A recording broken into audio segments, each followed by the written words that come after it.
Faites la parole, monsieur le greffier, s'il vous plaît. Monsieur le sénateur Ritier, Présent. Monsieur le sénateur Ozip, Monsieur le sénateur McLean, Présent. Monsieur le sénateur Gorst, Présent. Monsieur le sénateur Farnham, Monsieur le sénateur Balash, Monsieur le sénateur Green, Présent. Madame le sénateur Ferguson, Présente.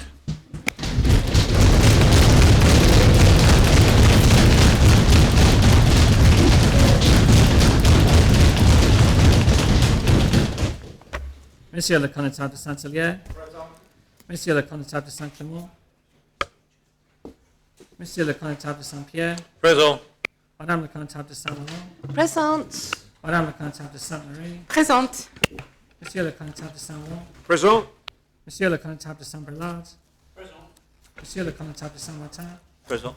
Madame le connétable de Saint-Sever, Monsieur le connétable de Griville, Présent. Monsieur le connétable de Saint-Jean, Présent. Monsieur le connétable de la Trinité, Présent. Madame le député Martin, Monsieur le député Southern, Madame le député de Griville, Présente. Madame le député Hilton, Présente. Monsieur le député Lefondre, Présent. Madame le député de la Trinité, Présente. Monsieur le député Louis de Saint-Sever, Présent. Monsieur le député Tadier, Monsieur le député Noel, Madame le député de Saint-Jean, Monsieur le député Higgins, Monsieur le député Masson, Madame le député Pinel, Présente. Monsieur le député de Saint-Martin, Présent. Monsieur le député Bryans, Présent. Madame le député de Saint-Pierre, Présente. Monsieur le député Rondel, Présent. Monsieur le député Mezek, Monsieur le député Louis de Saint-Hilaire, Présent. Monsieur le député de Saint-Ouen, Présent. Madame le député Dublé, Présente. Monsieur le député Labby, Présent. Monsieur le député Wickenden, Présent. Monsieur le député Bree, Présent. Monsieur le député Norton, Présent. Monsieur le député MacDonald, Présent. Monsieur le député de Sainte-Marie, Présent. Monsieur le député Truscott, Présent. Monsieur le député McClinton. Monsieur le doyen.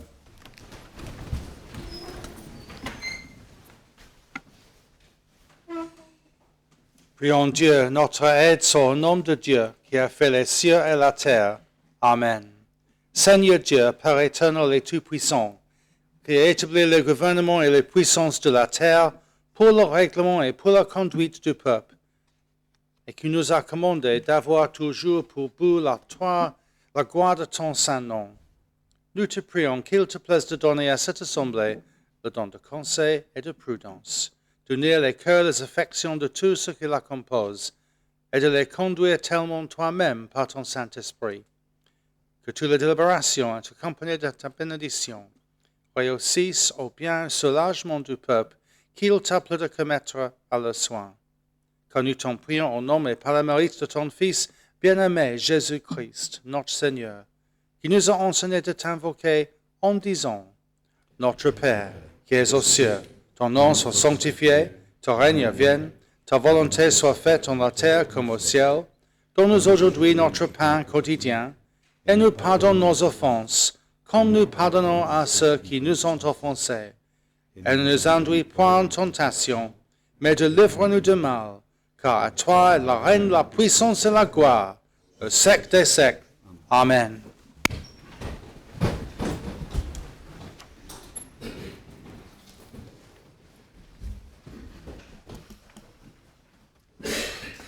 Monsieur le sénateur Ozip, So I wonder if Senator Ozef could be defo excuses, either meeting with the South African High Commissioner or preparing for it. Thank you. Monsieur Gray. Defer, excusez. Monsieur le sénateur Farnham, Présent. Monsieur le sénateur Balash, Defer. Monsieur le connétable de Saint-Clément, So Councillor of St Clement has a consultant appointment at the General Hospital. We will be along as soon as he possibly can, so could we mark him excuse till then? Excusez. Thank you. Madame la députée Martin, Malade. le jury que Madame la députée Martin est tellement indisposée qu'elle ne peut pas assister aux tâches exposées sa santé.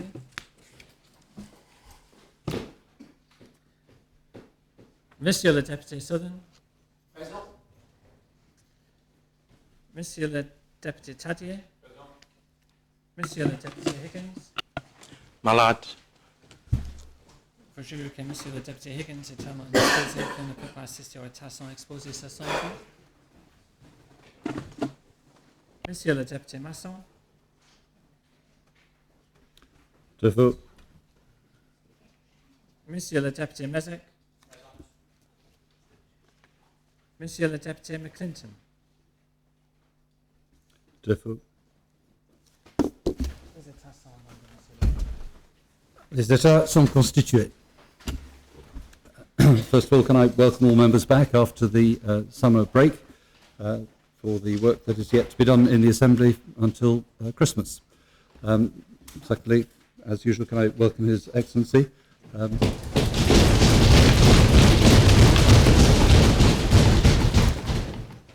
And I was going to welcome Senator Ferguson, but I shall still welcome her. She's already been welcomed when she answered the roll call, but congratulations on her election.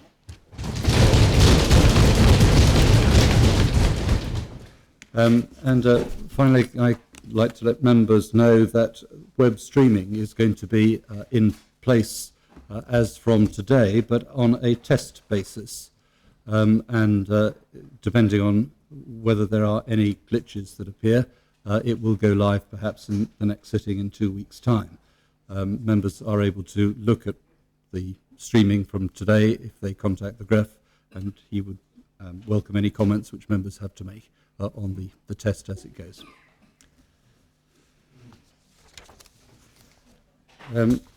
Turning to the consolidated order paper. So I wonder if I just may ask, can the test be viewed by members? Thank you. I just need to make sure that I'm here. That's all. Will you be able to check later on whether you're here, Senator? Sir, the last email I had from Deputy Martin was that she was unwell and she missed our deputies meeting this morning in the parish in the town hall. But I understand that she actually might be making her way here and is feeling better. I just didn't want to be misleading the House in that respect. Thank you, Deputy. Quite understand that you took the oath under a misapprehension. It does emphasise that members must be sure before they take the oath that somebody is malad before they take it. We turn to the consolidated order paper. B and C are as shown. D, notification of lodged propositions. There are a number of amendments to the medium-term financial plan, amendments or additions. So, amendments from Deputy Southern, 1, 2, 3 of them, 3 from Deputy Lafondre, 1 from Deputy Tadier, Corporate Services Scrutiny Panel, 1 from Senator Ferguson, 1 from Deputy Lewis. Details of all those will of course appear on the, have been published in the usual way. P70, the Jersey Gambling Commission, appointment of chairman, lodged by the Minister for Economic Development, Tourism, Sport and Culture. The draft International Court, enforcement of fines, forfeiture and reparation orders regulations, lodged by the Chief Minister, P71. P72, the draft International Criminal Court, immunities and privileges, Jersey regulations, lodged by the Chief Minister. P73, the draft International Criminal Court, remand time, Jersey regulations, lodged by the Chief Minister. P74, the draft Criminal Justice Miscellaneous Provisions, Jersey regulations, lodged by the Chief Minister. P75, the draft Criminal Justice Miscellaneous Provisions, Jersey Law, Appointed Day Act, lodged by the Chief Minister. P76, the draft Children and Adoption Amendment, Jersey Law, lodged by the Minister for Health and Social Services. P77, the Immigration Act 2014 fees, extension of certain sections to Jersey, repeal of an associated part of the Immigration and Asylum Act 1999, lodged by the Chief Minister. P78, the draft Mental Health Jersey Law, lodged by the Minister for Health and Social Services. P79, the draft Capacity and Self-Determination Jersey Law, lodged by the Minister for Health and Social Services. P80, the Controller and Auditor General Board of Governance, appointment of members, lodged by the Chief Minister. P81, draft Price Indicators Amendment Number 2, Jersey Regulations, lodged by the Minister for Economic Development, Tourism, Sport and Culture. P82, the Draft Health Insurance Fund Miscellaneous Provisions Amendment Number 2, Jersey Law, lodged by the Minister for Social Security. There is an amendment to P82, the Health Insurance Fund Miscellaneous Provisions Amendment Number 2 Law, lodged by Deputy Southern. The P83, the Draft Food Costs Bonus Jersey Regulations, lodged by the Minister for Social Security. P84, the Draft Income Support Special Payments Christmas Bonus Jersey Regulations, lodged by the Minister for Social Security. P85, the Draft Social Security Christmas Bonus Jersey Regulations, lodged by the Minister for Social Security. P86, the Draft Proceeds of Crime Miscellaneous Amendments Jersey Regulations, Appointed Day Act, lodged by the Chief Minister. P87, the Draft Commissioner for Standards Jersey Law, lodged by the Privileges and Procedures Committee. P88, the Public Elections Introduction of STV and AV, lodged by Deputy Tadier. P89, the Draft Prison Amendment Number 7 Jersey Law, lodged by the Minister for Home Affairs. P90, the ratification of the agreement between the Government of Jersey and the Government of the Republic of Chile for the exchange of information on tax matters, lodged by the Minister for External Relations. P91, the ratification of the agreement between the Government of Jersey and the Government of the Republic of Cyprus for the avoidance of double taxation and the prevention of fiscal evasion with respect to taxes on income, lodged by the Minister for External Relations. P92, 0 hours contracts, lodged by Deputy Mezek. P93, the States of Jersey Development Company Limited, appoint of non-executive directors, lodged by the Minister for Treasury and Resources. Under paragraph E, withdrawal of lodged propositions, the Chief Minister has informed the greffier that he wishes to withdraw P71, the Draft International Criminal Court Enforcement of Fines, Forfeiture and Reparation Orders Jersey Regulations. Appointment of ministers, committees and panels. Deputy Lewis, you wish to nominate the Constable of St Helier as a member of the Public Accounts That's correct, sir. Is that seconded? Thank you. Are there any other nominations? Then I declare the Constable of St Helier is elected as a member of the Public Accounts Committee.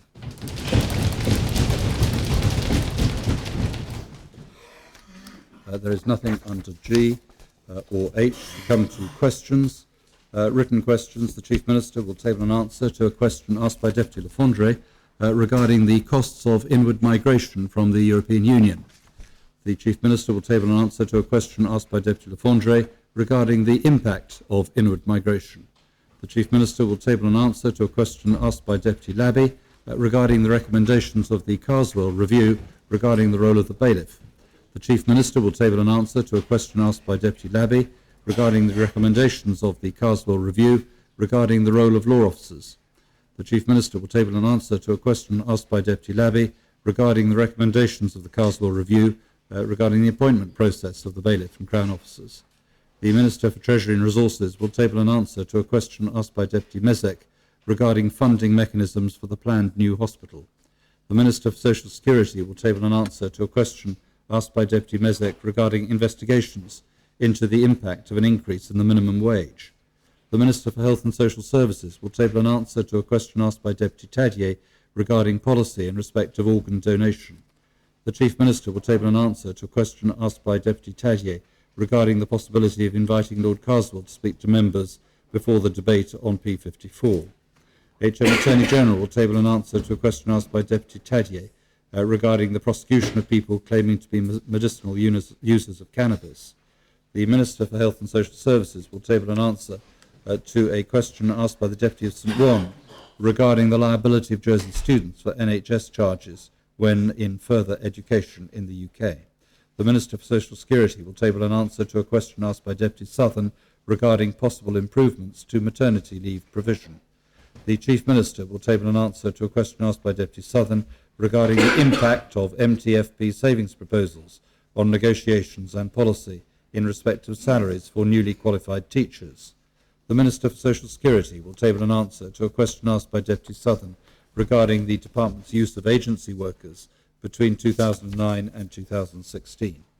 The Minister for Education will table an answer to a question asked by Deputy Tadier regarding GCSE GCSE results in Jersey's non-fee-paying 11 to 16 schools.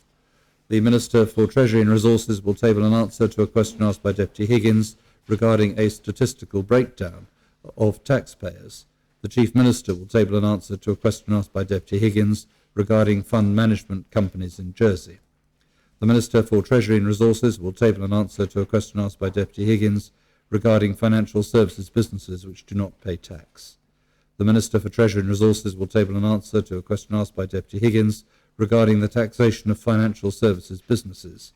The Minister for Treasury and Resources will table an answer to a question asked by Deputy Higgins regarding the level of funds and bank deposits held in Jersey. We now come to oral questions. Raise the defer on Deputy Masson, sir. Propose the defer be raised on Deputy Masson. Disagree. The defer is raise the defer raised. on Deputy Martin as well, please. She hasn't got it. There isn't actually a defer on Deputy Martin, but we're delighted she's better and able to be here. Sorry for the confusion. I just missed the deputies' meeting and me and Deputy Masson got stuck in traffic. There was an accident in the tunnel. I was blaming the police station, but it was the tunnel. So. I must remember that, Deputy, because I was nearly late myself. So we now turn to question time. Deputy Higgins is mallard, so the first question falls away. We come to question 2. Deputy McClinton will ask a question of the Minister for Home Affairs. Oh, I'm so sorry. Thank you. Sir, I beg your pardon if he wasn't then. Deputy Higgins did contact me and should be put down mallard if he wasn't. Deputy Higgins is put down as mallard. Yes. We come to question 3, which Deputy Kevin Lewis will ask of the Chief Minister. Thank you, sir. When will the Chief Minister bring forward proposals for an island-wide census? Chief Minister. Thank you, sir.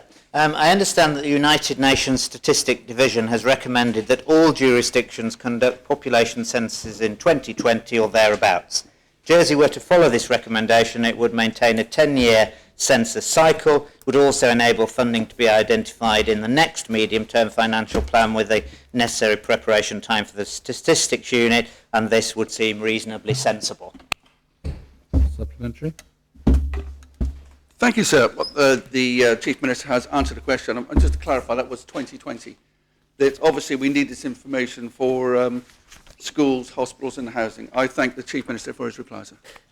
Deputy Sullivan. Is the Minister aware that following his agreement to the loss of 2 posts in the Statistics Department, the successful conductance of the census is made very difficult by the loss of 2 such posts? Chief Minister. So I'm not sure if that was a question or not. Could I just go back to Deputy Kevin Lewis's question? That's what the United Nations suggests. 2020 seems reasonable. We already understand that the... Point of order, please, sir. I'm coming to... Point of order. Is it in order for the Chief Minister to disregard the question which has been asked him? Say, I don't think that's a question, and then proceed to answer a previous question. If he had been disregarding it, then I would certainly pull him up for it. As far as I'm aware, he was just about to come on to it. That was what I understood, but if he doesn't come on to it pretty soon, I will pull him up for it. Chief Minister.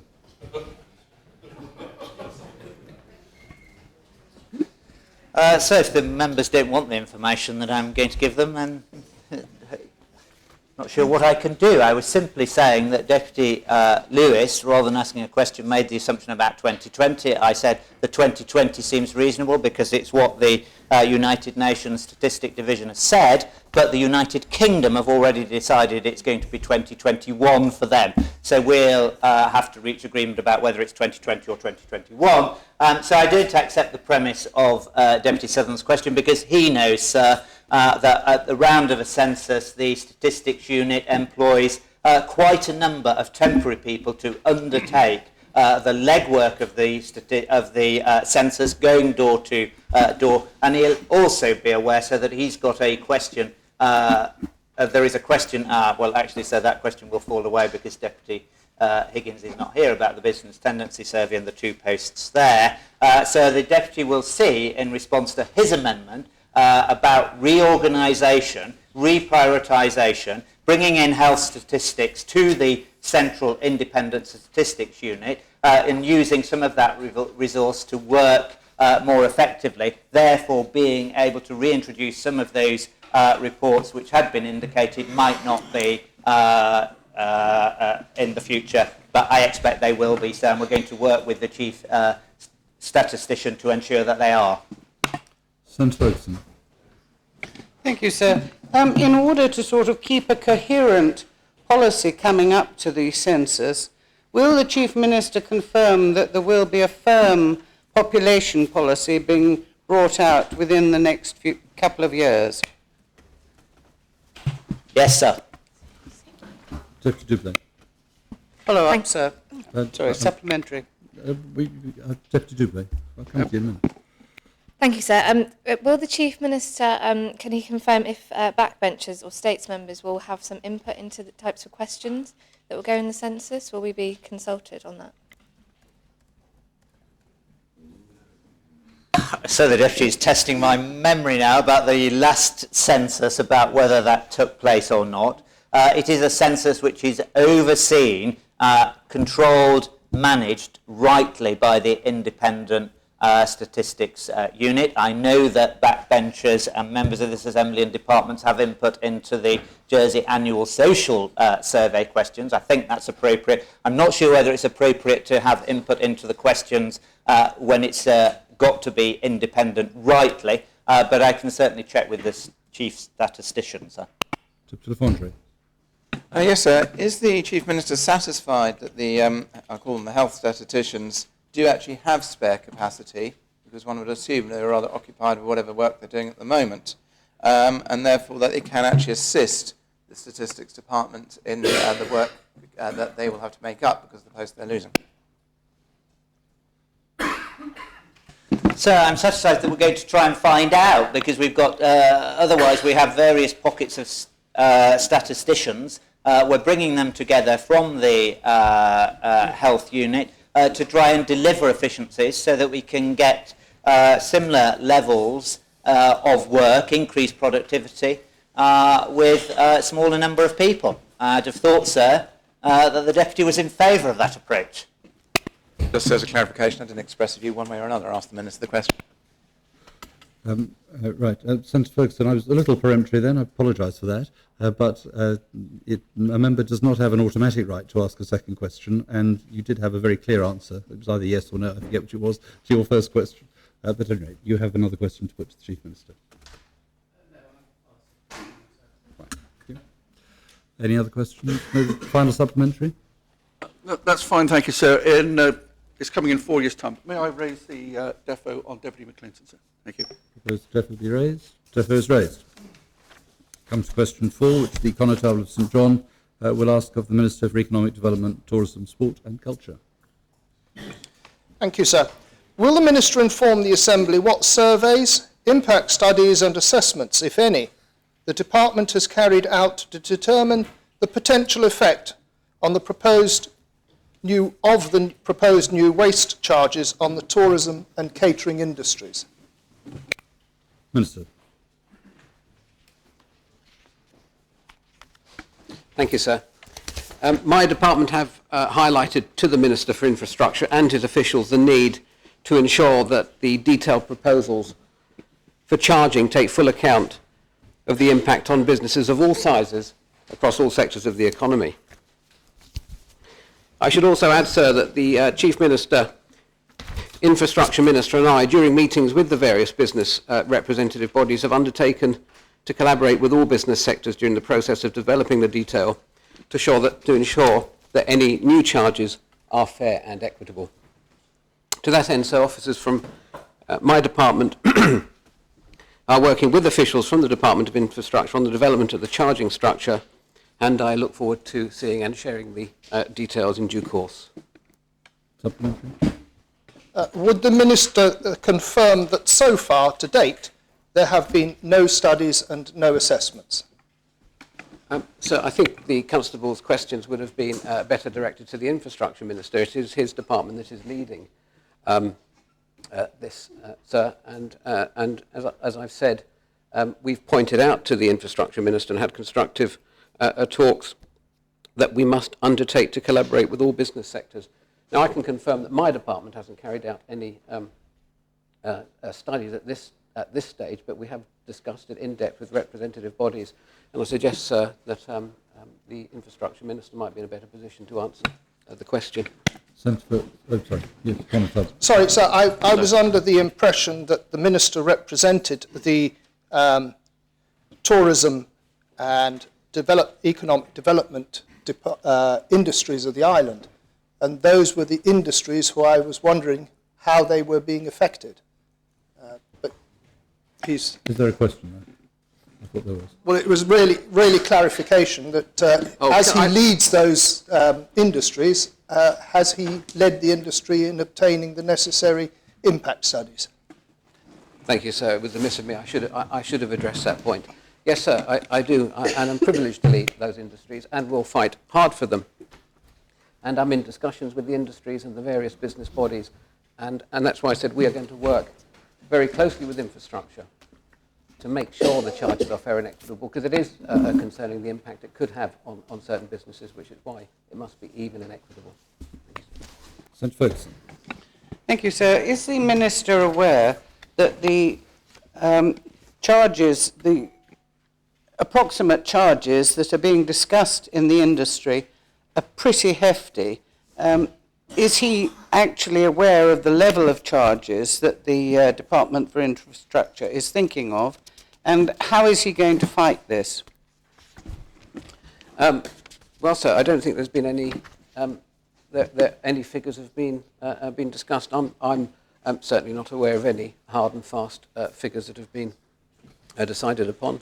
I know there's been hearsay floating around the industry, and yes, sir, it is going to be a big ask between 2017 and 2019 to find £11 million from the commercial sectors.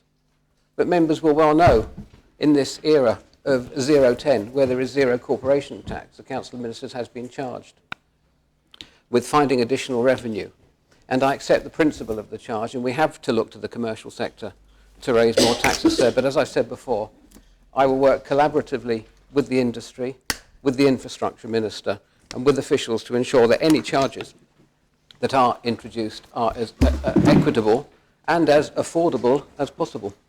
Supplementary, sir, has the Minister actually sat down with some of the managing directors of the various hotels, for example, to actually discuss the indicated levels of charge which are circulating within the industry?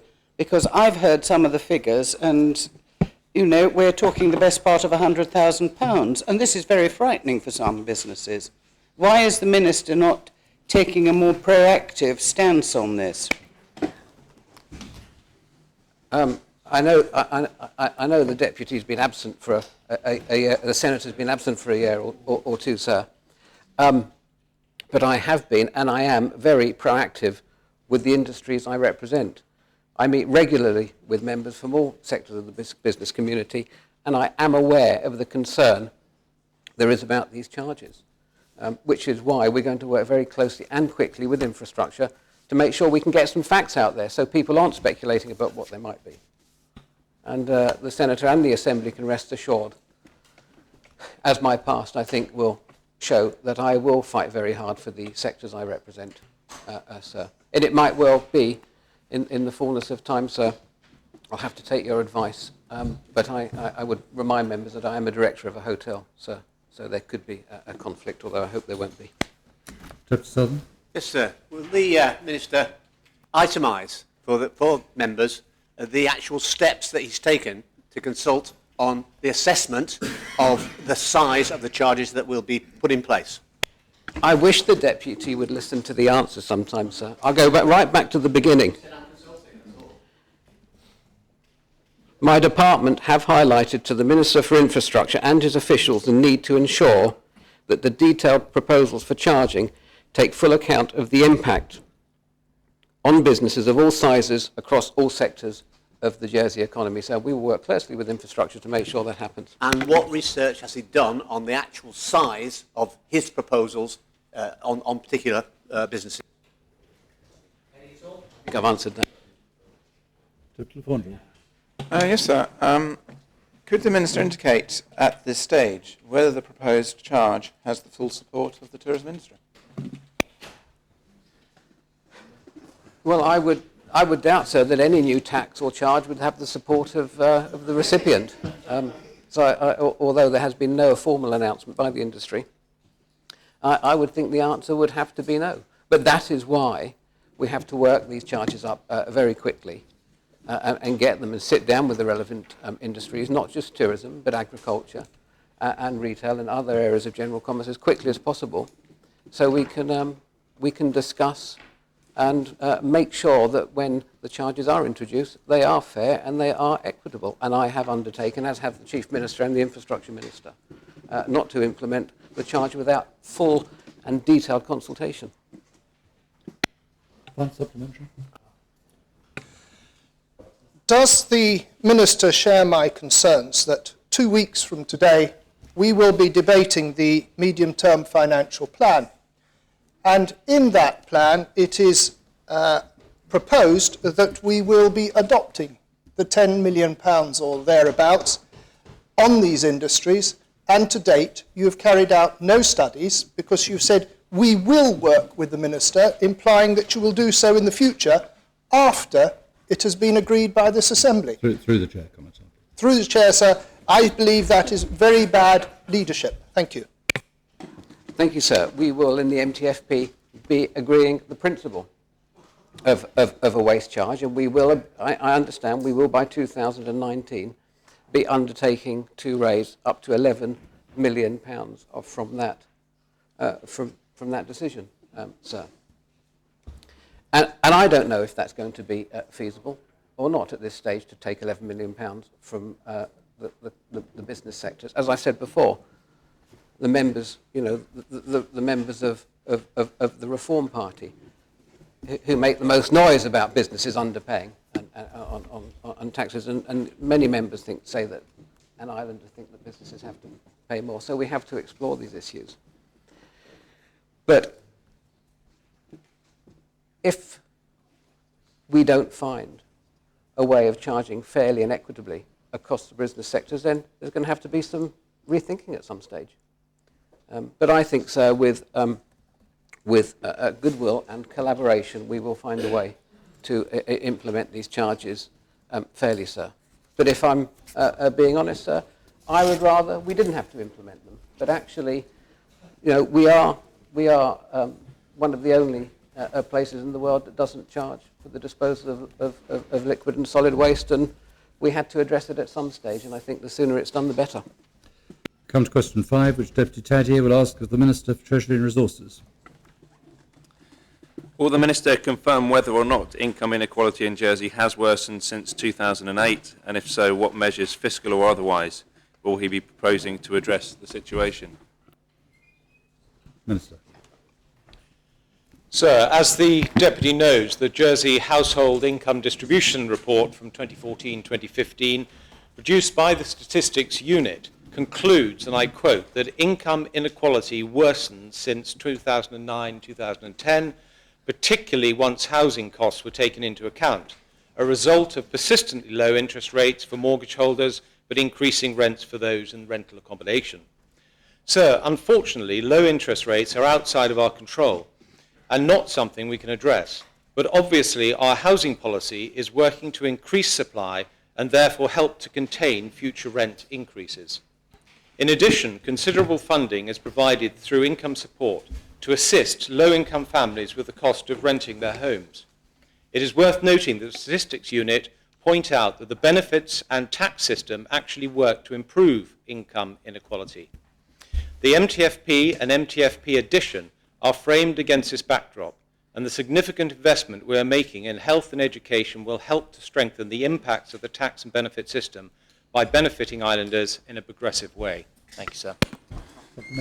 Thank you, sir. I don't know how long the Minister has been in office. I suspect it's for this term, but of course he was a Minister prior to that, and it is effectively on his watch and on the Council of Ministers' watch that income distribution and income inequality has got worse, despite the fine words and the fine aims that the Minister comes out with today.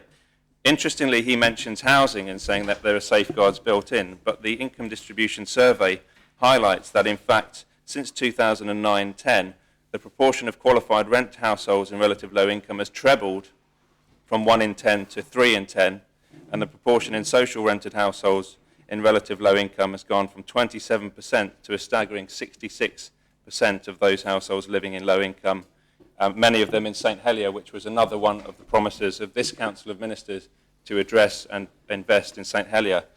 When will the Minister actually admit that he and his ministerial colleagues have got this wrong and that they need a drastic change of direction when it comes to addressing these vast inequalities in socio-economics in our islands? So I think this Council of Ministers is addressing these matters and recognises very clearly that there is a problem that needs to be addressed, and that's why, for example, an investment of £250 million to Andium into social and affordable housing, much of which is going into St Helier, the very area that the Deputy is referring to, is so important. Increasing supply will help to constrain future rent increases and therefore deal with the matter of inequality to a certain extent. We have to bear in mind that before housing costs, income inequality was similar to that in the UK. And so I would say, therefore, that this suggests that the impact of lower interest rates on mortgage payments and increases in rent have had a much bigger impact in Jersey. Deputy Messick. Thank you, sir. What effect on income inequality does the Minister anticipate that his policies to cut £10 million of support from the poorest people in Jersey and exempt the wealthiest 3% of islanders from further tax rises, what effect does he anticipate that will have on our income inequality statistics? So, as I've just said, I think the important point is to focus on what we're investing in, not the fact that we're trying to, ministerial colleagues are trying to ensure that the funding they have available is targeted to those most in need, which is exactly what my colleague at Social Security has been doing. What we're doing is we're putting considerable amounts of money into improving the housing stock, making it more available, and therefore helping to constrain future increases in rents. Supplementary, sir. On what planet does it constitute targeting support to people who need it when this government has cut £10 million of support from disabled people, from single-parent families and from pensioners, three groups which the Income Distribution Survey pointed out have shocking levels of poverty in the island? How on earth does he say he is helping those people by saying somehow support is being targeted to those vulnerable groups in our society when he's cut £10 million of support from them? What planet is he living on? The same planet that the Deputy is living on. And quite frankly, we'd like to focus on the fact that we're also investing money in key areas which are particularly relevant to the group that the Deputy is so concerned about, and rightly concerned about, I should say, and that is the significant extra funding that's also going into the health service. The health service, which members of the cohort that the Deputy is referring to, use those services perhaps to a greater extent than many other areas of the community. That's the right thing to do, to make sure that we invest in the areas that really matter and make a difference to our community. Andrew Lewis. Thanks, sir. Surely key to this is the levels of pay for the low paid. Can the Minister explain as to whether any serious consideration will be given to significantly raising the minimum wage, perhaps closer to a living wage? The gap between the highest paid and the lowest is clearly part of the problem with regards to income equality. So what plans does his government or the government have to seriously raise the minimum wage to something more akin to the living wage, which will close the income gap? So I know this is a popular topic for the Deputy. This is really more of a focus, more of a matter for the Social Security Minister in many respects. But what I would comment on is the fact that there is an independent group that assesses income and average earnings and wages in that area, and that is updated on a regular basis. As the Deputy knows, there are no plans to look at a living wage beyond what has already been stated by this Council of Ministers in the past. Dr. Southern. I believe the Minister is mistaken on that last answer, but never mind. Can we focus instead on the real nature of what's going on in our society and not just blame it on housing costs, as the Minister has been doing so? Is it not the case that the proportion of members in our society living in relative low income is due primarily to a 30% reduction in their wages in the economy that we're running? Is it not time to address this low-wage, low-tax economy that he's talking about? And when he talks about progressive measures, what progressive measures does he have in mind in order to correct this underfunctioning in our economy? Sir, I think some facts would be perhaps helpful to the Deputy, and I would quote, for example, that mean and medium household incomes are still 50% higher in Jersey than they are in the UK.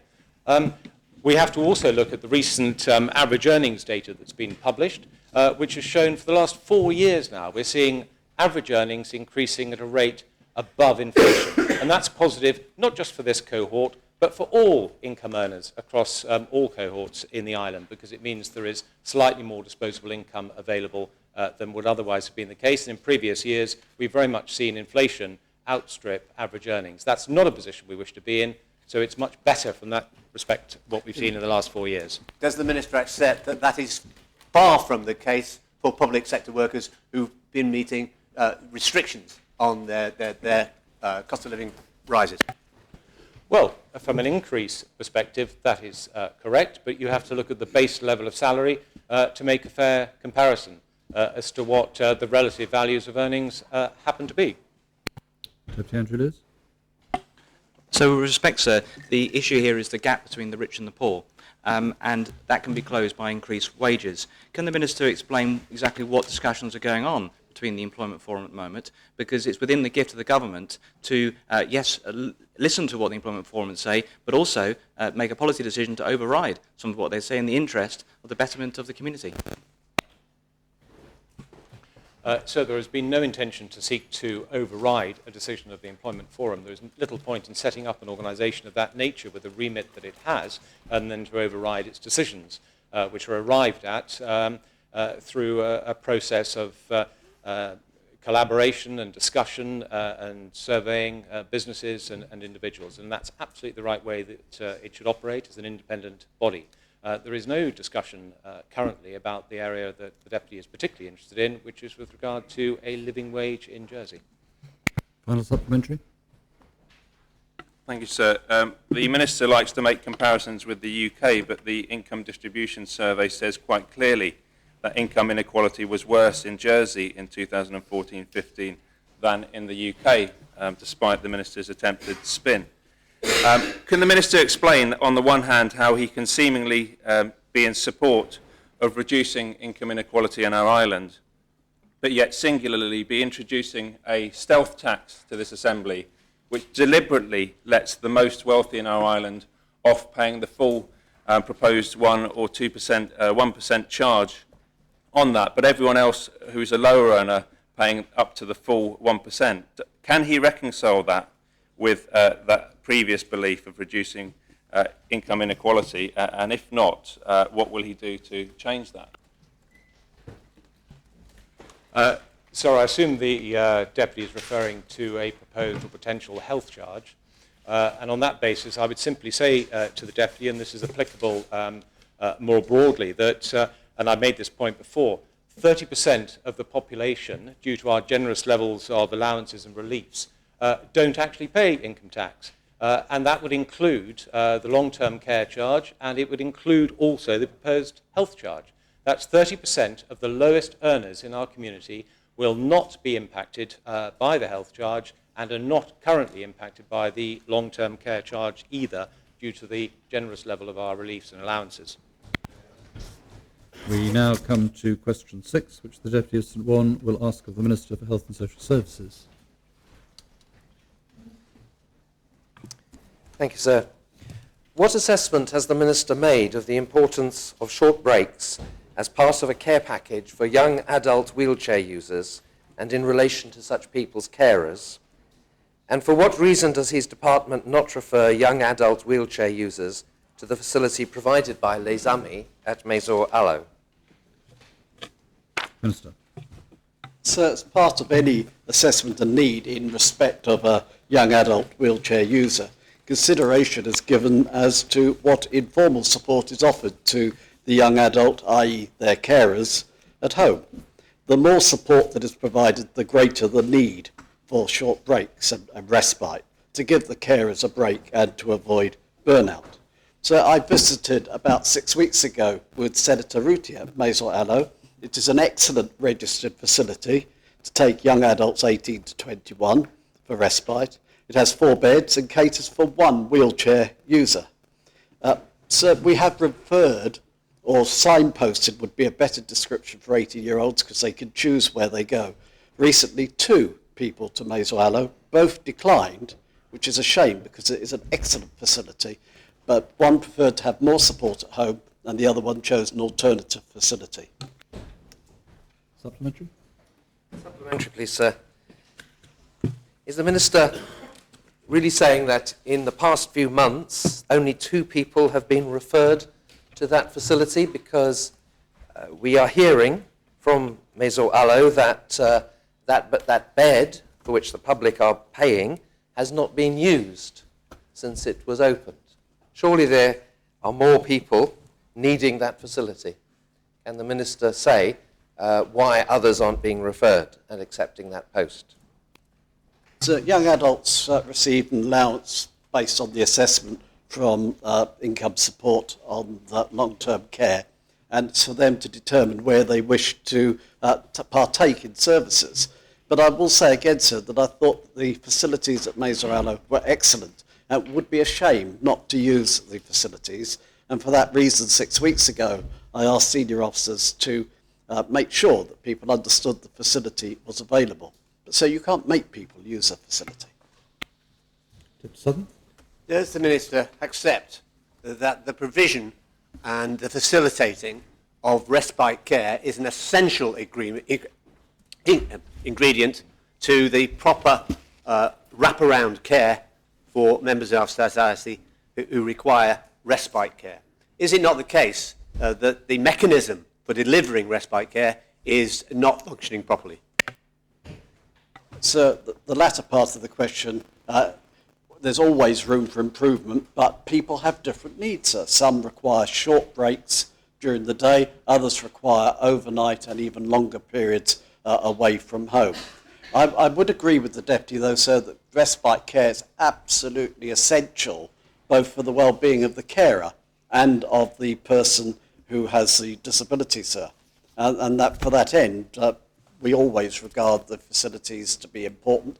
But again, if the facilities are there and we signpost them and people don't take them up, I can't do much about that, sir. Final supplementary? Is the failure to take up the facilities because the families or these young adults are being moved into the long-term care scheme? And does this not show that the long-term care scheme is an inadequate mechanism to deliver this essential respite facility? I'm sorry, sir, I missed the first part of the question because my colleague coughed alongside me. Could the Deputy repeat that? Yes, is the failure of young adults to take up this facility due to confusion arising by these young adults being moved onto a long-term care package? And does this not show that the long-term care scheme is presently inadequate to provide respite facilities for young adults? So I couldn't agree with the Deputy less. I nearly said more, but actually I couldn't agree with him at all. You know, the days of one size fits all, and we'll decide what's good for your young person that you're caring for, have gone.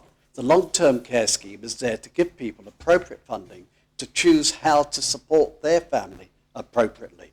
I'd absolutely think it's the right way to go, and I don't think it's broken, so I think it's doing an excellent job. We now come to question 7, which Deputy Southern will ask of the Chief Minister. Thank you, sir.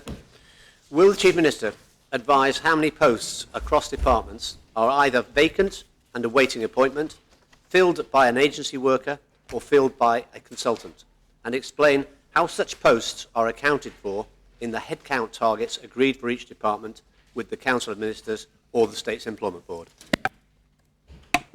Thank you, sir. There are 979.5 full-time equivalent positions vacant across departments, of which just under half are under active recruitment and 183 are covered by temporary staff. This includes new positions created as a result of decisions to invest in our priority areas across the life of the medium-term financial plan. This headcount is agreed and managed through the plan and monitored internally. We do this for the same reasons as any organisation, to manage costs, and as we reform areas such as infrastructure, health and education, it can help provide protection for staff and flexibility for the organisation. Supplementary. Is the Chief Minister aware that the easiest way to save money, apparently, in the system, is to delay appointment of replacement staff by, let's say, 6 months, and you get 6 months' salary not being paid and therefore available for other purposes? Does he consider that the levels he quoted are really about meeting financial targets rather than protecting the workforce?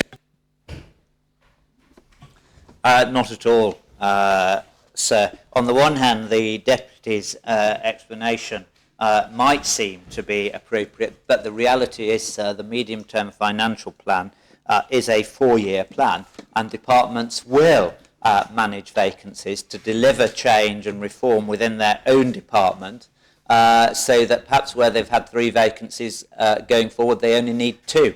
That's what we would expect them to do, sir. That's what this plan is about, delivering efficiencies which are sustainable throughout the course of the 4 years and beyond. Deputy Andrew Lewis. Thank you, sir. I wonder if the Chief Minister could explain why, in a recent investigation carried out by Scrutiny, it was revealed that a vacancy rate occurs at infrastructure between 23 and 27%. If infrastructure are managing without these staff, why are they still being held open as vacancies?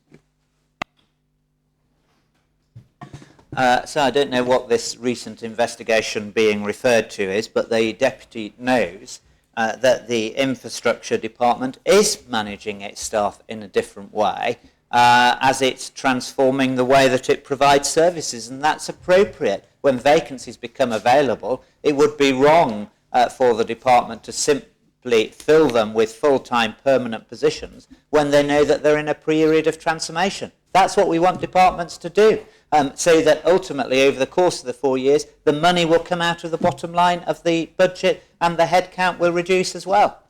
So is the Minister saying that this is part of the transformation programme with infrastructure, that is why they're running such a high vacancy rate, and those vacancies will not be filled, they will be extinguished as is part of the plan for reducing the size of the public sector? Can he confirm that?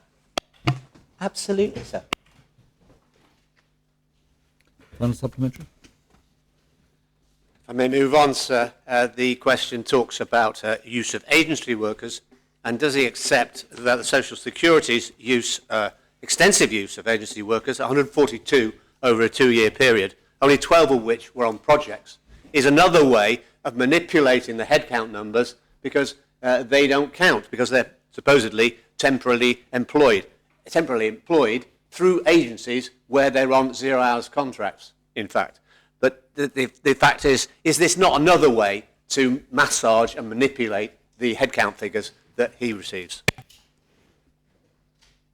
So it's not a way to massage and manipulate headcount figures. It's a way to run departments with appropriate staffing, not only for the long-term day-to-day work, but for the project work that departments want to undertake. Members of this Assembly, sir, members of the public have been criticising the state for over-employing, spending too much money, not managing projects, and departments are now doing just that. They are, where they've got a project, they're taking on temporary work. Where they're looking to long-term day-to-day work, sir, they are reforming and changing the way they deliver that work. And, sir, I know that the Deputy visits Social Security. If he were to go round the department with the Minister, with the officers, he would see a transformed department where they're doing more with relatively fewer staff and for less money, sir. They are a model department that others are following. That's where I get a second supplementary on that, do I? You don't know. We come to question 8, which the Deputy of Grouville will ask of the Chief Minister. Is the Chief Minister aware of the practice of house purchasers and sellers having an agreed price changed at the last minute, leaving people either unable to complete the transaction, having to pay up, or accept a lesser sum? And if so, is he prepared to ensure changes are put in place to stop this practice happening? So could I ask Senator Routier to answer this question? Senator Routier. Thank you, sir. Buying or selling a home is one of the most important transactions anyone will make. Any last-minute changes must cause significant pressure and stress. This is why the work of the review panel, which has been established under the chairmanship of Deputy Johnson, Deputy St Mary, sorry, on property transactions is so welcome. And we look forward to its report and taking any necessary actions that can create greater certainty. I am aware that the use of a pre-sale binding agreements are becoming more commonly used, and these can create more certainty for buyers and sellers. Supplementary. Does the Assistant Chief Minister accept that this is his area of responsibility and it is not a new issue, and therefore is he prepared to bring measures into place? I'm sure the work of the scrutiny panel, or if it's a review panel, will be extremely welcome, but given that the responsibility is with his department, could he give us some reassurances that these practices, which, as I say, are not new issues, if we are stopped and if measures can be put in place to stop people being treated in this way? Certainly, we do recognise that there is an issue to be addressed. We were sort of considering that the work that the Domestic Property Review Panel were carrying out was an important information that they were gathering. They have a good terms of reference, and we were looking forward to the outcome of their report. So that's, if we had sort of ignored that, I don't think it would have been appreciated.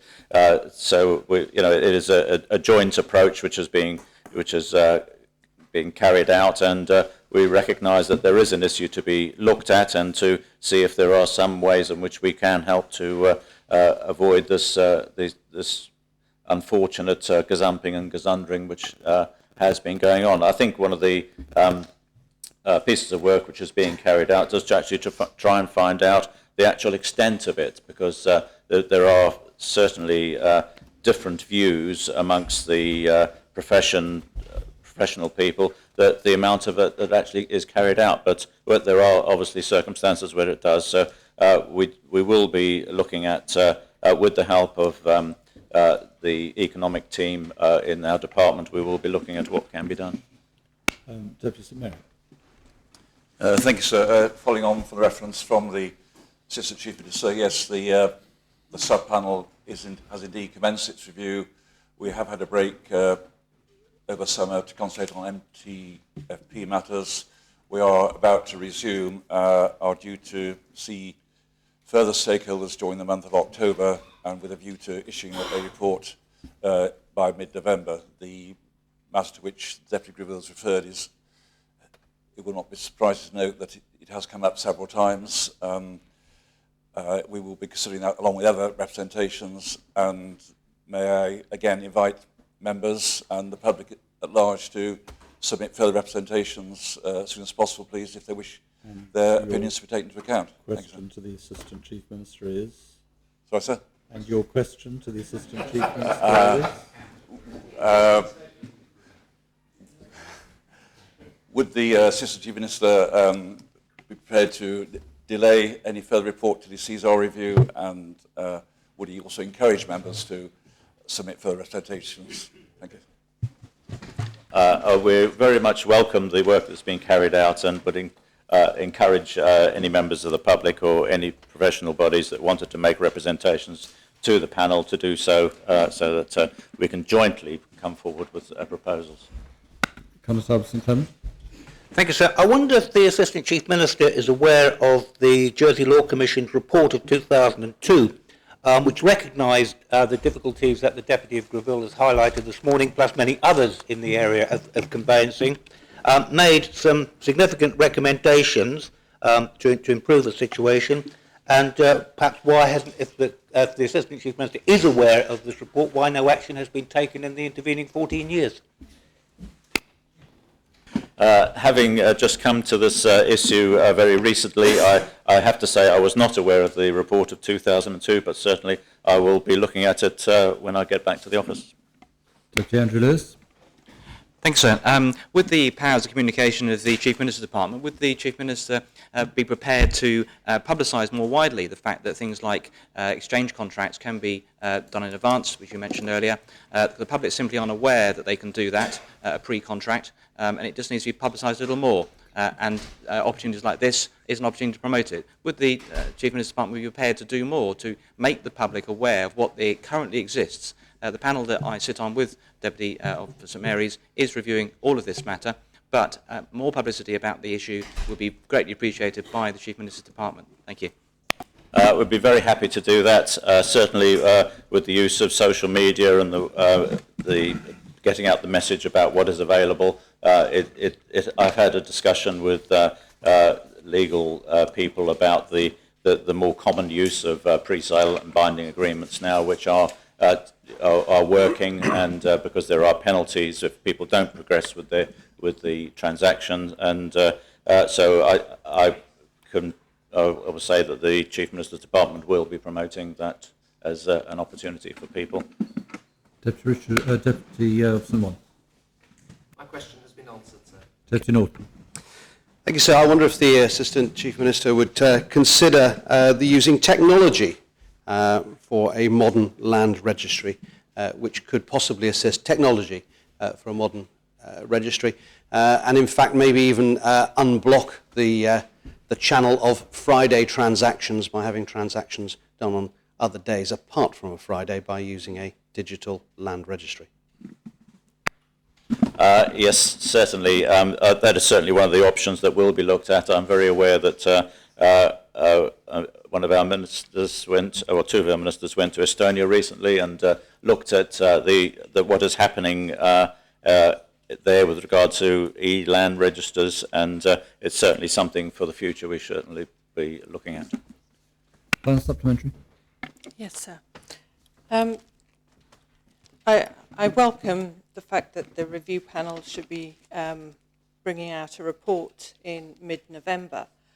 However, this, as I said initially, this is not a new issue, and I think a time frame from the Council of Ministers, from the Chief Minister's Department, who are responsible for this, would be extremely welcome.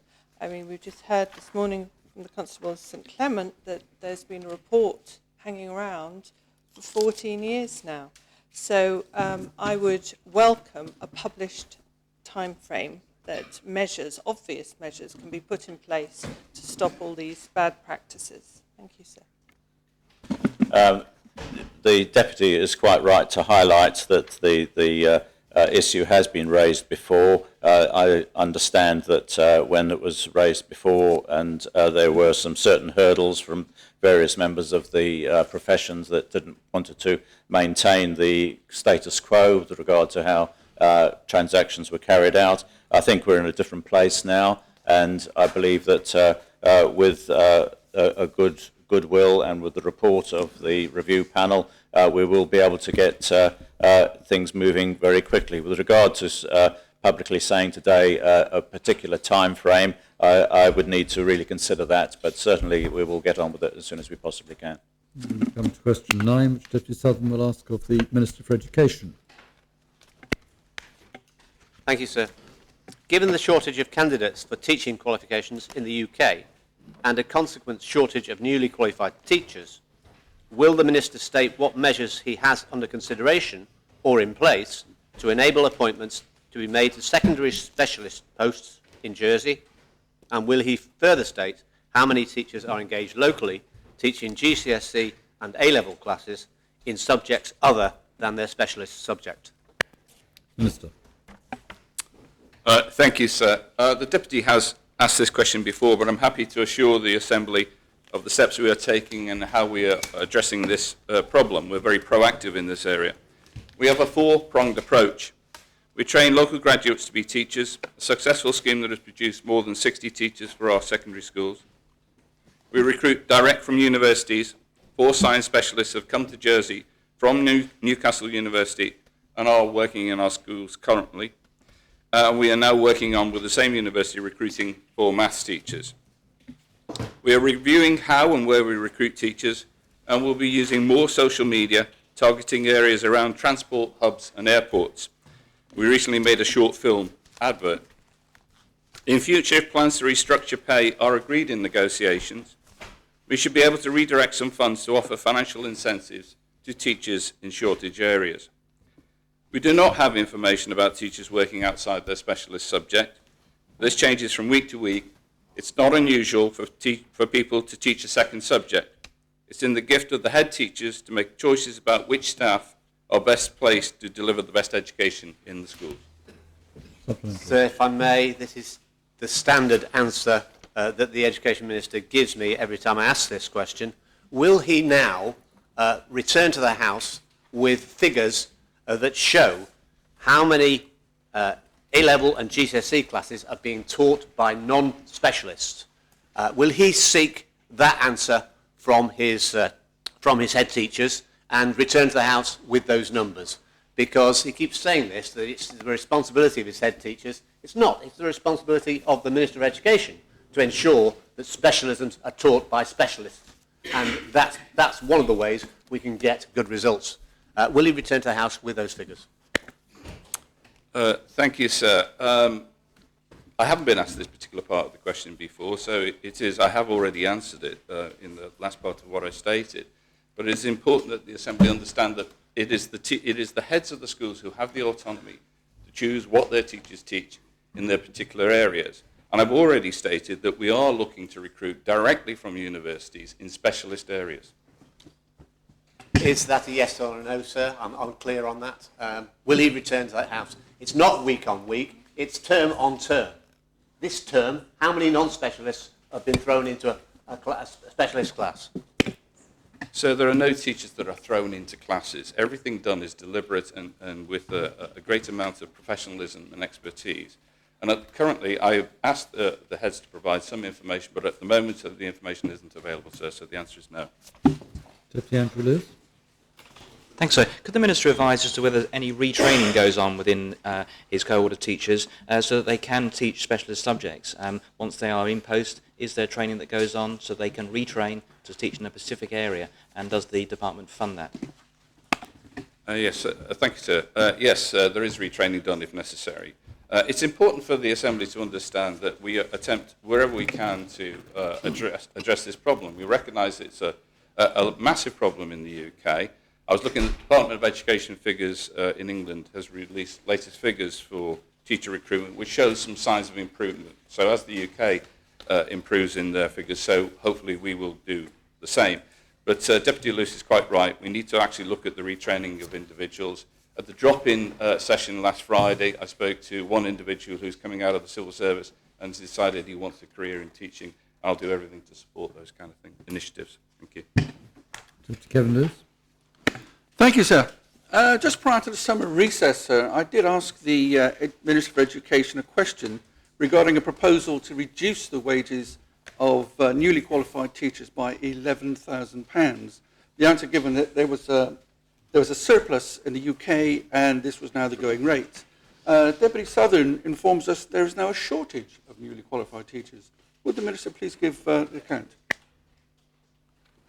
So I'm not quite sure what the question is, but I think what Deputy Lewis is referring to, let me just clarify one issue. It was not 11,000, it was 8,000. It was misreported in the JEP. Currently, we are paying newly qualified teachers somewhere in the region of between 35,000 to 38,000. The consideration is that we would look, again, working with the unions, again, discussing it with everybody concerned, to reduce that around 8,000.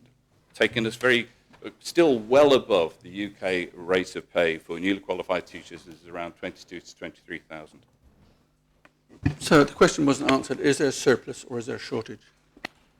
At the moment, there is no shortage within our own schools, but there is definitely a shortage in the UK. Sir, I've got the answer I've got is, the answer is no, I should be asking some questions of my head teachers. So I'll try and be specific, and let's see if we can get a yes or no out of this. Will the Minister return to this House with numbers indicating how many non-specialist teachers are teaching GCSE and A-level specialist teaching classes in his service? Thank you, sir. If that information is available from the heads, I will certainly give it to the Deputy. No ifs or buts. Will he ask his head teachers to supply those figures to him and therefore to us? We need to know what's going on. Thank you, sir. As I said before, I will request it of the head teachers. If that information is available, I'll pass it on to the Deputy. We come to question 10, which Deputy McClinton will ask of the Minister for Education. Thank you, sir. It's good to be in the Assembly to actually ask this question as well. Can the Minister inform the Assembly what arrangements, if any, are in place to test students for dyslexia? Minister. Thank you, sir. This is a complex area because the term dyslexia often causes confusion. There are many reasons why a child may have difficulty with reading and writing, and our job is to identify precisely what the problem is and how to help the pupil overcome it. This is an ongoing process over the course of a child's schooling. There is no single test for dyslexia. However, over the past 3 years, our educational psychology team have developed a comprehensive new tool for assessing children with a range of literacy difficulties, including possible dyslexia. I can hold this up, and in future people will be able to see what I am actually holding up. It is called the Jersey Literacy and Intervention Tool and is used to identify strengths and weaknesses. Issues around reading and writing all come under the term specific learning difficulty. The term dyslexia is not generally used unless there is no improvement over a long period and after help has been put in place. Supplementary, sir. As a pupil is being continually assessed, I wonder if the Minister could cast light on the fact that I've recently come across a 17-year-old student who has only just been diagnosed at the end of her educational career on Jersey with dyslexia, having had her educational career entirely compromised. I wonder if the Minister could A, explain how that could happen, and B, explain perhaps in more depth what he and his department intend to do about avoiding this happening in the future. Thank you, sir. Obviously, I can't comment on that specific case because I don't know the particular details, but I sat with a head of a primary school just yesterday talking about this subject and a lot of other subjects beside it. His school that has over 200 pupils has one student that has been identified with these learning difficulties and another one that is going through the process. To outline to the Assembly what the process is, either a parent or a teacher who are very intimate in terms of the knowledge of their children can identify learning difficulties. They would then get in touch with what we call SENCOs, which are our special educational needs coordinators, who will then bring in an educational psychologist, and on a child-by-child basis, they will look at that particular situation and evaluate that child and see what those learning difficulties are. Then there will be an intervention and strategies will be put in place to help that particular child. Teddy? So on this subject, a constituent has submitted a question which I'll quote more or less verbatim, and she asks why parents aren't being told that children have problems until they're in year 6, about to leave, and they aren't picking up on learning issues or behavioural issues before that stage. Again, I don't know that that is particularly true. It's obviously true in the case of that individual that you have asked the question on behalf of, but I don't know the case. What I can say is that our teachers are highly skilled. As I've intimated before, they are very aware of the particular children in their classes. The problem we have is that children mature at different rates. So something that may be perceived as an inability to read very well or literacy problems of one kind or another can disappear as the child grows older. So it's very difficult to identify. But we do have this tool.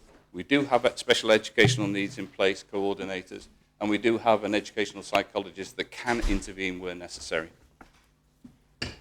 So is it also possible that even at an unconscious level that we have teachers and healthcare professionals who are working under increasing strain and with difficult conditions, and that there are resource issues which may make them reluctant to actually diagnose at the correct stage and leaving students, pupils in the lurch for too long so that these issues are not picked up until it's quite late, if not too late. Thank you, sir. I know of no teacher that would prevent any child from gaining an intervention of the kind I've described. Thank you, sir. Is this new tool to be used in all schools, including secondary schools? And when older pupils have been identified as suffering from dyslexia, what procedures will be put in place to ensure that they are aided before they reach the end of their school life? Thank you. Thank you to the Deputy for the question. Yes, all schools have been trained and staff are now using the new tool alongside other methods to address literacy difficulties. The recent work means that schools are now far more adept at identifying literacy needs and developing bespoke packages of intervention to address each child's individual needs. All primary and secondary schools have had training in the new assessment tool, and 2 conferences related to dyslexia were held earlier in the year to ensure that there is a more robust understanding of how difficulties, including dyslexia, can be identified and then addressed. If there is a particular case in the way you describe it, they have access through our educational psychologists to identify those problems and intervene. Surely, Minister, it is essential that these cases are identified at the primary school level, because otherwise you have children coming up with suffering a great sort of hindrance to their education. Now, the one place I haven't heard you mention is the Dyslexia Society in the island, which I understand is quite active and has done some very useful work. You know, where does it fit into your discussions? Thank you, sir. I think, Senator, I've already said that the primary schools are very involved in this, and one of the problems that we come across, there's no fault of any of the schools that I'm aware of, primary schools in particular, where the teachers do not, when they think there is a learning difficulty of one kind, do not give consideration to that particular child and provide interventions of one form or another using this tool and actually speaking to the special educational needs coordinators. With reference to the dyslexia jersey, I've been on the website, I've seen the information that you provided. We provide as much information as we can. We work very closely alongside them in that sort of concept, and they themselves identify that there is a consideration. It says here, where is it now?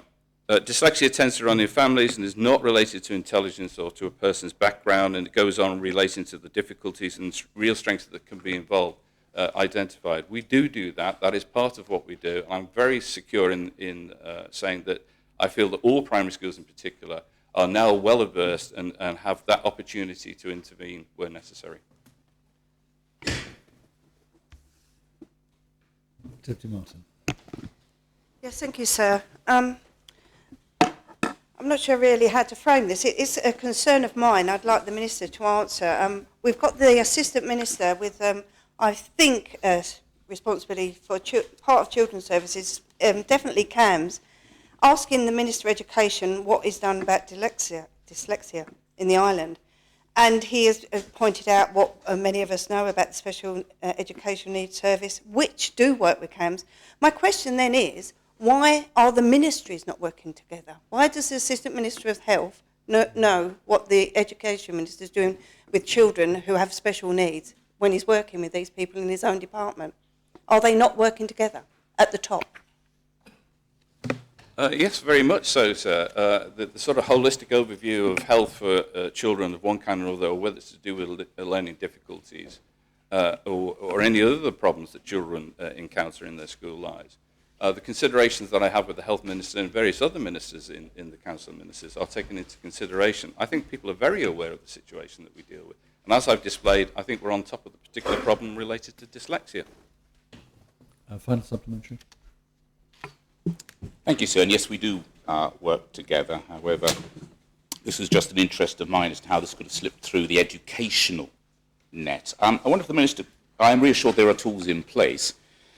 I wonder if the Minister could reassure this Assembly that we make sure that not only are our young people taught information, and at school we are all taught information, but strangely not taught how to learn, because we all take in information differently, kinesthetically, auditory, visually. And if we're taught how to learn, I'm sure many educational difficulties that our young people go through will be picked up a lot earlier. If the Minister could reassure that he will look into this. Thank you, Deputy. I think one of the things I have to do, and related to Deputy Martin's question to some extent, and I thank the Deputy McClinton for his answer.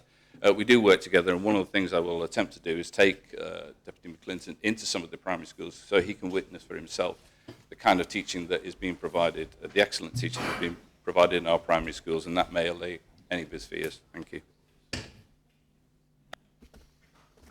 We come to question 11, which Deputy Kevin Lewis will ask. Sir, before we do that, could I raise the defo on Senator Balash, please? Both the defo be raised on Senator Balash. The defo is raised. Come to question 11, which Deputy Kevin Lewis will ask of the Minister for Social Security. Thank you, sir. What action is the Minister taking to ensure that less well-off people are not disadvantaged by the £10 million cuts to the social security budget? Minister. Thank you, sir. I'm grateful to the Deputy for raising this question so that I can clarify the position. Last year, States members agreed to hold the benefit budget of the Social Security Department at its 2015 level throughout the medium-term financial plan. I can reassure you that all necessary changes to departmental budgets were approved to identify the £10 million contribution to invest into the vital areas of health and education. No minister takes pleasure in restricting a benefit budget. The changes agreed last year were a small but vital component of the overall plan to maintain sustainable public finances. With regard to the Social Security Department, there is no need for any further measures to achieve the targets set within the medium-term financial plan. In particular, and contrary to some recent reporting, budget has already been allocated for an increase in income support rates and allowances each year from 2017 onwards. The best way that we can help people is to support them in the move towards financial independence. We have had significant success in getting people back into employment and have expanded our services to include some people with long-term health conditions and also to parents when their children start nursery. Supplementary. Thank you, sir. I love the term financial independence, sir. So I would like to congratulate most sincerely the Health and Social Security panel for their excellent report. Has the Minister read the report, and will the Minister agree with Scrutiny's recommendation 78 that the Minister should suspend the freezing of benefits in 2017 in order to alleviate the pressure on low-income households? Thank you, sir. Yes, I spent the best part of a very beautiful weather weekend reading the report. And as the scrutiny panel know, we'll be producing a very considered response within the 6 weeks allocated. As regards to suspending the budget, freezing it is, as I just said in my answer, will be increased in October 2017. Deputy Sutherland. Yes, sir.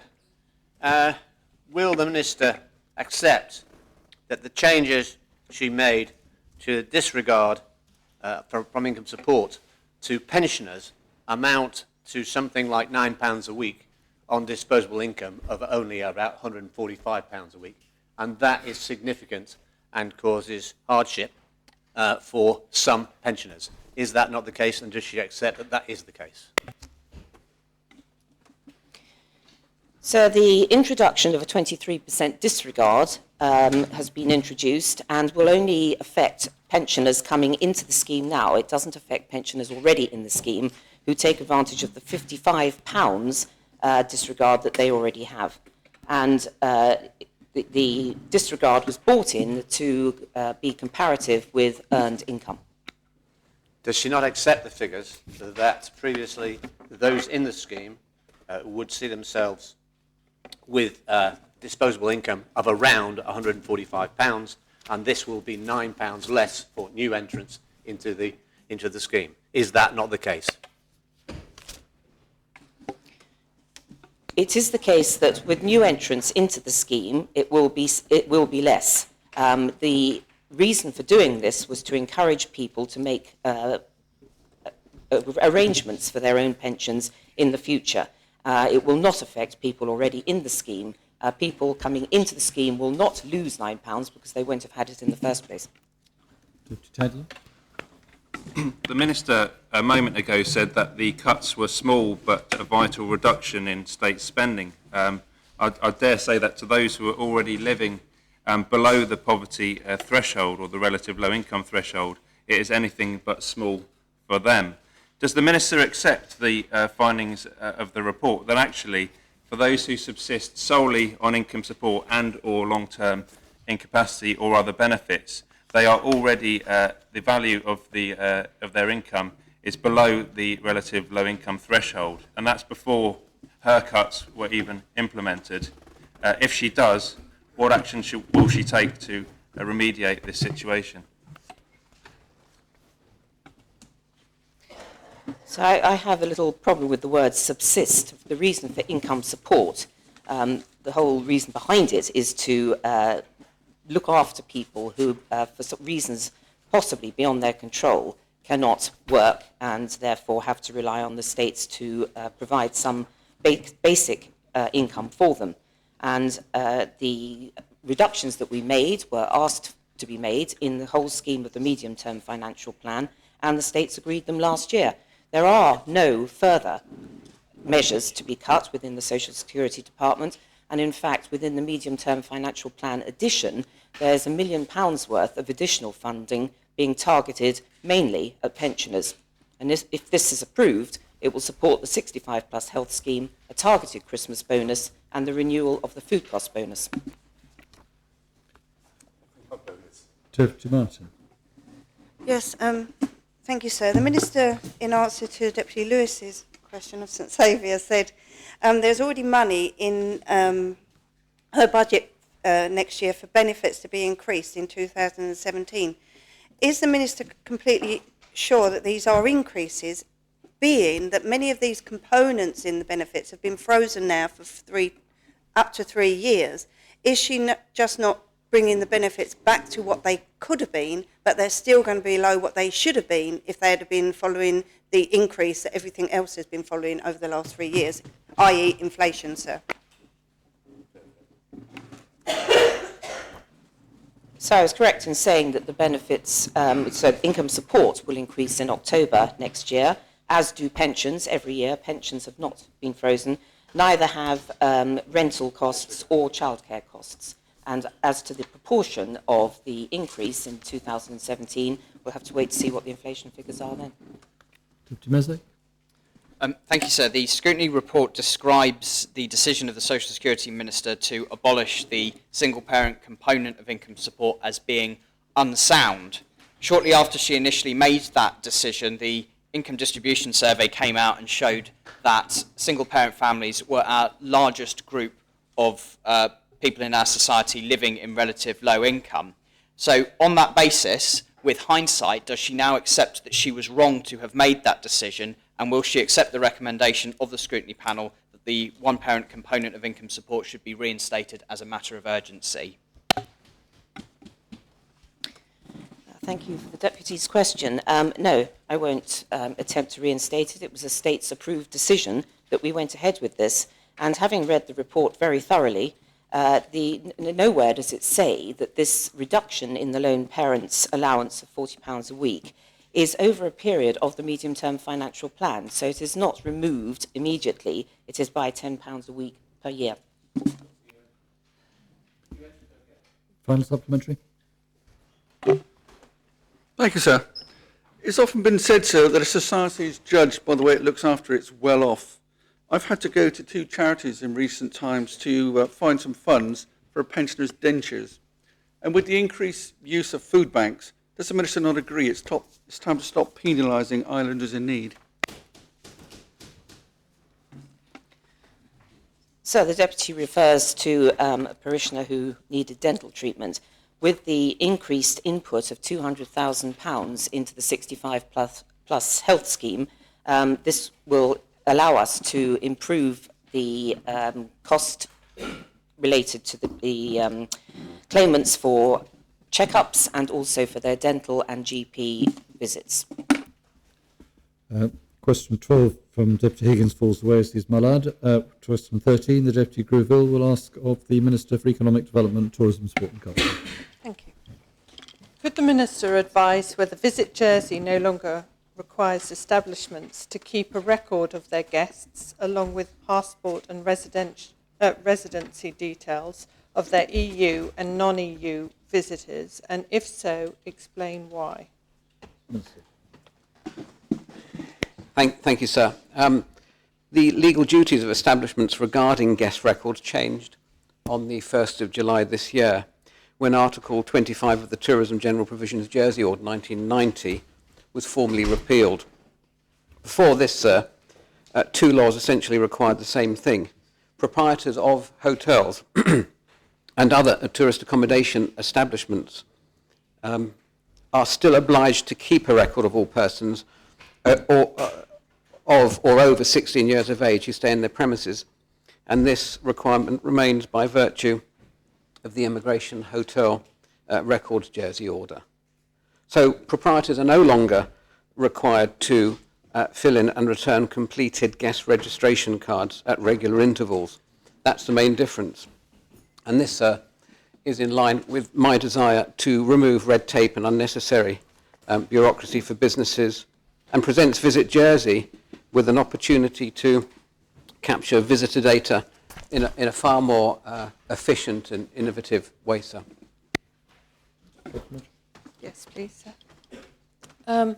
Could the Minister tell us if it was he that instigated these changes of the legal requirement for there no longer being a legal requirement, and at a time when we have no population policy, and we learned this morning that no census until 2020, does the Minister consider this action to scrap these records to be responsible? I do so. I think it is completely a responsible move. The move was instigated by my department with the full support of the Visit Jersey Board and the industry, sir. But I think the Deputy could be missing a point, because we have the Immigration Hotel Records Jersey Order, which requires businesses to keep exactly the same records. There was a duplication of work. EEA nationals have to have full name, nationality and date of arrival recorded. For non-EEA nationals, the record must include full name, nationality, home address, passport number, place of issue, and or other identity document, date, arrival details, next destination, etc. So the law requires all registered accommodators to keep that information, and it is available for inspection by police officers, immigration officers, or other persons authorised by the Minister for Home Affairs, sir. So I do think it is responsible, sir, and I think it was a helpful move for the hospitality sector. Senator Ferguson. I do wonder if it's, whilst it may be reducing red tape, whether it's actually a slightly retrograde step, given the terrorism aspects of life today. I'm not sure how much of the information that the Minister says establishments will be keeping, because the comment I have from the industry, and I must perhaps declare a conflict here, sir, because I am a director of a hotel, the comment I get is that passports are relevant, re non-British customers, but it's a bit of a nonsense, as many travel with just an ID card.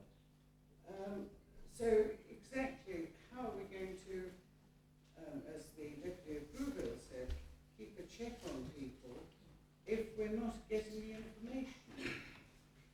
Perhaps the Minister would like to enlighten us. Thank you, sir. But we are getting the information because the Immigration Hotel Records Jersey Order requires that all the information that the Senator has just talked about is obtained and kept by the accommodation providers. They have to supply that information. There was a duplication. That information, or part of that information, was being legally required on a visitor registration card, which was filled in duplicate. One half had to be filed, and one half had to be returned to the tourism department. Now, so that the accommodation providers just have to keep that record, and some of them still do use cards, but some of them now in the digital era are storing the data securely electronically, and I think that's much more efficient. But to reiterate, sir, that information, the detailed information, is required and is kept. Yes, sir. Supplementary. Yes, the information may be taken and kept on a visitor card, but if your visitors arrive with an ID card and no passport, how are you going to cope? Well, I'm not sure I understand the question, sir, because if a visitor arrives from a country that requires them to show their passport, they will have their passport with them. They would have needed it to enter the island. But other forms of identity are fully acceptable, sir, but yeah, and they always have been. Dr. Taddy. So I'm presuming the underlying reason for the question is so we know exactly how many tourists are in the island at any one time, so we can keep up-to-date figures and compare them to previous years to see what trends there are. Is the Minister aware that, of course, nowadays people don't just stay in the traditional establishments, but they're increasingly using facilities like Couchsurfing, the website, or Airbnb, which don't necessarily get registered? And is there any effective way of actually monitoring the number of tourist visitors that we get to the island as opposed to just general footfall through the airport and harbours?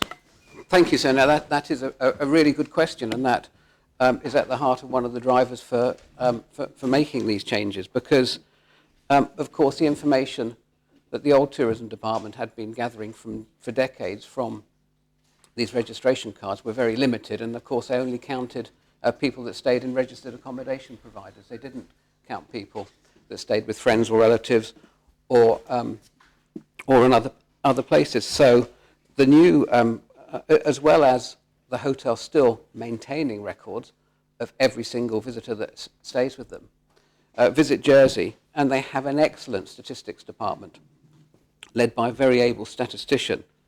Between the 1st of July this year and the early part of next year, will exit survey over 40,000 people, sir. And information about all visitors will be available, not just those staying in accommodation sectors, but also staying in other forms of accommodation, such as the Deputy has mentioned. And also, on those exit surveys, much more detailed information can be asked. For example, information of money spent while they're on the island, their sentiment about the island, whether they'll be returning, whether they will be recommending to friends and relatives. So all in all, sir, I think we're going to, in the years ahead, collate a much more rich and useful source of information. Deputy Martin. Yes, I think this follows on, sir. When is a visitor not a visitor? How long are they staying? What work is the Minister for Economic Development doing with our Minister in charge of our non-population policy, Senator Rutia? You know, the Minister has mentioned every department himself, Visit Jersey, Home Affairs. We have a Minister, or sorry, the Assistant Chief Minister in charge of a population policy has not been mentioned in this House today. I think that's where the Deputy of Grouville is coming from. We want to know, are they visitors? 2 weeks, that's fair enough. Are they visitors staying, actively seeking work? We don't know. Are you working together, sir? That is the question I'm putting to this Minister. I keep hearing silo upon silo this morning. Thank you, sir. This was a question, sir, about visitor registration cards. And, you know, far from working in silos, the government is working together like it's never worked together before. And all of the information, again, that the Deputy mentioned there, and I repeat this for the third time, is required to be kept by accommodation providers under the Immigration Hotel Records Jersey law. So that information is still collated and is available for inspection. Final supplementary? Sorry, I had a supplementary. Is it passed on to I'm sorry, Deputy. the name and address I nearly register? disallowed you. Excuse me. Thank Sorry. you. I nearly disallowed your question before. It's not really relating to this particular question.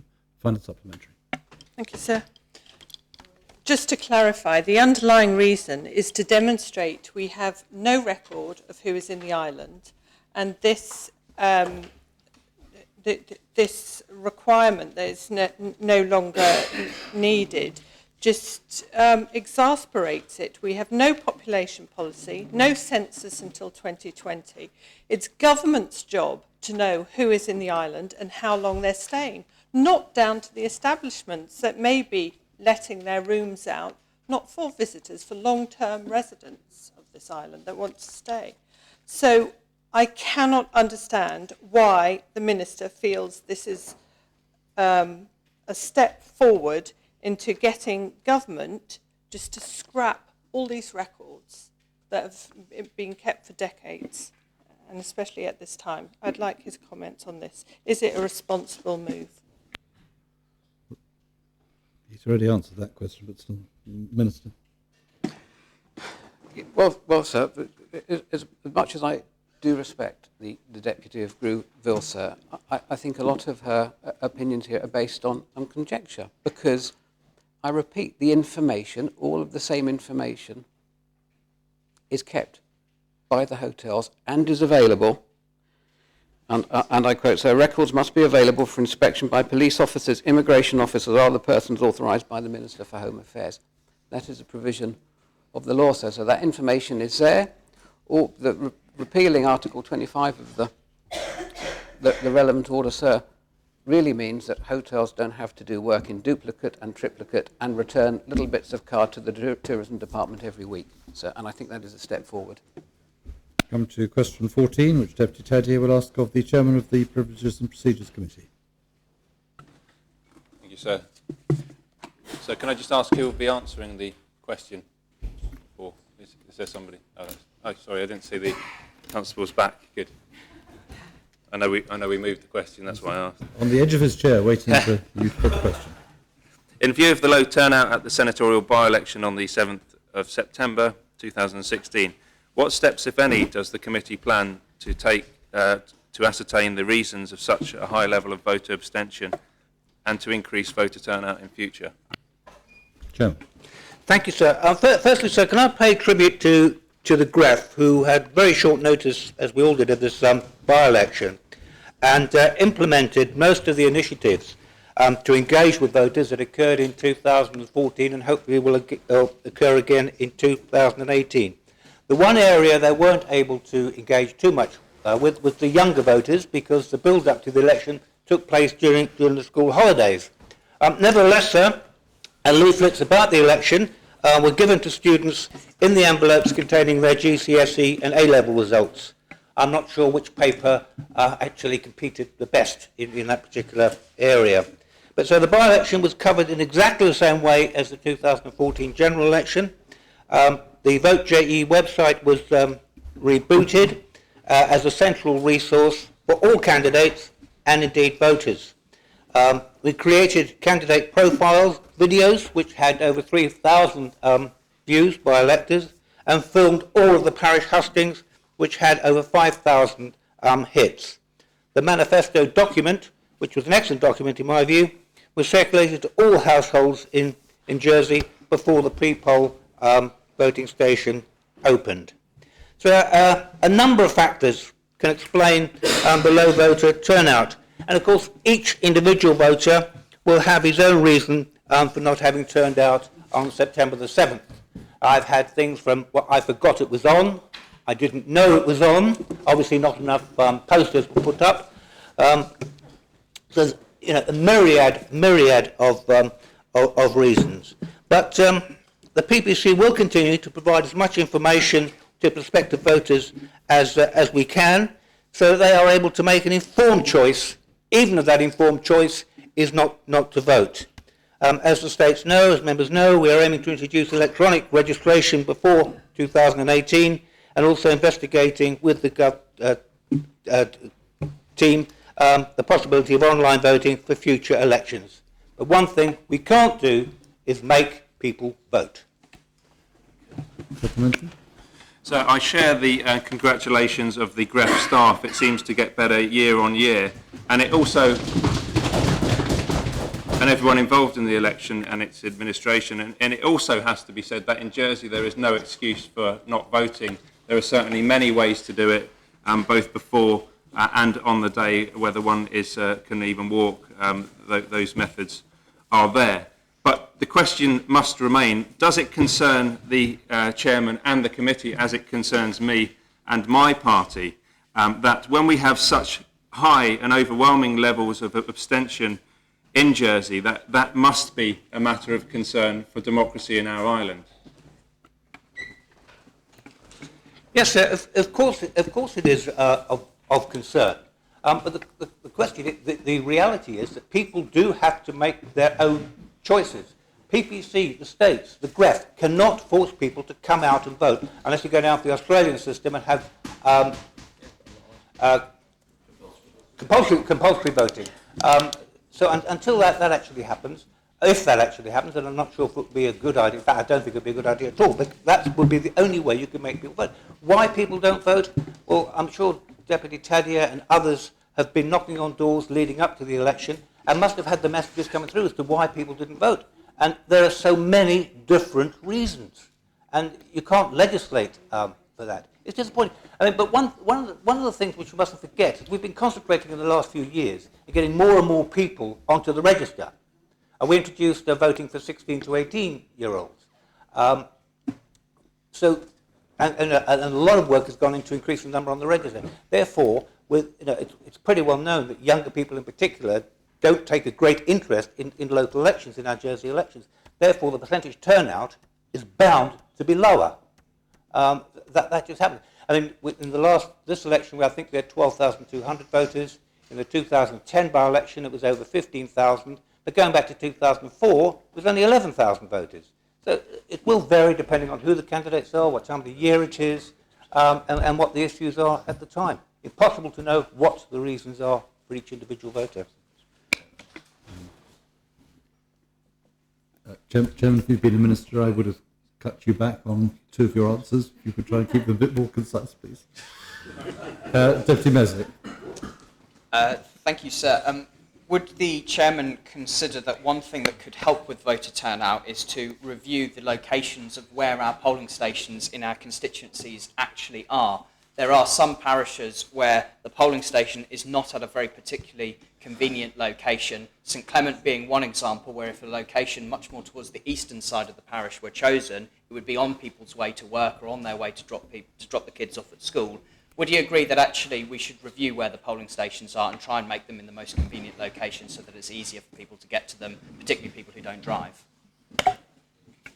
Absolutely, sir. I think all these things have to be considered.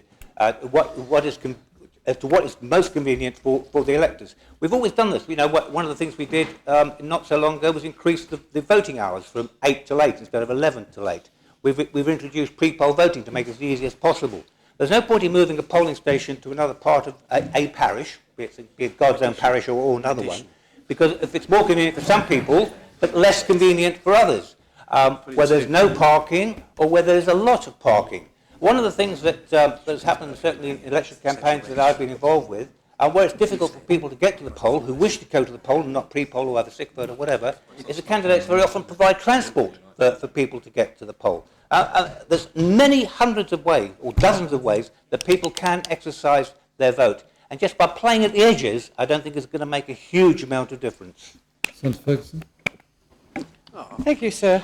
I wonder if the CONITAB will agree with me that we're actually addressing the symptoms rather than the actual source. Surely it's a question of education. What concerns me is that there is very little education at a young age to actually get people interested in the politics and how it works over here. I think that's the question, Senator. We're not having speeches. I have got 8 questions here. Is it a question of education? Ding. So I think it's unfair to say that there's a lack of education. I mean, certainly the PPC through the GREF organised the year 5, or was it year 5 assemblies in this place. We have the youth assembly, the youth parliament recently come into existence. The young people do know about our politics.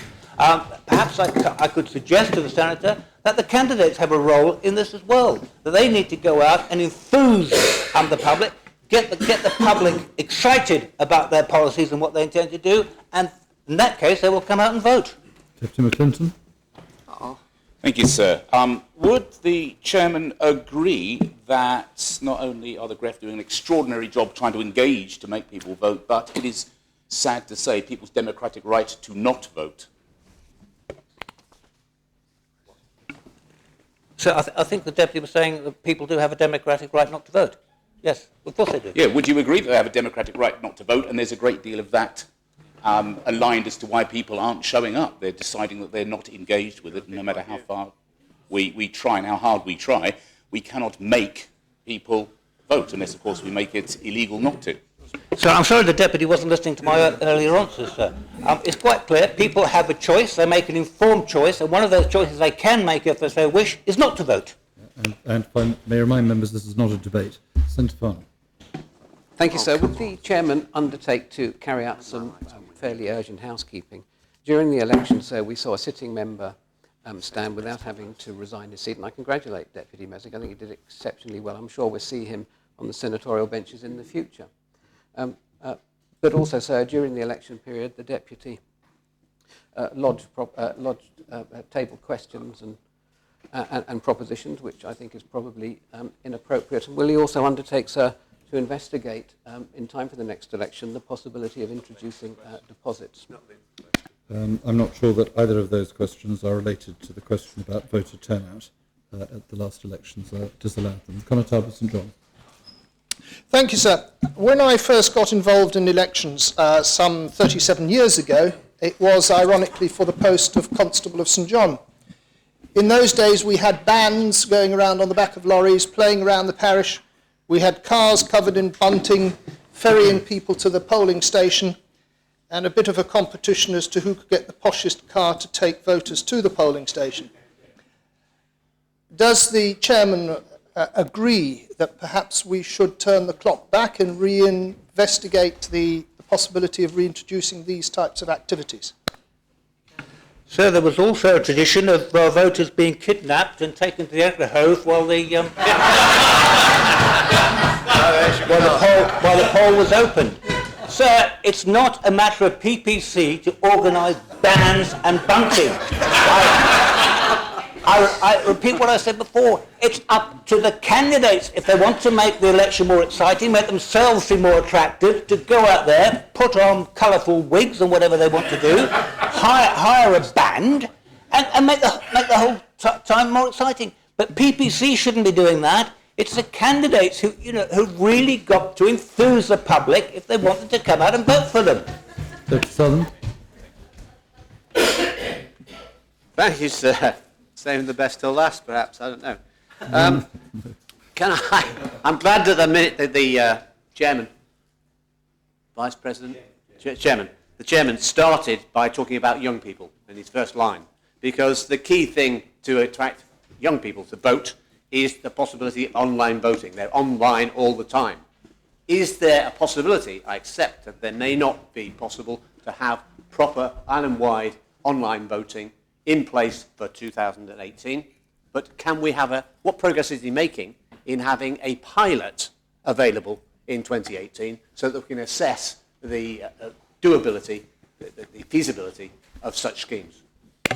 So I can't answer that question, sir, but certainly the eGov team is working very hard to come up with a practical solution to introduce our online voting. I would love to see that in place fully for 2022, whether it will be or not. One of the things that worries me is the total security, but if we can get over that, then obviously this is something that is going to come. But I'm not involved in doing the research into this. This is the eGov team who are doing that. So we look forward to hearing from them in due course. Will he, in his role as chairman, will he question the Gov team to assess whether a pilot is possible in 2018 rather than beyond 2018? Yeah, I could certainly ask the question, sir. Deputy Norton. Thank you, sir. Following on from the comments there of digital online voting, I'm aware that work is going on from the digital team, as just mentioned by the chairman. Should we have an electronic central register very shortly? And if we should have that central electronic register, would the chairman support the idea then that voters could vote at any polling station? One of the things we're certainly expecting is that online registration will be in place for the 2018 election.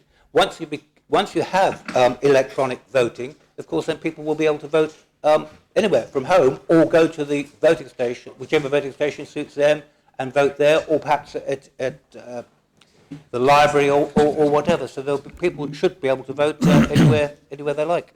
Deputy Doublé. Deputy Doublé. Sorry, so I didn't hear. Is there any way that we could make it easier for those living in St Brelade, St Saviour and St Helier to actually know what district they're in? I know it seems like a simple thing, but many who don't know, it's that extra step, that extra barrier towards voting. And could we perhaps, rather than waiting for people to come to the parish halls to ask, could we make it really easy for people and notify people in those parishes what their district is before voting time? Certainly for the next general election, sir, the parishes will be required to send out a notice to each individual household and explaining to them who's on the register in that household, but also telling them which district they're in and where they need to vote. So that's already in hand, sir. Final supplementary. Thank you, sir. I'm sure we could all name things that might encourage people to vote or things that would stop people or prevent them from voting. I'm sure these cameras at some point will have a positive impact on at least the entertainment value that the public get out of the states, if not necessarily the voter turnout. And I'm sure that the rise of political parties in Jersey will also do something to engage politics, but we'll have to wait and see. My concern is that actually some of the answers we've heard from the chairman actually seem to favour people's right not to vote more so than the problem of such high levels of abstentionism, which are a democratic problem, I think, for all of us. Will the chairman undertake to perhaps consider a survey which could be conducted online, asking people questions, did you vote in the last election? What would have encouraged you to vote? What would make you more likely to vote? What put you off voting? Did you perhaps vote for the first time in this election? If so, what made you vote for the first time? Questions to do with this, so that at least we can have some kind of the information to look at what steps we can do, because I do agree with the premise of the chairman that there are so many ways to vote in Jersey that it is so easy, but we actually need to make people want to vote. So does will the chairman agree to undertake that survey so we can find out why people in Jersey don't seem to want to vote and want to engage currently in our political system? So I think that's an excellent suggestion, which I would like to take up, and perhaps the deputy would forward me the sort of questions you think should be asked. My worry is that if 80% of people decided not to take part in the election for senator, how many are going to take part in a survey asking why they didn't take part? That's the worry, but I certainly think it's an excellent idea and one I'm prepared to follow up. We come to questions without notice. The first question period is for the Minister of Health and Social Services, Deputy Hilton. Thank you, sir. I have no doubt the Health Minister is as disappointed as I am at the premature departure of the recently appointed Head of the Children's Service. Was an exit interview carried out? And, if so, was the Minister satisfied all areas of concern were covered in the interview which took place? Sir, I was very disappointed when the Head of Children's Services resigned. She resigned for personal reasons. I can confirm that an exit interview was carried out, but it would be wrong to discuss the detail on that other than she resigned for personal reasons. Deputy Southern. Sir, in various documents, I've read that there are delays on certain aspects of P82. Will the Minister inform members what sectors of the service are subject to those delays and what the consequences mean in terms of retransfiguring the whole service in its entirety? So there are some delays, particularly in developing some of the services in the community and taking some of the services that we would like to take out of the hospital into the community. This has purely been down to the sheer volume of work, sir. Funding is there. We are working on it. There isn't a change in plan. It's just taken us a little bit longer than we would have liked. Can the Minister outline for members what the blockages are, or where in particular there are blockages? So we're undergoing, the health service as a whole, as well as the public sector, is undergoing the biggest transformation that it has ever undertaken. Part of that is driven, sir, by the new hospital and the design for the new hospital, because if we were to lift the services that we provide in the hospital today and attempt to put it into the new hospital, we would have to build, one, a much bigger hospital, and two, we would have a hospital that would not be affordable going into the future. So it's essential, sir, that we take a more realistic and pragmatic approach in supporting people in the community, which actually aligns with what they told us they wanted us to do in P82. Deputy Levy. Thank you, sir. Is there an official policy requiring triage staff and other medical practitioners in A&E from to give visitors to A&E the kind of third degree over why they're there and not at their doctors, the inference being that they're unfairly claiming some kind of freebie? Is that official policy, and is that appropriate if it is? So it's totally appropriate for medical practitioners to ensure that people are accessing the right service at the right time. Even if they can't afford it. Deputy St. One. Does the Minister accept the findings of the scrutiny panel's Living on Low Income review that the costs of GP visits are deterring many people on low income from seeking appropriate and timely medical treatment? And if he does accept that, what proposals can the Minister bring forward to alleviate that position? So I accept that it is a challenge for some people, but I'll take members back to P82 when consultation on that was made. It was said by the people that were asked that they valued the co-payment system. That said, I do know that it is very difficult for some people, which is why we have the social security system to support them. And we are carrying out a review of primary care, sir, but I don't want to mislead anybody by them thinking that there's going to be some massive reduction in charges. Deputy Teddy. Thanks, sir. I've been contacted by Mark in St Helier, who suffers from a variety of painful medical conditions. Mark would like to ask the Minister, does he accept the increasing body of evidence that herbal cannabis and other extracted forms of cannabis have any medical value? And if so, what would the Minister's response be to Mark, who's seeking to use cannabis to treat pain, inflammation and migraines?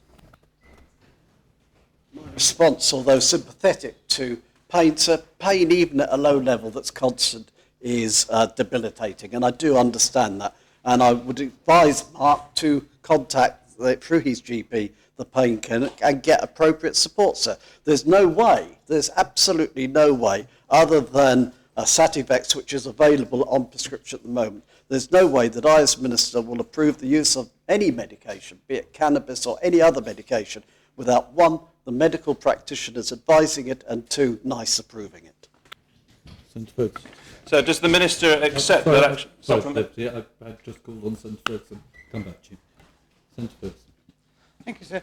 When will the department have a regulation scheme for the agencies and staff being used for care at home? So we have some scheme in place now already, and that's headed up by an officer within the Medical Officer of Health's department. And of course, we will have a full-blown scheme when we have the Care Commission, which is next year, I think, sir. Deputy Ronzo. Thank you, sir. How often should children's teeth at the school dentist be examined? I presumed it would be every 6 months. I've been contacted by a few constituents recently, had their children, one the latest, they had an appointment for this Friday, That's been cancelled, and the earliest they can now have that next appointment is 18th of January 2017. That will be 18 months since their last appointment. Could the Minister elaborate, please? No, sir, I can't. I don't know the answer to how often dentists should examine teeth. That's a matter for the dentist. I'm happy to ask and pass the answer on to the Deputy. Deputy Greville. Is the Minister confident that the A&E staff are equipped to deal with mentally ill or those suffering with drug withdrawal symptoms and in urgent need of immediate care? And Yes, sir, I am. And we've done a lot of work in ensuring that we also have appropriately qualified psychiatric staff available to A&E if should they be needed. can I ask a supplementary? I have a constituent where that was not apparent, and having ill-equipped staff within the A&E department, does the Minister appreciate it often places, at best, an unreasonable burden on the police? It's difficult for me to comment without knowing the case. However, we have done a lot of work in ensuring that appropriate training has been given to the staff in A&E to understand mental health as an illness like any other physical condition as well. But also the availability, as I said, of properly qualified psychiatric support. And if the Deputy has a concern about a particular case, if you'd like to let me know, I'll ask someone to look at it, sir. Constance Saviour. Sir, quite recently I was unexpectedly hospitalised, and I had to see the out-of-hours doctor who is at the hospital. It was 10 o'clock at night, and when the doctor saw me, he said, "You have to be admitted straight away." And my daughter was expected to push the wheelchair with me in it up Gloucester Street and around, and to come through the main entrance. And at the time I was vomiting very, very badly. The doctor was very concerned, so he eventually found somebody who, with a pass key, to take me through internally. Could something not be done? Because I can't have been the only one who has had to go through this. And it was quite nerve-wracking for me and for my daughter for the condition that I was in. First of all, sir, I'm sorry to hear that the Constable hasn't been well. I'm delighted to see that she's on form today. And I apologise for the fact that that was done. That is totally unacceptable. Porters work all night in the hospitals. They have access to the hospital at all times. And I personally will intervene to find out what happened there. Deputy Andrew Lewis. Thanks, sir. Is the Minister confident that patient care for stroke victims is comparable with that available in the UK? And if not, will the Minister be implementing any improvements to the service in this area anytime soon? Sir, difficult for me to be an expert in everything, but from what I understand, we actually perform better than the UK in providing support for people with stroke care and brain injury. That doesn't mean we have everything right, and we can always improve. And if the Deputy has any particular concerns, bring it to our attention, because that's how we learn. Sir. The Minister will soon be aware that I've submitted a written question on this matter, because it is of some grave concern to me, as there seems to be quite a lot of anecdotal evidence within the community, particularly with those involved with stroke victims, that we are somewhat behind the UK. Can the Minister supply any data to verify and clarify the fact that we're not behind the UK in this area? Thank you. Sir, the only way that we are behind the UK is that sometimes it is not possible for us to provide the full range of rehabilitation services, in which case, if it's appropriate, the person accesses that service in the UK, because we can't do everything in Jersey. Deputy Taddy. So my question's been asked. Deputy Southern. Thank you, sir. Returning to the question posed by the Deputy of St. One, has the Minister noted the reservations expressed by the GP we talked to, the chair of the GP's body, who suggested that the last people who should be in charge of rationing or charging a lower rate are the doctors themselves? It's a very inefficient way of rationing access to GPs if they have to say who and who is not sufficiently poor to be given a lower fee rather than the full £40 or whatever it is. So, GP charges is a matter for the GPs. Social Security share the co-payment. I think it's about £22 that Social Security also make available. Now, some practices have already decided, for example, not to charge children. That is a matter for them, sir. But there is a working group looking at access to primary care. The question was, did the Minister note that the fact that the GP concerned said it's a very inefficient way of delivering a service? Could he not improve on that? I can note it, sir, but that is one GP's opinion. Deputy Hilton. Thank you, sir. Can the Minister confirm the exit interview was carried out by a member of the Health HR Department? And does he consider it might be helpful to engage an independent person to carry out the exit interview in order to examine areas which may have been too difficult to explore with a member of the HR staff? Sir, I'm not going to go any further into the reasons why the head of childcare left, sir. It's personal reasons, and it would be inappropriate to start discussing that in this Assembly. Deputy Simon. Can the Minister update the Assembly with regard to his department's alcohol strategy, given that fixing a minimum price per unit of alcohol appeared to be unacceptable to many members of the public? It's not my department's alcohol strategy. I'm on a licensing group along with other ministers. At the moment, we're in the throes of just about to lodge a new law, and then the work of the panel really starts. So there's a new law around licensing, and then the work of that panel will really start, sir. Deputy Teddy.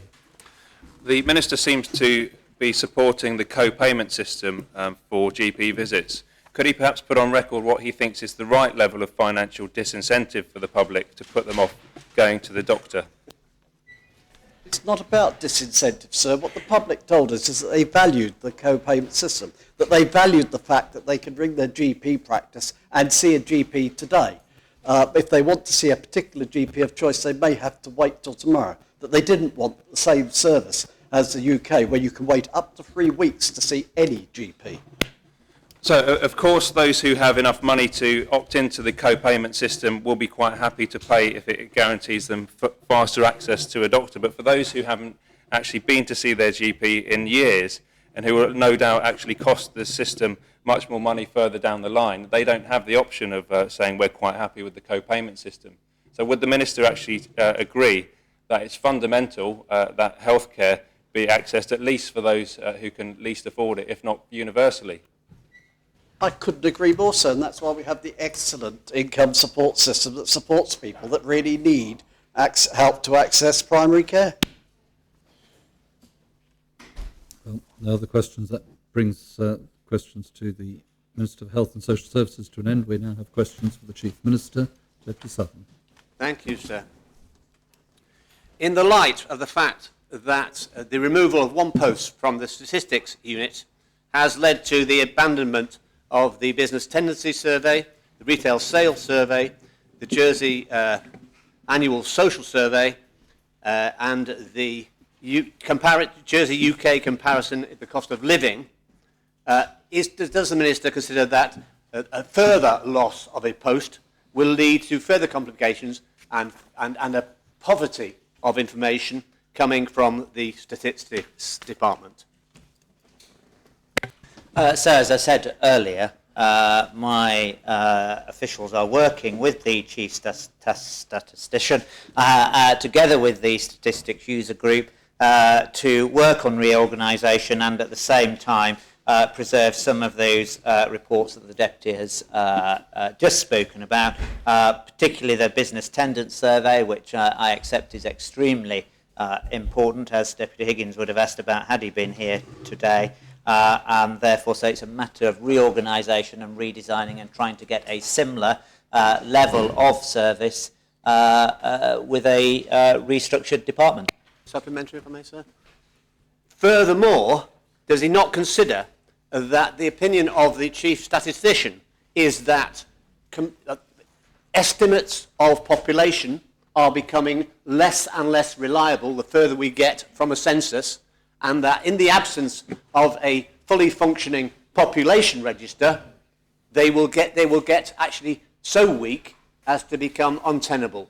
Does he not accept that reduction of staff in the Stats Department is a mistake? Whether we're going up or down, we need to know where we are, we need to know which direction to go, and that requires good, honest statistics. So the Deputy is again trying to conflate two issues. Deputy, he is, sir. Senator Routier is, and his officials are working with the Statistics Unit on an e-census, and it's always been known that to deliver that e-census required further resources from that available. So that is being dealt with separately outside of the reorganisation of the department, the need for resource to deliver the e-census, which is something that Minister supports, sir.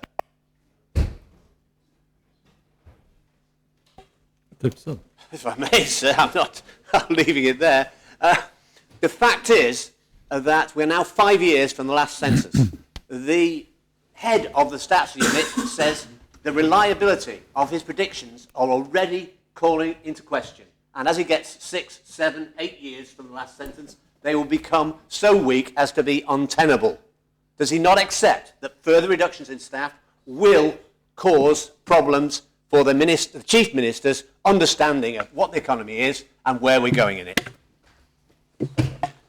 So I know the Deputy likes to overstate his point, but the normal interval for censuses has been around 10 years, and as I said in answer to Deputy Kevin Lewis about the United Nations Statistics Unit and what they were suggesting around 2021, and that seems reasonable to me, and we'll work towards that. Alongside that, I accept the point that the Deputy is making about the need to refresh numbers and information throughout that 10-year gap, and that's why we're starting work with the Statistics Unit on an e-census, and that will need resource as well, sir. This is on the same point. Does the Minister? On the same point. Similar point, yes. Does the Minister accept that it's his department which has failed to produce a functioning population register in the last, I think it's 8 years? And does he not accept some responsibility for that failure? No, sir, they're two different things, as the Deputy knows. Deputy Taddier. Thank you, sir. Will the Chief Minister be putting himself forward for election in the general election in 2018? And if so, will he be doing that as a candidate for a not currently formed political party? Chief Minister. So I'm not sure how that falls within the standing orders of my official responsibility, but you may rule otherwise. I've always taken the view that the Chief Minister has to answer almost any question, Chief Minister. But,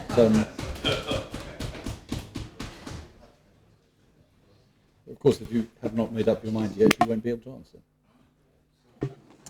answer. Sir, the next general election is not until May 2018.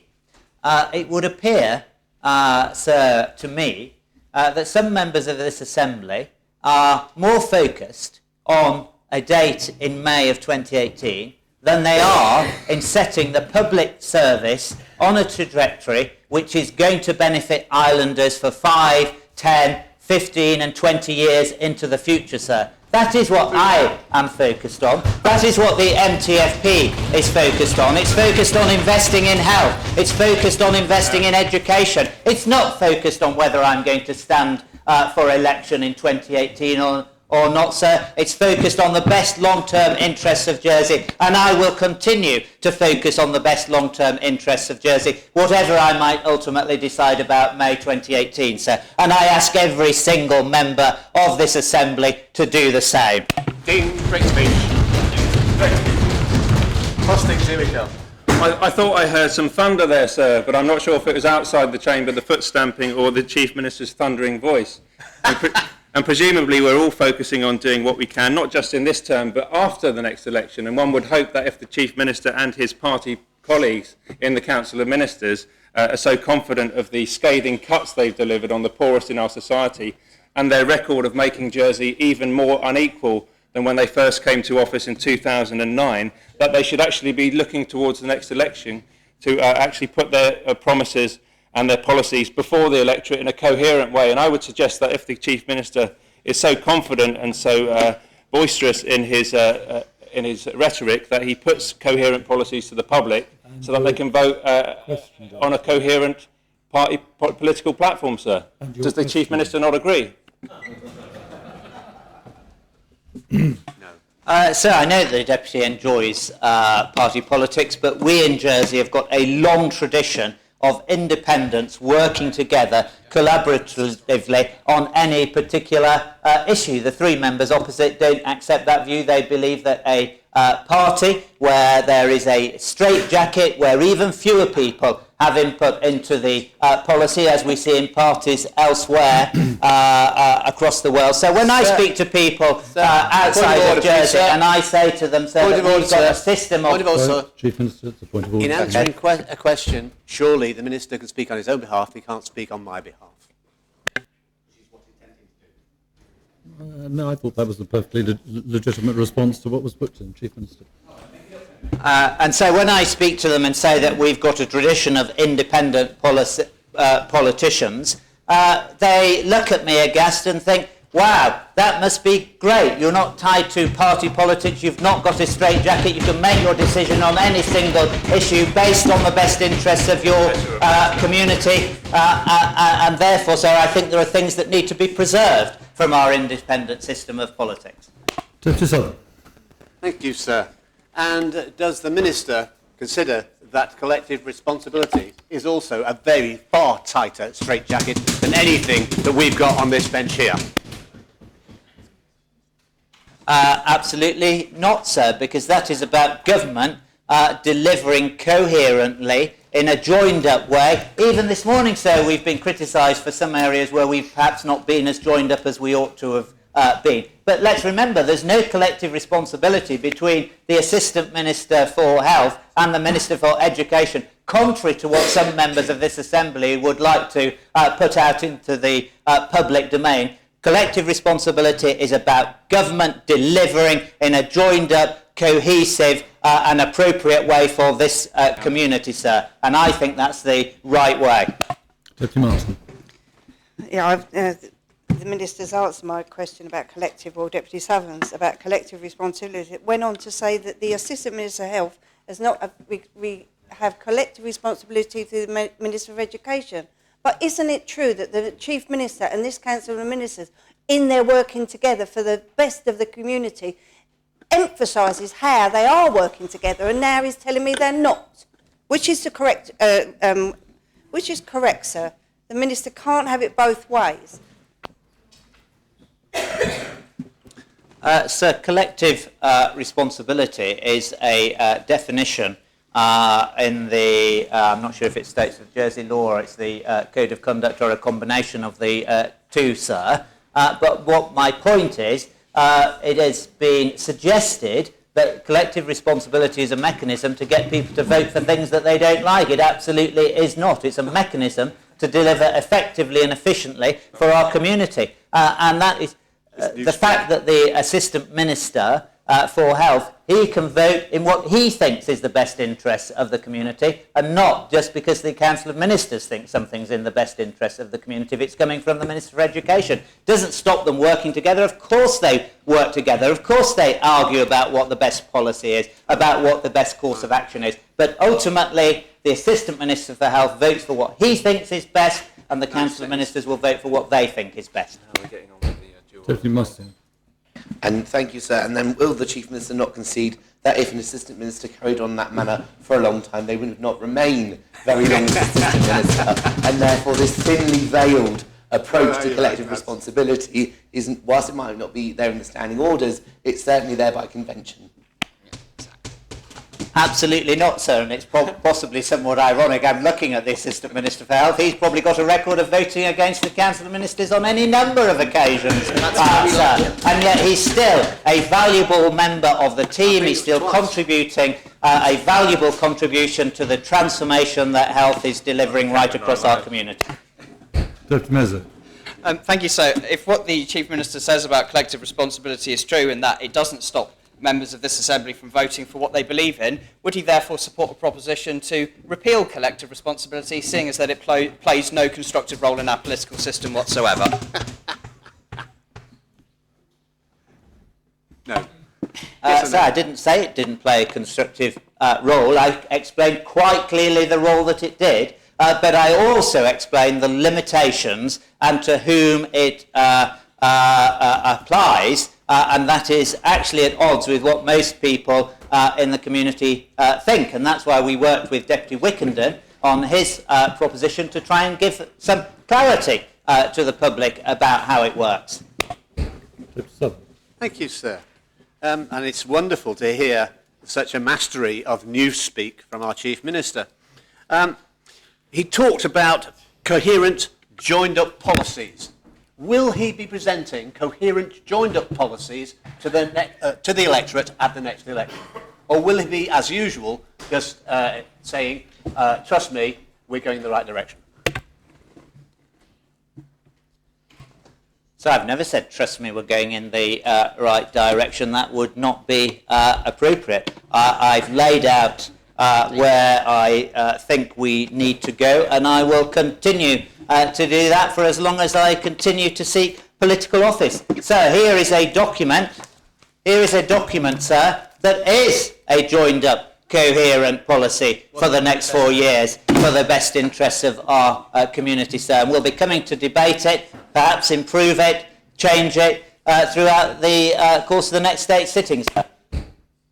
Deputy Taddier, be quick. Does the Chief Minister agree with the various comments that we heard on the doorstep? I'm sure that Senator Ferguson heard on the doorstep and other candidates when they're knocking doors, which said to the effect that collective responsibility in an assembly of independents is nothing short of dictatorship. It's fine to have collective responsibility when you're elected as a party on a party manifesto, but for the Chief Minister to stand up and praise the independent system in Jersey because members, apart from ministers, can all vote with their consciences, perhaps that's doesn't matter anyway for Council of Ministers. So does he agree that actually with that statement of many members of the public in Jersey who do value both independent politics and party politics, that collective responsibility is nothing short of dictatorship in the current Jersey setup?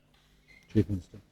So I'm sure as a responsible member of this Assembly, when that opinion was put to him, he explained to the person asking the question that it only applied to the Council of Ministers and any given specific assistant minister at that point, and therefore it could not be a dictatorship because the government comes into this Assembly on every single occasion and has to build consensus and get votes to get any single piece of legislation through this Assembly. It is not a dictatorship, and the Deputy knows it's not, so I hope he corrected those and explained to those who suggested otherwise. Thank you very much. That brings question time with that, or question time generally, to an end. We now come to K. There's nothing under J for personal statements. We come to K, statements on a matter of official responsibility, and the Chief Minister has a statement to make regarding Brexit.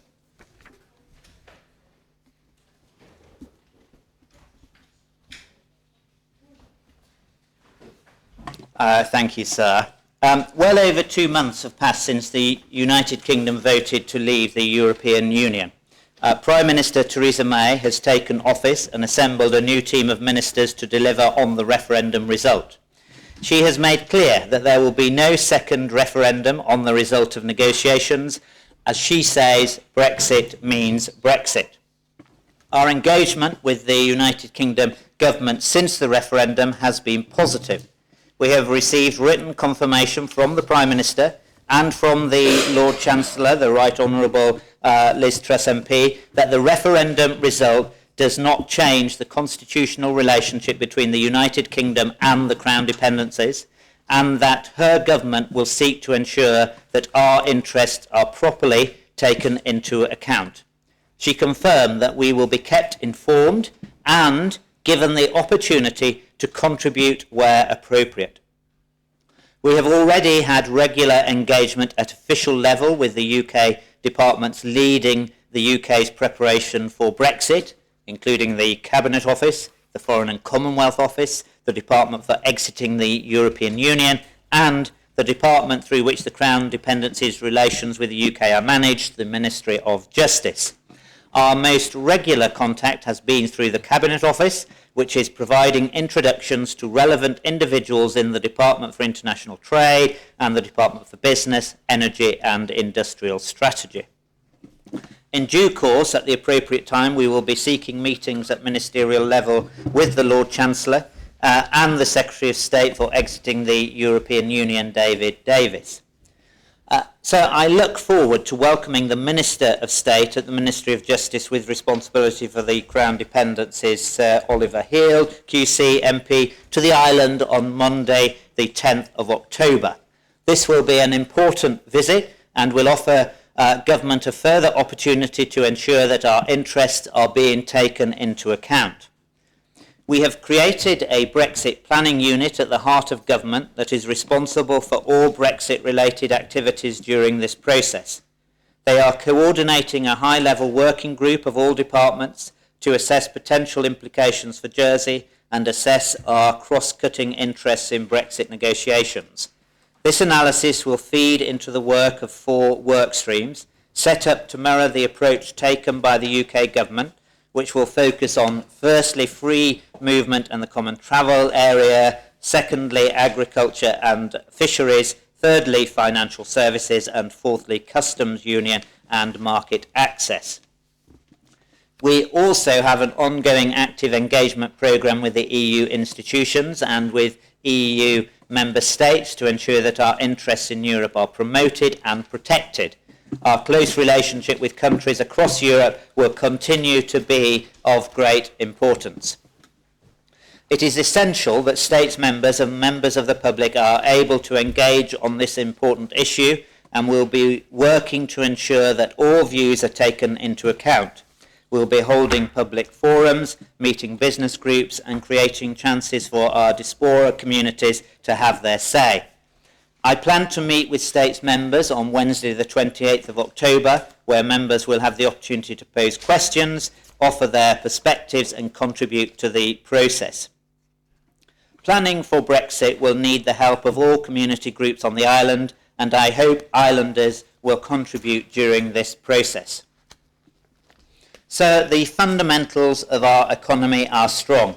We are well placed to deal with any short-term uncertainty in the UK economy, but equally to take of the opportunities the UK change in relationship with the EU might present. Our approach to the MTFP addition has been supported by the FPP. We have ensured that there is a level of flexibility inherent in the public finances to help us deal with any unforeseen volatility. We do not have long-term net debt and do not have to deal with large interest payments and debt repayments, as is the case in many other countries. The pound remains lower than its pre-referendum heights, and while this will impact on business, it will benefit our tourist and export businesses in the short term. The diversified nature of our financial services industry means that we are well placed to succeed in a post-Brexit environment. We are already outside of the EU for financial services. Our well-respected regulatory regime means that we are one of 5 jurisdictions approved for the EU's AIFMD passport, and this will not change after Brexit. We will continue to ensure that Jersey's role in upstreaming considerable funds from around the world to the UK and Europe is understood. I would like to emphasise that the right of islanders to travel, study and work in the EU, the right of EU citizens to live and work in Jersey, and the rights of Jersey businesses to trade with the EU will continue during this period. We have received no official word on the government's plans to trigger Article 50 of the Lisbon Treaty, which will give, of course, a negotiating period of at least 2 years for the UK and the EU to find new terms. After this period, the UK will cease to be an EU member state.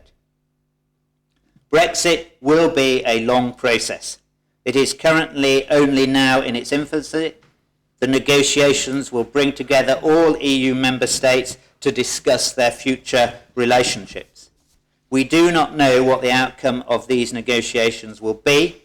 However, we have set out the broad basis of our position and will be working on the detail of what Jersey wants and needs in the coming months, together with the other Crown dependencies, the UK Government, to ensure that Jersey's interests are understood and protected over the course of the coming months and years. Negotiations have not started, but, sir, I can assure the Assembly that we have prepared for them thoroughly. The work we have undertaken lays the foundations for success, and while there is still more to be done, we can be confident that our preparations stand us in good stead. Thank you. We now have up to 15 minutes of questions. I call on Senator Ferguson.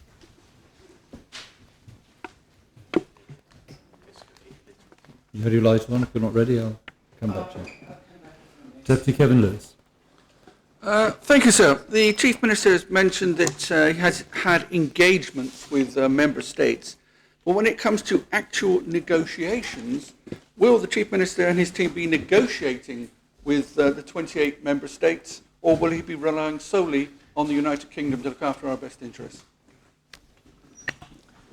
So the Deputy asks a good question, and as he knows, it is the UK which is leaving the European Union, not Jersey. Our relationship we are seeking to maintain, that would be maintaining the status quo, even though at the end of the 2 years it would not be governed by Protocol 3. We are engaging with Member States, and we've had a programme of engaging with Member States. I'm due to be in Brussels later this year to continue that engagement with my Guernsey colleagues. We are in conversation and being consulted with the UK government, but it's the UK government who will be negotiating with the Member States and the EU, because it is they that are leaving the EU. Thank you, sir. The statement, "we are well placed to deal with any short-term uncertainty in the UK economy," is in fact rather an exaggeration. It accuses me often of exaggerating. There's a written exaggeration from the Chief Minister, surely, because what we're due is at least 2 years of uncertainty coming up, and then we go for, Article 50, and that'll be 2 years negotiation. That's 4 years, 5 years of negotiation. Is it not the case that what he what he proposed when he first stood and had a strategic plan, it was all based around growth? Is it not the fact that the FPP has said we have to revise our economic growth figures downwards to zero? The UK, certainly the latest British Chamber of Commerce surveys revised theirs from 2.3 to 1%, looking at next to no growth. Is it not the case that we've got next to no growth because of uncertainty for at least the next 4 years?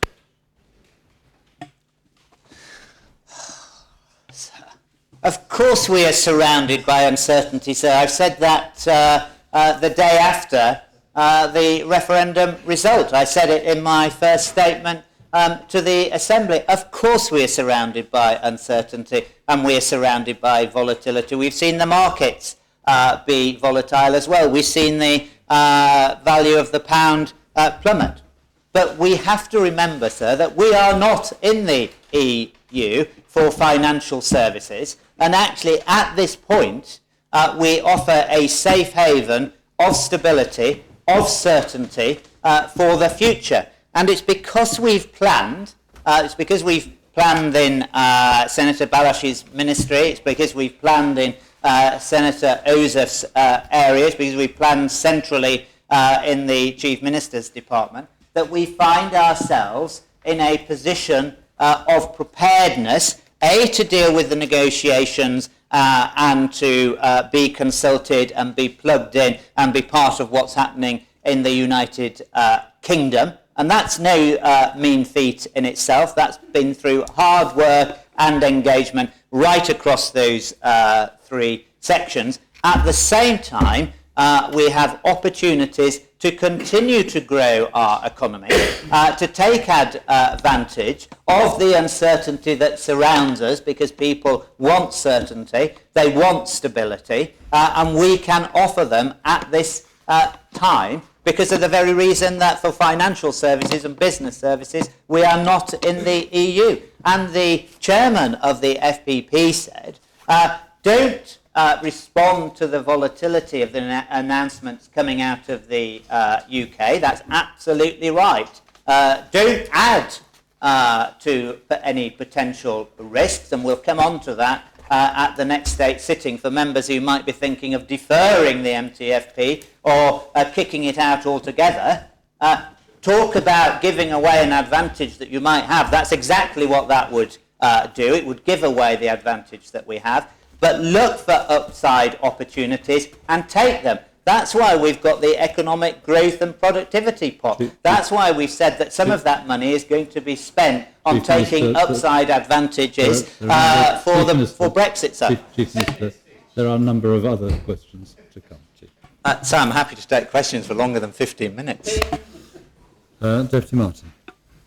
Yes, thank you, sir. In the penultimate paragraph, the Minister states, we have created a Brexit planning unit at the heart of government, and then states 4 areas that they are mirroring the approach of the UK.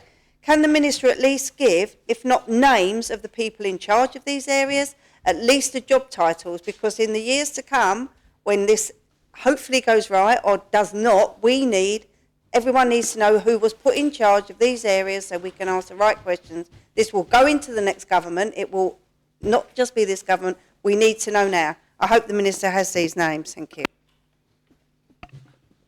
So I wonder if I could just ask the Deputy to clarify what it is that she's asking. Is she asking who's taking political responsibility for these areas of work, or is she asking which officers from a Jersey perspective are going to be involved? Well, obviously, I would say, I think the Minister may answer that he would have overall political responsibility. The area is officers in departments, because we need to know, if, as I said, the Minister can't give the name, I want at least the job title, so we know in the months to come who we can ask where the work is and what they are doing. Thank you, sir. So it is it's not difficult at all, because it's being coordinated by the Ministry of External Affairs. The 3 ministers involved are, of course, myself, Senator Balash and Senator Ozef, because those areas are overseeing the overall coordination.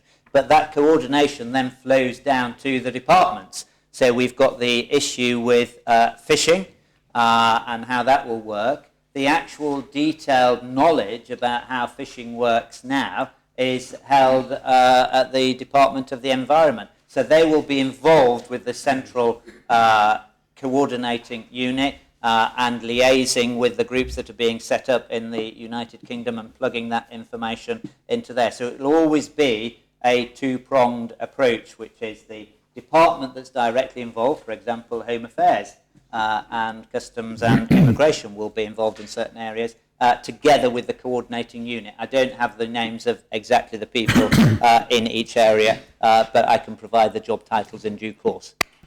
Contab St Mary. Thank you, sir. I've got a really simple question for the Chief Minister. I'm looking forward to being able to offer my perspective, but Wednesday the 28th of October isn't this year. 28th of October is a Friday, and it's during half term. Would the Minister, if he's considering having it on the 28th of October, consider moving it out of half term week?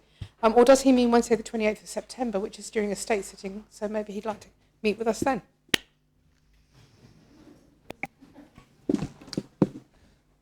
So I thank the Contab for that extremely astute observation. I shall make sure that the coordinator of diaries, who has a very difficult job, certainly with my diary, it's got to be said, and that confirmation is provided of exactly when that date is, and I'd have thought that actually half term was not a suitable time to have that, so thank you. Deputy Andrew Lewis. Thanks, sir. One of the biggest debates around the issue of Brexit was immigration. Does the Chief Minister think that there's an opportunity for review of our own border controls? The Prime Minister of the UK has discounted the idea of any kind of point system for control of immigration, but it's been discussed and mentioned many times in Jersey. Does the Chief Minister feel this is a really good opportunity to review our own immigration policy, our own border controls, in conjunction with the UK government, as we are still in the UK Common Travel Area, or the United Kingdom, including the Ireland as well? Does the Minister feel this is an opportunity not to be missed? 2 years we have to discuss this. Maybe a solution can be found. Chief Minister. So the Deputy will know from the statement that I've just given that one of the first working groups that the UK government is set up is around free movement, common travel area, and that therefore that is going to be addressed pretty soon out of the gate. That will have requirements for Home Affairs. And of course it will be an opportunity for all those involved in the common travel area and the implications for any potential change in the free movement to consider how they respond and how they react. I can't envisage a situation other than whatever the UK might decide, we wouldn't also want to lay over our own controls as we currently do. But whether the controls that we've currently got will deal with what's negotiated in the future is too difficult. We can't say at this point, but I would expect that whatever is negotiated by the UK, we would still want to, because of our various scarce resources, would want to layer over our own controls in the future as well. Deputy St John. Thank you, sir. The Minister set out 4 particular areas that this planning unit will be focusing on. In terms of having an appropriate engagement and ensuring that members or members of the public are speaking about the same types of things, would the Minister endeavour to provide some form of information in terms of the types of policies that would potentially be affected, the areas that will be affected, and be able to have that discussion on an informed basis rather than assumptions? Because I've heard many members at many briefings asking about this Brexit and if it's going to be affecting certain things to do with the European Court or the EEA area. So if the Minister could, Chief Minister could endeavour to do that, I'd appreciate it. So the Deputy makes a good point about the broad gamut of policy and law that needs to be reviewed and decisions that need to be made and what the effect may or may not be on those particular areas. Members will see either this afternoon or tomorrow going into the public domain extra resources being provided for the External Relations Department together with the Law Officers Department and the section of the Financial Services section to actually start doing some of this work, and law officers have already started reviewing some of those laws. It might be that ultimately we need to think about whether the structure that we've got in place of those 3 areas is fit to deal with the next 2 years, where we'll be pretty intensively dealing with all these Brexit issues. But yes, is the short answer. Deputy Breville. Is it not the case that fishermen are a lot happier to be free from the from the quota system and the EU fishing measures, so are a lot happier free from Brexit and see it as a positive move? Thank you. So that's an interesting view, and I think that the fishing area in particular might be one of those areas that on the surface might be seen to be positive, but actually potentially when the UK, and we will be involved in this, is negotiating its relationship with the EU, fisheries will be an interesting issue. Because on the one hand, you could be released from the EU quota system, which would be a great positive. So you could potentially have increased catches. On the other side is the potential imposition of tariffs and how they will offset each other. So there will be a lot of work to be done in this particular area. So we can see there's positive potential, But there's also, with all these issues, there's also downside risks that we're going to need to manage and understand what the effects might be if they can't be mitigated. Chief Minister, the 15 minutes has come to an end. We now come to a statement by the Deputy of St Warren, Chairman of the Health and Social Security Panel. Thank you, sir. In the foreword to the panel's reports on living on low income, I stated that panel members had been alarmed and saddened, but not altogether surprised by what we learned in the course of our review. We were alarmed in considering the ramifications of an increase in the numbers of people living on low income, now 1 in 4 households rather than 1 in 5 in 2009. We were alarmed by the growing gap in income inequality, noting that the average disposable household income of the poorest section of our community had actually decreased by 17% over a 5-year period. All of this at a time when our strategic plan acknowledges that nothing undermines social inclusion more than financial hardship, and we have set ourselves a strategic goal to help people in Jersey achieve and maintain financial independence and safeguard the most vulnerable in our community. We were saddened by the evidence of hardship we received. There is a growing reliance on charitable help, including food banks used by people from a range of backgrounds. These are not scroungers taking advantage of a handout, but typically are established working people who are coming as a last resort with heavy hearts.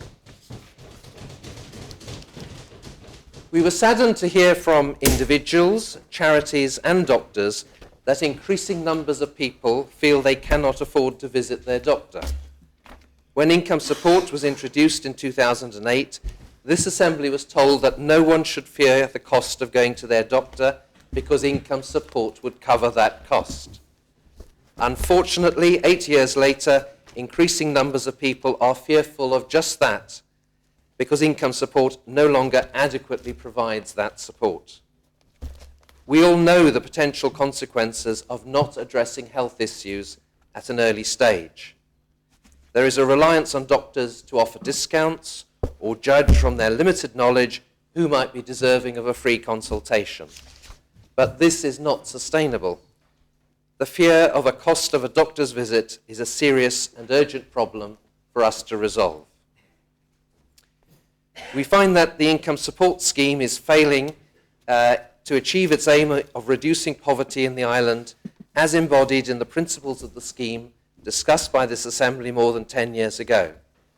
The real value of income support benefits has steadily declined over the years and now does not reach a significant proportion of people living on low income.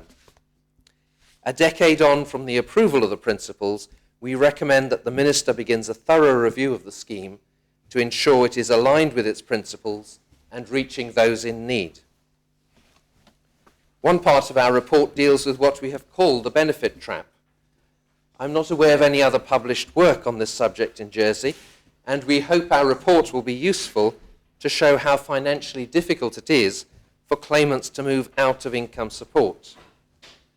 Other jurisdictions seem to have greater incentives to encourage this, and we recommend the Minister include this area within her review. The statistical evidence for the increasing number of people living on low income relates to the 5-year period ending in 2014. Since then, this Assembly has approved £10 million of benefit savings, which we fear will only increase the pressures on people relying on this safety net.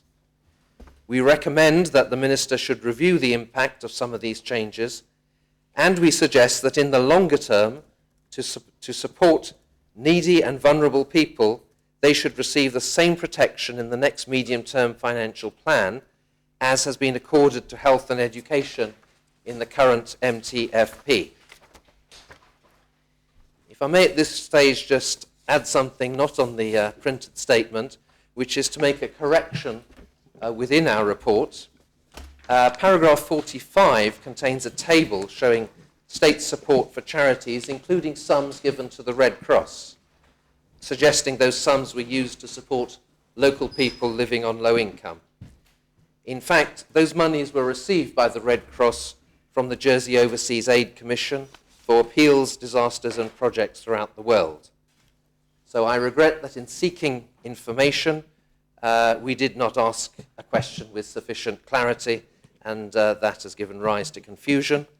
And may I apologise to the Red Cross and Jersey Overseas Aid Commission for any confusion and embarrassment caused. Returning to my statement, our report contains some short-term recommendations, but it is also a report for the longer term. We hope it will inform future discussions on these issues and enable us to concentrate on achieving that important strategic goal. It will not be easy, but dare we hope that the next household income survey, which is due in 2020, will show a narrowing of the gap between the island's rich and poor. I urge all members to consider our report, and please respond to panel members with your thoughts and comments. Thank you, I'm grateful. There will be 15 minutes of questions for the scrutiny chairman. I call on Senator Ferguson.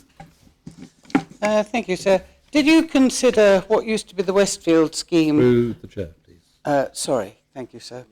Did the panel consider what used to be the Westfield scheme for dental assistance, which now provides £500 over 2 years for assistance with dentures, which, when a set of dentures costs something in the order of £1,500, is absolutely ridiculous?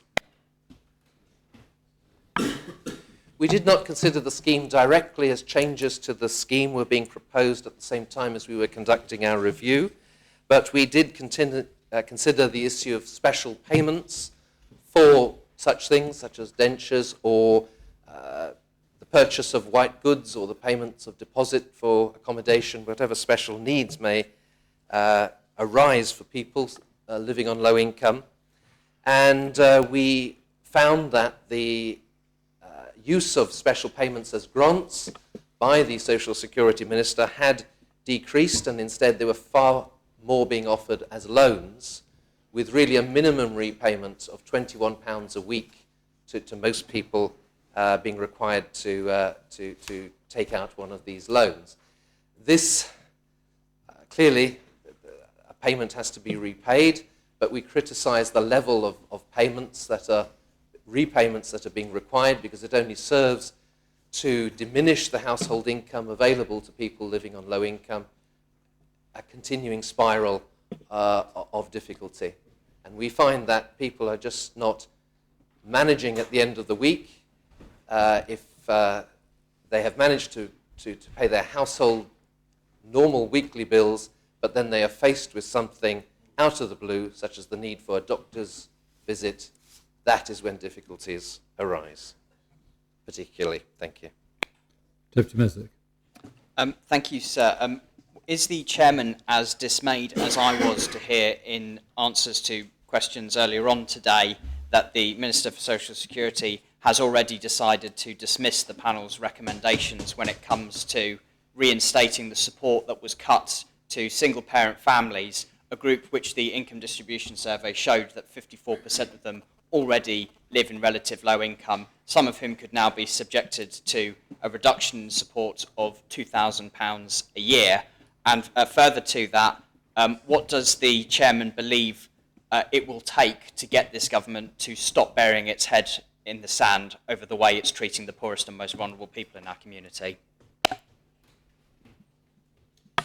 The Minister has said that she is going to be considering the report and noted the 6-week period in which she has to consider it. So I trust she will pay careful attention to it. In that 6-week period, I hope the Minister might engage with the panel if she needs any more information, if she wishes to know the reasons why we made certain recommendations. As to the longer term, we will continue to question the Minister on whatever responses she gives us, but I hope, as I've said, that this report is something that this whole Assembly can use, because it is packed with factual information about the effect of living on low income in Jersey, and this is a sizable section of our population. And I hope that all of us, whether ministerial team or backbenchers, will be able to pay greater attention to addressing these issues as a result of our report. Thank you. Senator Rizzo. Sir, I have listened to the statement with interest, and I've not studied every single part of the report. But would the Chairman agree that it is important when looking at the whole issue of low-income individuals to find ways, not simply of finding ways of spending more public money and redistributing, but rather actually making it possible to make, for example, markets work better for consumers. For example, most pensioner households have had their homes insulated and have seen, therefore, their costs of heating fall, quite apart from the energy costs of most fuels falling. And would he agree that his panel may also want to consider, and will work with some of my political responsibilities, of one of the reasons why people have got low incomes is because their costs are high. And because their costs are high, because markets aren't perhaps working as well as they should be. And actually, we need scrutiny panel support, and will he give me his support in actually the work that we're doing to reduce costs in areas such as energy and working with CICRA? And that is as equally important, if not more, in taking millions of pounds out of the cost of running people's homes. Would you agree? Because his report seems to be completely absent and silent on it. You can't just put more money in, you have to make markets work better. Does he not agree?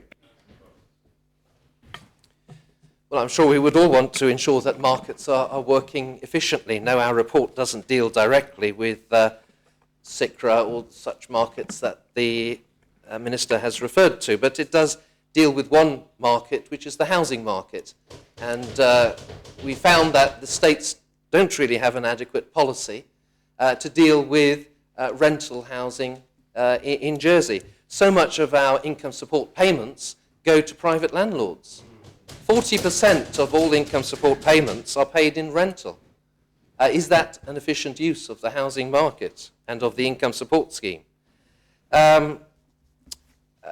If the Minister wishes us to consider markets, may I draw his attention to our recent zero-hour contract report.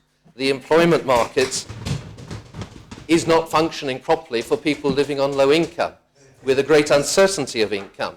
This is part of the reason why income levels have fallen over the past 5 years. We have a significant level of zero-hour contracts used by employers when they are, in reality, offering permanent jobs.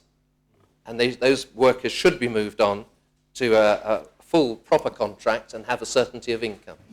Dr. Martin. Yes, it follows on nicely, sir. Wouldn't the chairman of the panel like... I was alarmed to see that it's now 1 in 4 households rather than 1 in 5 households living on a low income.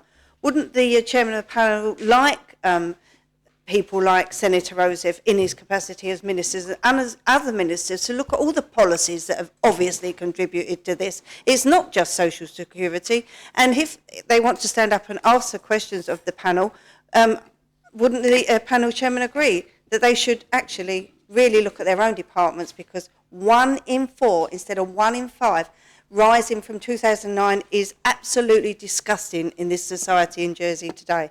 Wouldn't the chairman agree?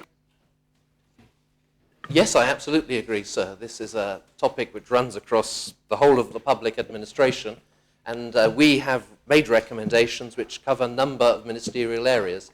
So we hope that our report will be a subject for discussion within the whole Council of Ministers. Deputy St John. Thank you, sir. Could the chairman advise what consideration was given by the panel to the impacts of this Assembly's agreement to charge 90% of market rents in social housing, especially for those people on lower income?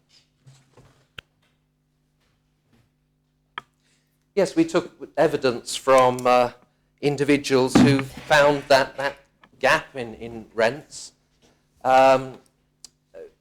posed them a substantial difficulty. They might be on income support, having either complete or 90% of their rent paid or a lesser proportion. The high rent means that they are struggling to make ends meet. We found that private landlords follow any state's rental increase. This only adds to the difficulties incurred by those in the private sector.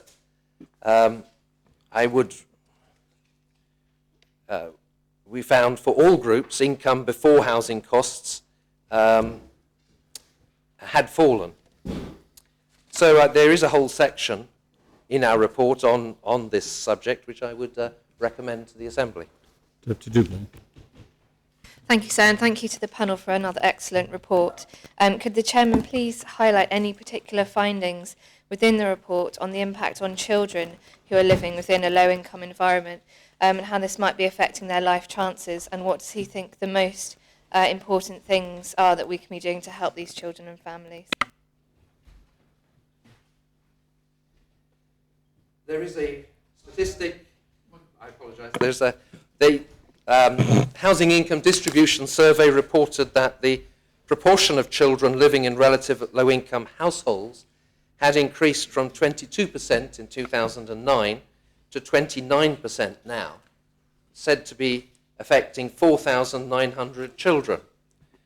We hadn't taken any specific evidence on the effect of children, but one can only imagine the stresses within households caused by trying to make ends meet, by parents working perhaps on 3 jobs and not being able to make ends meet, not being able to spend time with their children.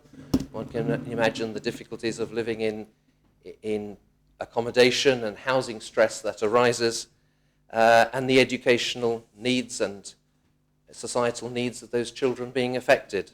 So low income will affect children. It will affect our ability to grow, to ensure that we have a population in the future who are able to take those posts in Jersey that we want them to take.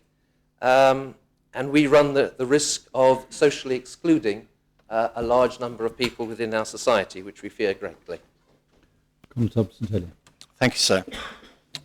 Did the panel find that, as well as the issues around funding, that the presence of support services in low-income families was important? I'm particularly interested to know to what extent the state support services are supplemented by the parishes that have retained either professional or voluntary community services visitors, and also by the third sector, the churches in particular. How important are these support services in low-income families? They are very important. They are assuming increasing importance, and we express concern that in the longer term they would be unable to cope with the pressures and the demands upon them. At the moment, it seems they have attempted to negotiate a program of work with within the monies available to them, but with increasing pressures on grants, we do fear that those funds will be vulnerable, and the services offered by charities will no longer be available. We did see some evidence of that within Headway, who we had a very interesting meeting with. They had chosen to drop some services because which they would like to offer, which would be of great benefit, but their budget just does not stretch to it any longer. We're well aware of the support given by the parishes, and St Helier is one of them with an advanced support system, and the churches. There is one small part of our report which deals with some historic funds we know are available to the parish and to the rectors of the parishes, and we would like to see those coordinated in a way which might make them better known and available for helping people out with some emergency costs, such as dental treatment. And we recommend that the Social Security Minister engage with the Conotabs and rectors to ensure that might happen. St Joseph. Sir, if I may just come back to my question. the panel has certainly some important information in this report, and the chairman makes important and accepted conclusions about incentives to work. But the inescapable conclusion of what I can see from this report is the solution is simply to spend more money on income support. And does he not also accept that when he speaks about, and he's been riposte in answering the question to me about housing benefit, money, states' money, actually makes market worse. It's hard, but it doesn't work. 10 seconds for your question. So my question is does the panel, and I haven't seen any economic analysis in this report, which actually speaks to the importance of actually making, the real way you get people out of poverty is making market works and getting people into jobs, not simply telling the Social Security Minister to spend more money on, which is what I'm getting. Does he not agree? Senator, thank you. Chairman, as a result of the Senator going on rather longer than expected, you have an extra minute to answer the question. I do wish the Senator had been present when we were visiting people living on these low incomes, and when we met them at the town hall. No, of course he couldn't. He's not a member of our panel, but what the Senator speaks of is really completely outside the experience of these people, I'm afraid. If he's criticising me for saying that we need to spend more to support vulnerable people, then yes, that is the firm conclusion of our report. There is a level of support that is needed that must be given. Otherwise, to quote the strategic plan, social inclusion will be damaged. We have a goal to support the vulnerable and the needy. If that support is falling away, it does not matter how markets work at a higher level. We must bring social inclusion to bear and make sure that these people are in a position. We're not just talking about working families. We're talking in our report about pensioners who are suffering low income and children who are living in households with low income. So there is a minimum level of support which the state must give in order to preserve the social cohesion of our society, and we are in danger of falling beneath that. Thank you very much. That brings questions to the Chairman to an end. So I wonder, sir, if I could just move the Assembly. P70 is a relatively, I hope, quick appointment of a chairman for the Gambling Commission, which is due to be held in camera. And I wonder if it would make logistical sense to deal with that now, so if members were minded just to spend a couple of minutes on it. The Senator is right that P70 is a proposition that needs to be heard in camera. Would members find it convenient to deal with that now, or would you members prefer to deal with it later on?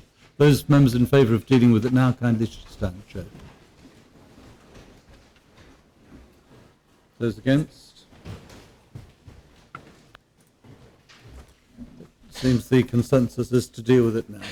Therefore,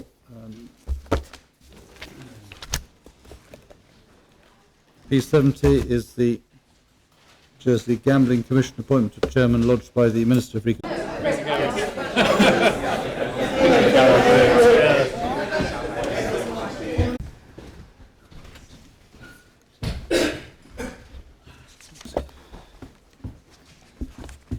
Before we resume, I'd like to inform members that over the lunch adjournment, I administered the oath of acting greffier to Mr. William Millow, so that he's now able to act as greffier in the absence of the greffier and the deputy greffier. It also has the advantage of my saying so that it is now enrolled in Hansard, so everybody knows about it. We now come to the public business for this session. The first item is P9, the draft former Lamott Street School validation and abrogation of covenants, Jersey law, lodged by the Minister for Infrastructure. I ask the greffier to read the proposition. Draft former Lamott Street School validation and abrogation of covenants, Jersey law 2000, a law to validate the use of land formerly known as the Lamott Street School and to abrogate certain restrictive covenants attaching to that land and for connected purposes. The states, subject to the sanction of Her Most Excellent Majesty and Council, have adopted the following law. Minister, proposed principles, please. Thank you, sir.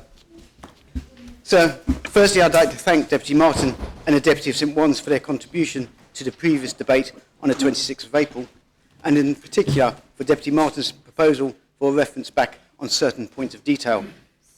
I would also like to take this opportunity to apologise for the gaps in the information provided in the original P9 report, which led to our two colleagues to raise concerns and for the reference back to be called. This reference back has given my department the opportunity to provide members with additional information which will help them better understand this somewhat complicated matter. Before moving to the key points of the addendum to P9, I wish to briefly recap on the purpose of bringing this law to the Assembly for approval. The historical ownership of the Lamott Street site is relatively complicated, as are the use of restrictions that were agreed by certain parties when the transactions were completed many, many decades ago. Our understanding, based on advice, is that the use of the restrictions are now deemed to be spent. However, it is in the public interest to confirm that position by formally cancelling out the conditions. The proposition also validates the various uses of the land since at least 1964, which have been contrary to the restrictions and probably well over the past 100 years or so. As I said in April, society has changed since the 1840s and subsequently 1926, when the restrictions were put in place. We no longer have schools for the poor, providing care and religious instruction for a large number of children of specific ages. We are faced with a position whereby we cannot comply with the use restrictions, and whether we continue unsatisfactory action of ignoring the problem, or, as what I believe is the right course of action to take, is that we seek to address it. We are proposing that the options of cancelling the restrictions by law for three reasons. Firstly, having regard to the age, nature and standing of the restrictions, this method is deemed by the Law Officers Department to be by far the most effective for the public, as confirmed by the Attorney General on the 26th of April earlier this year. Secondly, the concerns with alternative options such as compulsory purchase is the risk that in the future a party comes forward claiming to hold an interest, or or understanding, again based on advice, is that no party could legitimately make such a claim. However, should this unlikely event happen, the potential cost to the public in dealing with it would be significant. And unfortunately, we cannot rule out the slim possibility of a repeat of Lepar type scenario taking place, whereby a completely disconnected party seeks to acquire certain rights and then advances a case. I reiterate, advice is that no party could legitimately make a claim. However, that does not stop someone making a claim, and this would be very costly to the public in dealing with it. Thirdly, this method has been approved by the states before, at the old Jersey College for Girls site, at 33 Belmont Road, at the former maternity site, now known as the Labar Centre, and more recently at Howard Davis Farm. Members will note from the addendum that we have explained the fundamental differences between the circumstances of the abrogation of the Howard Davis Farm and the proposed abrogation of the covenant of Lamott Street. I would also like to summarise, if I may, what I understood to be the key points made by the Attorney General when he advised this Assembly in April. And they are: neither of the restrictions provide that the sold or gifted land should revert to the heirs of the vendor or donor in the event that the conditions of the gifts are not complied with. Accordingly, the heirs have no status in law in respect of those gifts. The heirs have no powers to agree the variation or abrogation of the restrictions. The restrictions in the case of Sir Jesse Boot in 1926 was a personal one and not expressed to be in perpetuity. His entitlement to take action on that covenant ended on his death in 1931. Nevertheless, both restrictions were referred to in the 1964 conveyance from the parish to the public, which was done at a commercial sum of £12,000 as opposed to a gift. The parish does, however, have a theoretical right at least to take action for breaches of the covenants.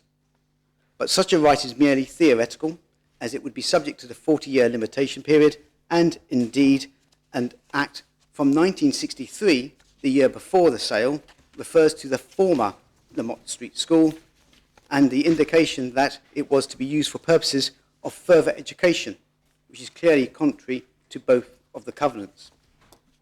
The second covenant, in some respects, conflicts with the first indeed.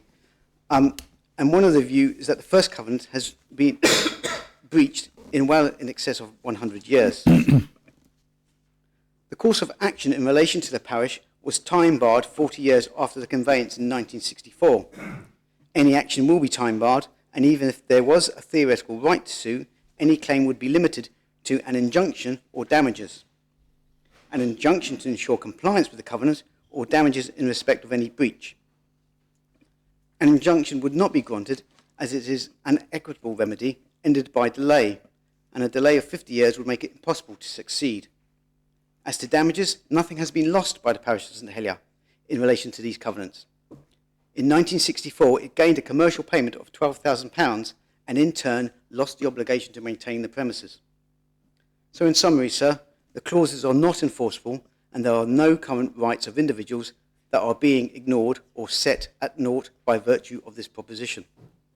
The advice and the position set out in the proposition has not changed since the debate in April. I'm therefore going to focus now on the further information on the 4 points of the reference back provided in the addendum. I will quickly summarise the responses to these 4 points. Point 1 was to seek the establishment of the principal heirs of the original parties which created the respective 1840 and 1926 restrictions. There are 2 principal heirs. Firstly, the late Reverend James Henry Jamvan, who in 1840 sold the premises in 2 sections to Major General Tuzal and Messrs. Hammond and Henry, trustees of the company instituted in the island for the education of the children of the poor. Despite conducting further research locally, including contacting a distant relative and engaging a genealogy research practice based in England, it has not been possible to trace the principal heir of the late Reverend Jamvan. The research focused on a family member who was living in Dundee, Scotland in 1918 when she signed a power of attorney in her absence from the jurisdiction. The key documents, being probate papers, which should exist in the Scottish court, appear to have been mislaid by the Scottish authorities and cannot be supplied. We therefore consider that all reasonable attempts have been made and exhausted. Secondly, the late Jesse Boot, who in 1923 transacted with the parish for part of the site, with the assistance again of a genealogy research practice based in England, Sir Jesse Boot's principal heir has now been traced. Point 2 of the reference back was, if the heirs could be traced, to seek their views on the proposals to abrogate the respective 1840 and 1926 restrictions. The late Jesse Boot's principal heir, as I've already confirmed, was contacted in writing and has replied in support of the proposals. His reply was attached as Appendix 3 to the addendum. Point 3 was to clarify the position of the restrictions created when the parish sold the site to the public in 1964. As advised by the Attorney General during the debate on the 26th of April, the parish has a theoretical right to sue in relation to the 2 covenants. I say theoretical, as I've already said, as even if it could be upheld, it would be subject to a 40-year limitation period, which is now expired. Indeed, an Act of the States from 1963, as I've said, the year before the purchase for the parish, refers to the former Lamott Street School, and there is a clear indication that it was to be used for purposes of further education, which was and is contrary to the 2 covenants. This may have been connected with the decision for the sale to be subject to a £12,000 consideration, at the time a commercial payment of consideration and not a gift, to reflect that the premises would be used for other public purposes. And the final point was point 4, was to propose an arrangement to respect the charitable intent of the respective 1840 and 1926 restrictions. My officers and I have worked on this matter since the debate on the 26th of April, including liaising with other States departments regarding possible projects to which a financial contribution could be made. There is no absolute requirement to make such a contribution, but I consider that it would be reasonable to do so in this case, and I have given a ministerial undertaking to do so. When determining an appropriate sum, we considered the decision of the State when an arrangement was reached in 1989 between the State and the trustees of the former maternity hospital at Le Bar Centre to allow a new use to take place. At that time, a sum of £25,000 was agreed in that case, which inflated to the present day equates to just under £70,000. And again, apologies to members, but both the addendum and the reissue of the addendum still contained a typographical error where it mentions the figure of £60,000. To date, regrettably, it has not been possible to identify a specific local project linked to the welfare and development of young children, to which a one-off but lasting contribution could be made. However, for me, it is important factor that this money should be spent to directly benefit young children up to the age of 6 years of age, and with particular emphasis on the 1001 critical days concept, i.e. the enhanced input into the children's life up to the age of 2 to render lifelong benefits. The proposal is therefore to continue to work with other State departments and children charities to identify an appropriate project to which a contribution of £80,000, and I repeat £80,000, could be made, which would be over and above any existing funding proposals. And I stress that this will be new money arising from whatever capital project leads to the regeneration of the site. It will not be diverted money from an existing educational or other revenue budget, but will be part of the capital cost of any development on the Lamott Street site. To this end, I am meeting with the Chief Executive of Brighter Futures later this month to understand if they have currently unfunded proposals that would meet the criteria as a suitable project. And I further undertake to inform the State of the chosen project as and when one is identified. In addition, sir, it is intended that any future development of the Lamott Street site will also include appropriate feature recording the history and the contribution made by Messrs Janvin and Boot. Sir, I trust that summarises the position and that members now have sufficient information and reassurances to support the proposition, which I understand we admit they should have had in the first instance, for which, again, I apologise. I make the proposition, sir. Seconded. Does any member wish to speak? All those in favour of adopting the principles kindly show. Sorry, I wish to speak, if I may. I'm so sorry. Thank you very much. Deputy Bree. Thank you very much, sir. I probably am going to be a lone voice in the Assembly on this one. Despite the evidence that has been provided by the Minister, I am feeling very uncomfortable with the Assembly voting on a covenant. And that's for a number of reasons. Firstly, it is a question of respect. And by respect, I mean respecting the wishes of the original people who set this covenant in place. Now, perhaps I'm wrong in thinking that, but I do not feel that this Assembly is the place in which we should be debating this covenant. And the reason for that is that it boils down to a question of trust. And by trust, I mean that any donor or any person wishing to improve the lot of the poor or the needy in the island and decides to do so by setting a covenant on a piece of land, which is very common practice under Jersey law, will be in a position where he is unable to trust the government that they will not seek to overturn that covenant for their own usage. And that I feel very uncomfortable with. And it boils down to a question of integrity. Are we as a State Assembly quite happy and quite content with the fact that we are being asked to vote on a proposal to overturn a covenant that may have been set many decades ago, but the purpose of the covenant was to provide education to the poor of the island? The Lamott Street site has been allowed to fall into disrepair because of the lack of investment by this government into the infrastructure.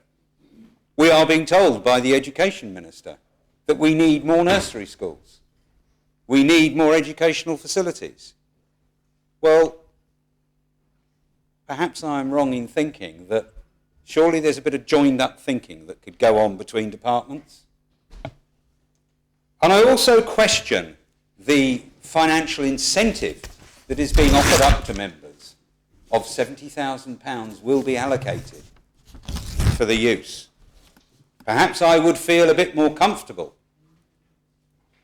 if the actual amount of money being offered up by the Minister for funding good causes in that area was substantially more and represented the commercial value of that site. Because that is what we are talking about. It is the use of a site that was originally intended for a very good cause and a covenant was put down.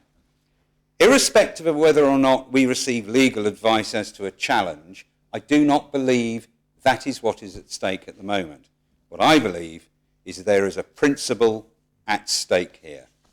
And I would also question whether or not we are, if we vote in favour of this, giving a signal to the Minister for Infrastructure to look at every other site that the States has an interest in that has a covenant on it. Because we're saying, yeah, fine, let's do away with it. We don't respect the wishes of the original people many decades ago who set this out. So I'm afraid, even though I am a lone voice, I'm sure I cannot support this, and it is a question of respect, trust, integrity and principles. Thank you, sir. Deputy Labby. Thank you, sir. Of course, one hears what Deputy Bree is saying, but about the respecting the wishes of the original covenant. But times change, and covenants with excessively detailed restrictions of their time do date. They do date. And I think that the Minister here has been very gracious in his opening remarks, in his proposition speech. And I think the Department and the Minister have done everything they can to contact the relevant heirs now, and they've had that letter from the principal heir, which gives the plan the blessing and the green light. And I don't know whether a decision was taken to move the axis of the town south, or whether that's just by natural osmosis. But that is what is happening. The town of St Helier is gradually moving south into the waterfront, etc., with the offices, the banks and the legal offices moving down south. And the trouble with that is, if we're not careful, we will leave a vacuum in the north of the town. And to put the government HQ, if that is what it's going to be, and I hope it will be, with all the staff that will be working there, to put that in this area is exactly what this area needs. It will be a massive boost. It will be a massive kick to the economy of this area, and I can tell ministers and their departments and civil servants, if they're planning to go there, you will find a fantastic Indian restaurant just opposite. And planning have just approved a Domino's pizza around the corner if you need to get something in. And there's a whole host of restaurants up Lamott Street into town that you will find will service you very well, and it will be great to have them serviced too by this injection to the economy of the north of town, which would be incredibly beneficial, and for that reason I have no doubt to support this proposition. Deputy Rondeau. Thank you, sir. Just wait for the camera to leave Deputy Labby and focus on me.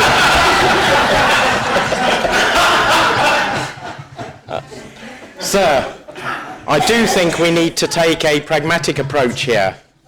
Not to do so would risk delaying a legitimate new use for the site, with all the benefits that will bring. I am aware that some of my colleagues were feeling that because in 1840 a gentleman sold the land to a company with a restriction on specific teaching use, we would never stray from an education-linked use, no matter how far removed from the original intentions. Confining ourselves like this would lead to the property lying vacant, deteriorating, to the detriment of the area, therefore to the detriment of the public as the owner of the land asset. We have to act in the public interest and make the necessary arrangements for the land to be given a new use. To an extent, it has been restrained thinking that has led to the La Sailor workshop in Oxford Road, lying vacant and now in very, very poor condition. Opportunities to sell the site at a good price and for the receipts to be used in line with the donor's wishes have sadly been lost, with the present condition and market conditions having reduced the site value. Sir, I wish to avoid a repeat of that and urge members to take a decisive action in the public interest. As my minister has said, society was very different in the era of Reverend Janvrin, when the gentleman had aspirations for a school for the poor. Luckily, that need became redundant, and I think we should celebrate an opportunity finally to archive the restriction by cancelling it and allowing a new use of the land which reflects the need of today's society. Sir, it is widely known that the business sector is shifting from this area of town to the waterfront area. With that come challenges for the old north of town district. There is an opportunity here to assist with the regeneration of that area in both the short and long term. However, if we become and remain fixated on the idea that the use can only ever be a school, in all likelihood, no regeneration will happen, and instead an empty, dilapidated building will stand out in that part of town. Turning to the Minister's commitment to respect the charitable intent of the 1840 and the 1926 restrictions by expending £80,000 on an appropriate project, I believe that this will have a significant and positive impact on the chosen cause and the target age group of children. As mentioned in the addendum, this sum was benchmarked against the negotiated settlement in the case of the Labar Centre in 1989. I've been asked why the £80,000 is not part of the proposition, and it is simply because in this particular case, the payment is an honourable gesture to respect the original intentions. It is not a buyback out of the restrictions, which, as explained, is not needed in this case, but a gesture of goodwill. On that basis, it would be inappropriate to make it part of the proposition. On the subject of funding, I respectfully remind the House that £3.2 million has recently been spent on upgrading the former St James's Church as a much improved youth facility for Lamott Street. In my view, that has been the best possible use of St James and has freed up Lamott Street for regeneration. I finish by stressing that if the historic restrictions are left, I believe the states will feel uncomfortable about spending public funds on a regeneration project, and in all likelihood, the building will lie dormant. That will be a poor outcome for the parish of St Helier. Sir, I respectfully ask my colleagues to support this proposition. Thank you. Call on the Constable of St John. Thank you, sir. Firstly, I'd like to congratulate the Minister for the research he has done and bringing the facts forward. It is always a very difficult subject because, as Debris earlier pointed out, these are donations that have been made for the benefit of the island, and these must be respected. The intent is to respect that. However, I do have concerns about the level of payment. The Minister has taken the sum of money from the 1980s for the valuation of Le Bar Centre. But if you go back to the early 60s when it was sold for £12,000, £12,000 would have bought a very nice Jersey farmhouse, now in the region of £2.5 million. So it is a little difficult to value exactly how and when the sales have taken place and what the covenant might be worth. To me, what is important is not a one-off payment of £70,000, but the continuation of that payment over a number of years so that the generous gift is remembered in perpetuity and not just as a one-off. And so I would ask that the Minister examine ways in that a permanent or an annual gift is given as opposed to a one-off payment. Reluctantly, I will support this because I know that when somebody makes a gift, it is a gift for the benefit of people, or whatever the gift is given for.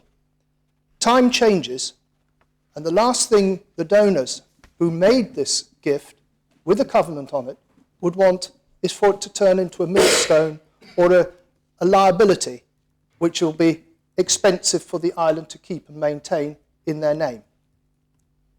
And it is for that reason, and the reason that the generosity of the gift has turned into a liability, that we should support this change. But at the same time, whatever we do should be in perpetuity, not a one-off payment. Thank you very much, sir. I call on Deputy Marston. Yes, thank you, sir. A lot of that I was going to say has been covered, but as the person who requested the reference back with the excellent contribution from the deputies and ones, I feel that it's now for me to stand up and say whether I think the Minister has fulfilled the questions put in the reference. And I would absolutely say he has. I mean, if you compare the report we were presented to in April of this year and the report we have now, I would say I would give the Minister an A+. He has gone above and beyond, and he has found these the people, and he's gone through majority of places to research and search for any long-standing relatives. And the ones they have contacted are basically saying it's fine with us. I was where, say, Deputy Bree was in April, and the further report and the research that's been done has absolutely endorsed that this is the right move. The speech from Deputy Rondell pointing us to La Sailor building, not only is it hanging around the neck, it's costing probably holding thousands. Health before that, when I was on health, just to maintain it from being a safe building where people are not getting hurt. Don't want to see that here. 1814, 1926 for nursery children under the age of 6, 150 children. Times have moved on. And one thing I will say, the excellent facilities have moved from Lamott Street to St James Centre. They are fantastic. And that facility has been funded. That's why Lamott Street was left to not be funded and not to be refurbished. But in the great scheme of things, and Deputy Andrew Lewis always bangs on about this, where was the succession planning? You knew you wanted to do something with the old Lamott Street. Why didn't this this question of the governance, sorry sir, I'll get there in a minute, come a little bit earlier on, and that's, then I think everybody would have been assured, they would have seen the steps and where it was going and what it was coming for. I know now there are plans to be possibly the new Empire Strikes Back building, and I wish them well, but it was going to be some sort of offices at some point. So for the person, sir, I mean, I will finish. For the person who did make the Minister or request the Minister through you, sir, to go back, do the work on the 4 points, to me, they have absolutely been done, and I absolutely endorse his proposition and wish the Minister best of luck in getting on with it. Thank you, sir. Call on the Constable Centellia. Thank you, sir. Over here. Yeah. I think Deputy Martin deserves our thanks too for the reference back, and indeed, so will the recipient of the generous donation that the Minister is proposing to make, whoever that should be. And I'm also grateful to Deputy Bree, actually, for starting this debate going before it was almost timed out, and because I think it has allowed us to hear some important speeches. I was grateful to Deputy Labby for his words about urban regeneration in the Lamott Street area, which is absolutely right. Although I would say to Deputy Martin, you could apply the same argument to the police station, but we won't go there.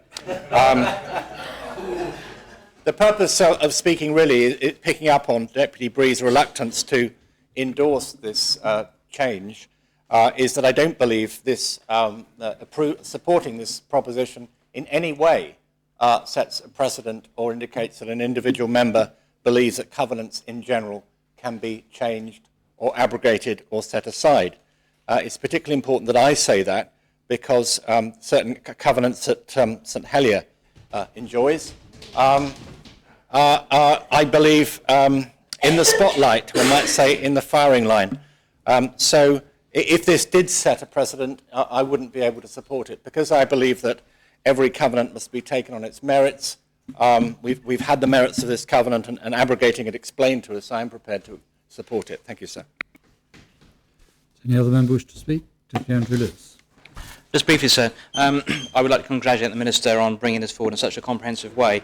The thing that I would like to highlight, though, is this the start of a complete reorganisation of the state's property portfolio? I do hope that it might be, and this is a good sign. So will it be Fort Regent Pool next? Will it be South Hill? Will it be many of the other buildings that we no longer require? I do hope that this is the sign, because what this will do is save the public a lot of money in the future, and that money can be invested in education, health, and the sort of things that the benefactors or the contributors of this particular building would have wished for. So I think it's all quite good news, and I do hope that the government will continue with their objective here of securing one location for all of our business to be done in a location that will regenerate St Helier, which will tick another box, which is a strategic aim, which is the regeneration and investment in St Helier. So I can only see good news, but I do take on board Deputy Bree's comments about covenants in the future. We need to think very carefully about them and make sure that they are respected whenever it is necessary to do so. Thank you, sir. Any other member wish to speak? Then I call on the Minister to reply. Thank you, sir, and thank you to the members who have participated in this debate. Just for ease, I will refer to Deputy Andrew Lewis's comments first. No, this isn't the start. It's a continuation of the work that JPH has done for some time, and will continue to do so. Going back to Deputy Breeze and Deputy St John's, a lot of their points that they made were similar, so I'll try and address them both at the same time. The States bought this site in 1964 for a commercial sum of £12,000. It's already paid for the site, so even if it was revalued to today's value at a nice farmhouse of £2 million, we would be paying for it twice. We weren't gifted the site. The site was sold originally in 1840, and then part of the site was gifted to the parish in 1926. But the state bought it at arm's length for a commercial sum. There's a reason why it was also that we're suggesting a one-off payment based on the most recent guideline that we have, which is the payment made to the trustees for them to give up their rights when the maternity moved from the Bath Centre to the General Hospital. We're not purchasing any rights in this instance, but I do feel that it is right and proper that we make a contribution to a cohort of young people that would have matched the original intentions of both Messrs Janvin and Messrs Boots. To go back to Deputy Breeze, I believe that we are respecting the original wishes of the individuals, and by the letters that we've had from both the Church of St James and also from the principal heir of the Boots family, I believe that we have evidence to suggest that their heirs are acceptable with the provisions that we're making. It was also, you made a point about trust property given to the states, but as I've already said, this particular site was not given to the states, but was purchased at arm's length. We have made sufficient extensive provision, and particularly in the last few years, for nursery provision within the island with our friends at Education, and I had the pleasure over the summer to visiting a number of those extensions. But, sir, as in April, this matter has been thoroughly debated with some strong views given, and I respect those, and I thank members for their interest and their thoughts. But in my summing up, I'd again like to make the following key points. The youth function that previously operated from Lamott Street was, in course, actually in contrary to the restrictions, the historic restrictions, but they have been replaced and enhanced at St James at a cost of some £3.2 million. One of the key drivers for that investment was to leave the Lamott Street site ready for regeneration, to provide or to support a new public service or services from that site. And very much we were mindful of succession, and originally that site we thought may be used for affordable housing, but we've come thinking that it actually would make a better location for us to change the culture of the civil service and to bring the civil service under one roof and to drive efficiencies and also to provide much needed investment in that part of town, not only but by having people working there, but those people integrating in the surrounding areas of lunchtime, etc., and contributing to the economy in that specific area. The site has historical restrictions attached, but we know that in one case the restriction was personal and ceased on the donor's death, and in the other it has not been, unfortunately, it's not been possible to trace the principal heirs of the vendor. But notwithstanding that, the heir, even if traced, would still have no status to agree or a variation or cancellation. So really what else I was going to say was a lot of repeat what I've actually said in my speech, so I'm going to, since the mood of the Assembly, I'm going to cut it short. This process of cancelling is therefore, in my mind, seen as dotting the I's and crossing the T's, and upon advice of the Law Office Department, but notwithstanding that, the April debate led me down a course to respect the charitable intent, and indeed I believe it's fully appropriate. And as such, I reiterate, I make the public commitment for myself and any DFI minister that follows me that a capital sum of £80,000 will be put aside out of the capital allocation for the development of that site for a cause that meets the original intentions. I'd just like to take this opportunity to remind members of our strong commitment to primary education. In the past 10 years, significant investment has been provided to our primary school age children, so they have the best built facilities. Some 16 primary schools have either been extended, rebuilt or improved at a total cost of some £43 million over the last 10 years. And finally, sir, unlike the JP last Friday, we prefer to avoid decisions making based on cartoon sketches. So, sir, what we are proposing, I believe, is right and proper for the public to avoid unnecessary uncertainty. And in my opinion, it honours quite rightly the families and will assist in regeneration this part of St Nelly, sir. And with that, I maintain the proposition, sir. All members in favour of adopting. Can we have the appeal, please, sir? The appeal is called for. I invite members to return to their seats. The vote is on whether to adopt the principles of P9, the draft former Lamott Street School validation and abrogation of covenants law. And I ask the greffier to open the voting.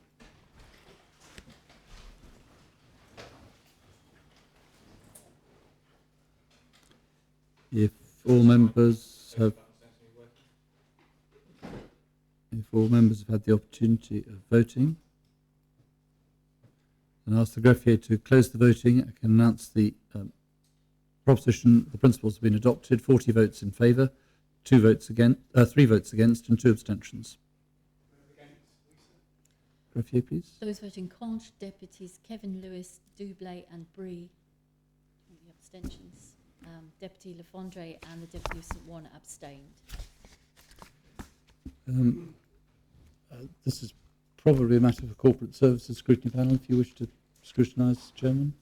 And I would ask the Deputy of St Mary whether it's an infrastructure matter, but it looks like property more than infrastructure to me. But So property now comes under DFI and not under... property comes under my department, and so it's the Deputy of St Wan's panel. Deputy of St Mary. Right, very well. That's a funny place to put it, never mind. Deputy of St Mary, does your panel wish to scrutinise this legislation? Thank you. So, Minister, how do you wish to deal with this? So I believe the majority of the debate's already happened. It is a very important but very simple law. So I would take it en bloc. Do you propose seconded? Proposed law as stated. You can't second it as well. Seconded? Yes, thank you. Any member wish to speak on any of the articles? No, sir. Yes, I apologise because I was actually getting some last-minute research on the matter, and I was curious if the Minister could enlighten me as to whether, on the Henry side of the family, they tracked down whether the gold medalist, Olympic medalist who visited Jersey in 1977, is apparently age 72 at present, and unveiled a plaque or unveiled Henry Row housing, is actually any relation or any descendant of the Henry family. There is actually a Jersey website page, I understand, called Jersey Family History, which has a Henry page on it with various descendants. And therefore, could I ask his assurances, I'm sure the Assembly will be voting this through, but could ask for his assurances that in the absence, if they haven't contacted that family, they will do. Thank you, sir. Sorry, sir, for the clarification. No doubt. Good That's question. why I abstain. Far too late, Deputy. Does any member wish to address Articles 1 to 4 of the draft law? Well, I'm not sure you should need to reply to that, Minister, really, but perhaps you will help members by replying if you can. Certainly I can, sir. We were asked with the task of tracing the principal donor, in this case the Janvin family, which is what we've done, sir. The subsequent trustees were actually covered by the letter from the church, sir, who effectively would have been the current beneficiaries. So that although it's an interesting piece of information from Deputy Fondre, it's completely irrelevant to what we're trying to do here today, sir. Thank you. Those members in favour of adopting Articles 1 to 4, kindly show. Those against, the articles are adopted. You propose the bill in third reading, Minister? Do, sir. Seconded. Does any member wish to speak in third reading? All members in favour of adopting the bill in third. The appell's called for. Right. Members to return to their seats. The vote is on whether to adopt P9 in third reading. Ask the Greffier to open the voting.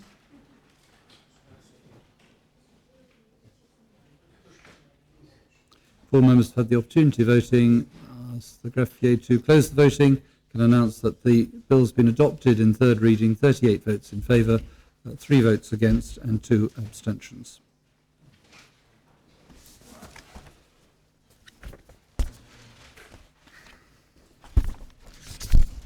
We now come to P54, Bailiff of Jersey, cessation of dual role and the appointment of an elected Speaker of the States. I think that's been deferred. Well, it would be customary to tell the bailiff if something's going to be deferred.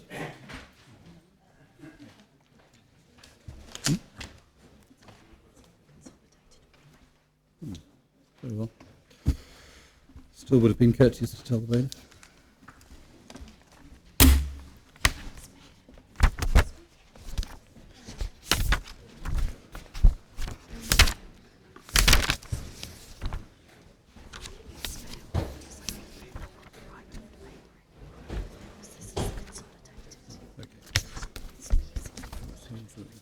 So we now come to P64, the draft Air Navigation Amendment, Jersey law, lodged by the Minister for External Relations, and ask the Greffier to read the citation of the draft. Draft Air Navigation Amendment Jersey Law 2000, a law to amend the Air Navigation Jersey Law 2014. The State, subject to the sanction of Her Most Excellent Majesty and Council, have adopted the following law. Minister. So this projet is to bring before the Assembly a minor amendment to the Air Navigation Law of 2014.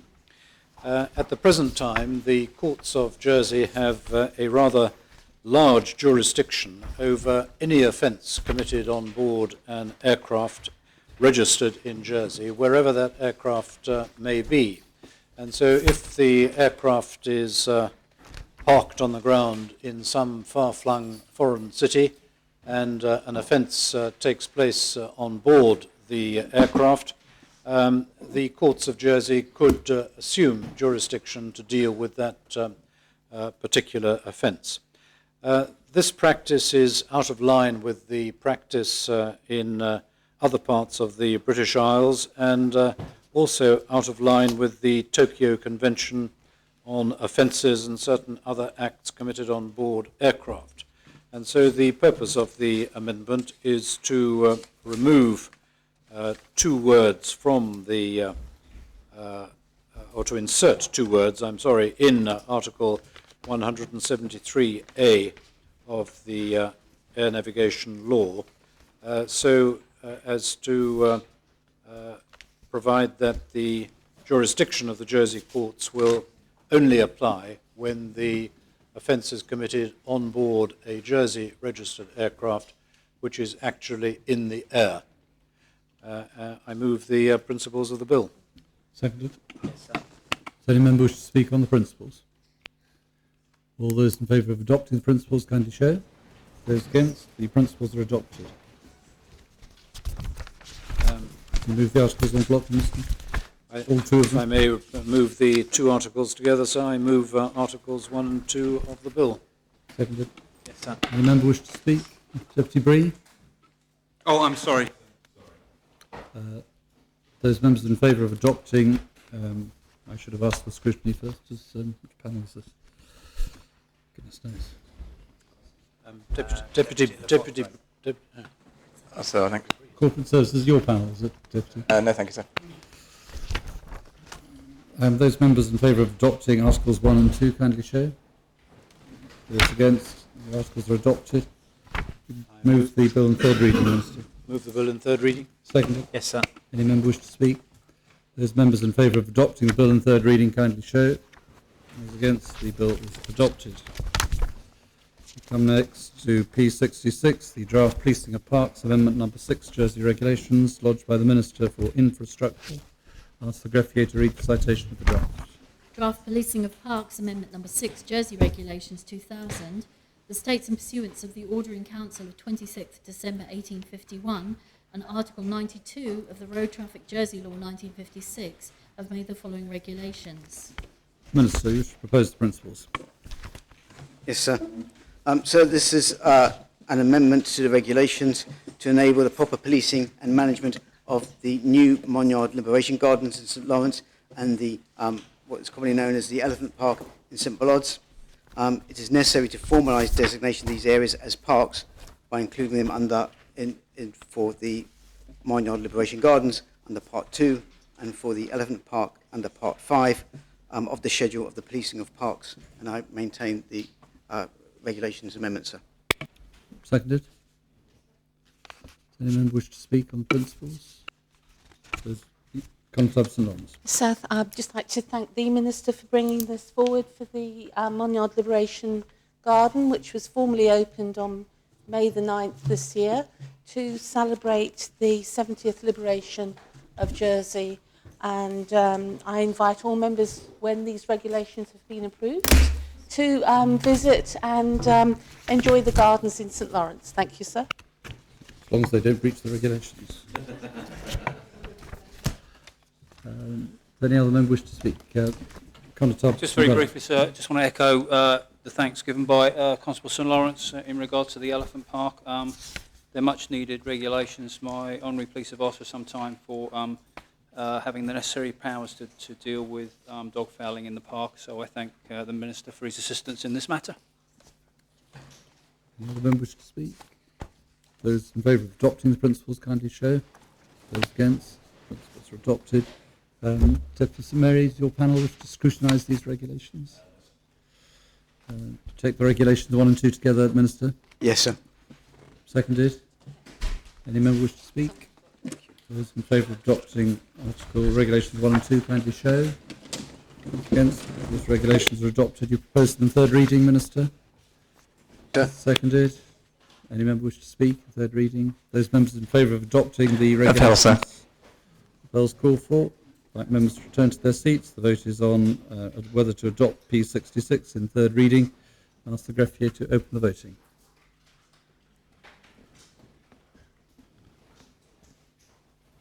All members had the opportunity of voting. I ask the greffier to close the voting. Can announce that the regulation has been adopted. 38 votes to none in third reading.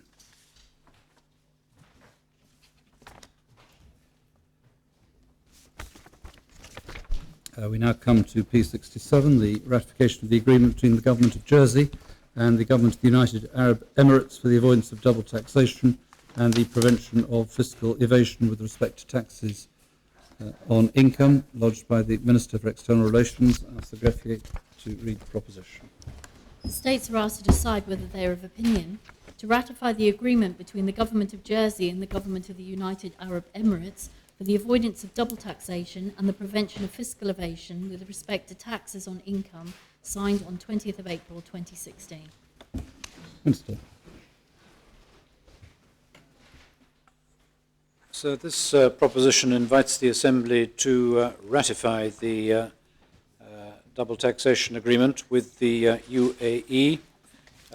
It forms part of a continuing programme of entering into tax agreements with relevant partners. The agreement is in line with the OECD Model Tax Convention and provides for the avoidance of double taxation to facilitate the exchange of goods and services and the movement of capital, technology and people. The agreement also makes provision for information exchange on taxes to the agreed international standard. The Assembly will be, I think, familiar with this type of agreement, and I move the proposition. Seconded? Yes, sir. Does any member wish to speak on the proposition? Those in favour of adopting the proposition kindly show. Those against, the proposition is adopted.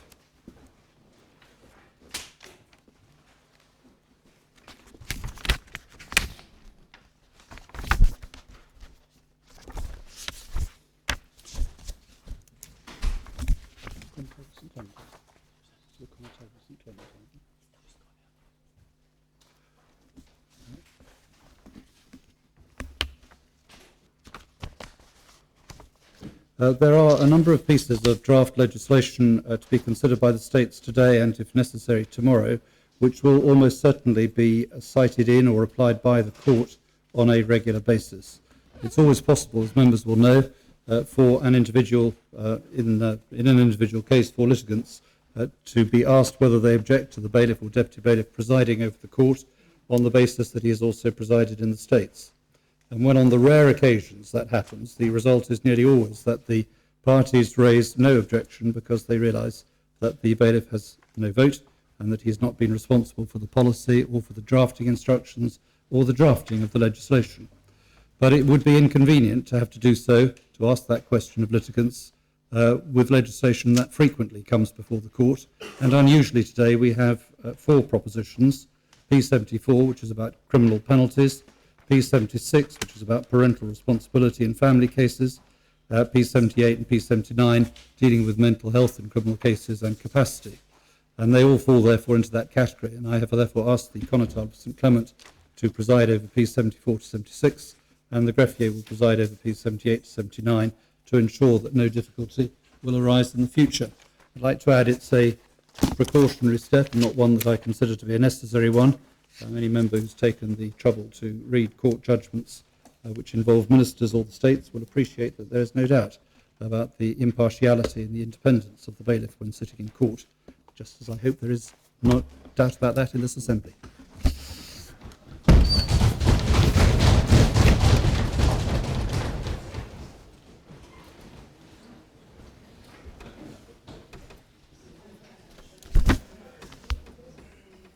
Right, as the bailiff said, we now come to P74, the Draft Criminal Justice Miscellaneous Provisions Regulations, and ask the greffier to read the citation. Draft Criminal Justice Miscellaneous Provisions Jersey Regulations 2000, the states in pursuance of Article 3.2 of the Criminal Justice Miscellaneous Provisions Jersey Law 2016 have made the following regulations.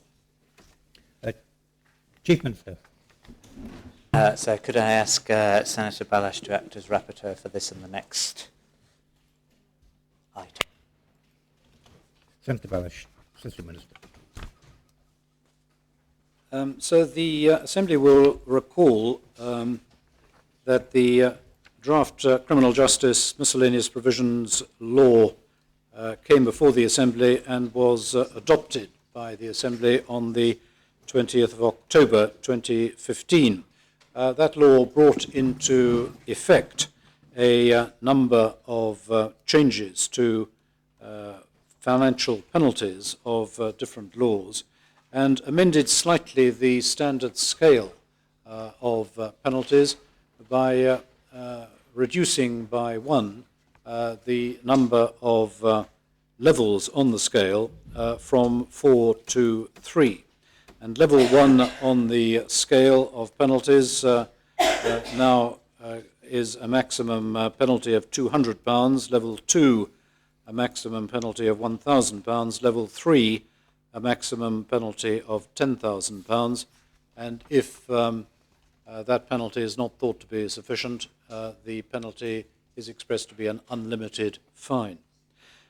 These regulations make provision for a number of transitional arrangements in that since the law was adopted by the states and before it was given royal sanction and registered in the Royal Court, a number of pieces of legislation were passed which necessarily reflected the law as it then stood. So these regulations accordingly deal with those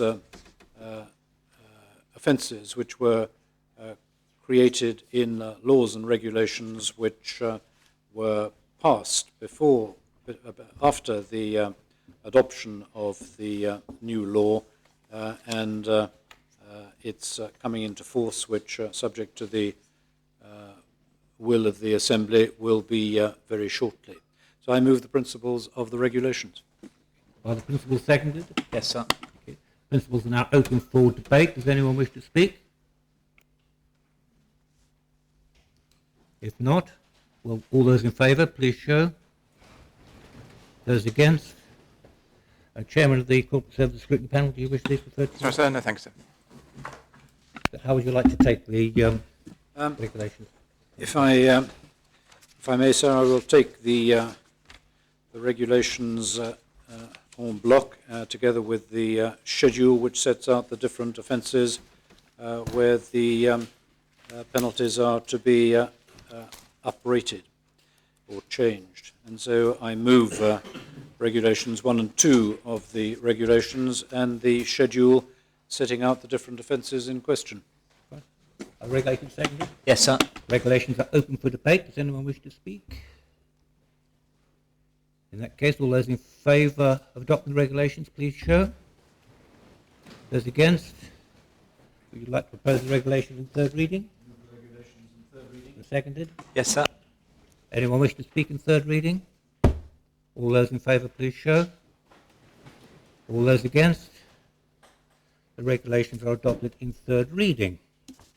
We now move on to Projet 75, the Draft Criminal Justice Miscellaneous Provisions Law 2006, the Appointed Day Act. I ask the greffier to read the preamble. Draft Criminal Justice Miscellaneous Provisions Jersey Law 2016, Appointed Day Act 2000. The states, in pursuance of Article 5 of the Criminal Justice Miscellaneous Provisions Jersey Law 2016, have made the following act. Senator Balish. So this act is the final stage of the bringing into force of the law to which I referred in moving the regulations that the Assembly have just adopted. The Act will bring the law into force on the day after it is made, that is to say tomorrow, and subject to 4 exceptions. And set out in the Act are references to 4 pieces of legislation which would have been amended by the 2016 law, but which have, subsequent to the adoption of the law, either been repealed or amended in some way as to make it inappropriate to bring those provisions into effect. They are minor parts of the whole, and I ask the Assembly to bring this important new law into effect. I move the proposition. The proposition seconded? Yes, sir. Thank you. The proposition is now open for debate. Does anyone wish to speak? In that case, all those in favour, please show. Those against? The Appointed Day Act is approved. Now move on to Projet 76, the Draft Children and Adoption Amendment Jersey Law, in the name of the Minister for Health and Social Services, and ask the greffier to read the citation. Draft Children and Adoption Amendment Jersey Law 2000, a law to amend the Children Jersey Law 2002 in relation to the acquisition of parental responsibility by unmarried fathers and make consequential amendments to the Adoption Jersey Law 1961. The states, subject to the sanction of Her Most Excellent Majesty and Council, have adopted the following law. I ask the Minister to propose the principles.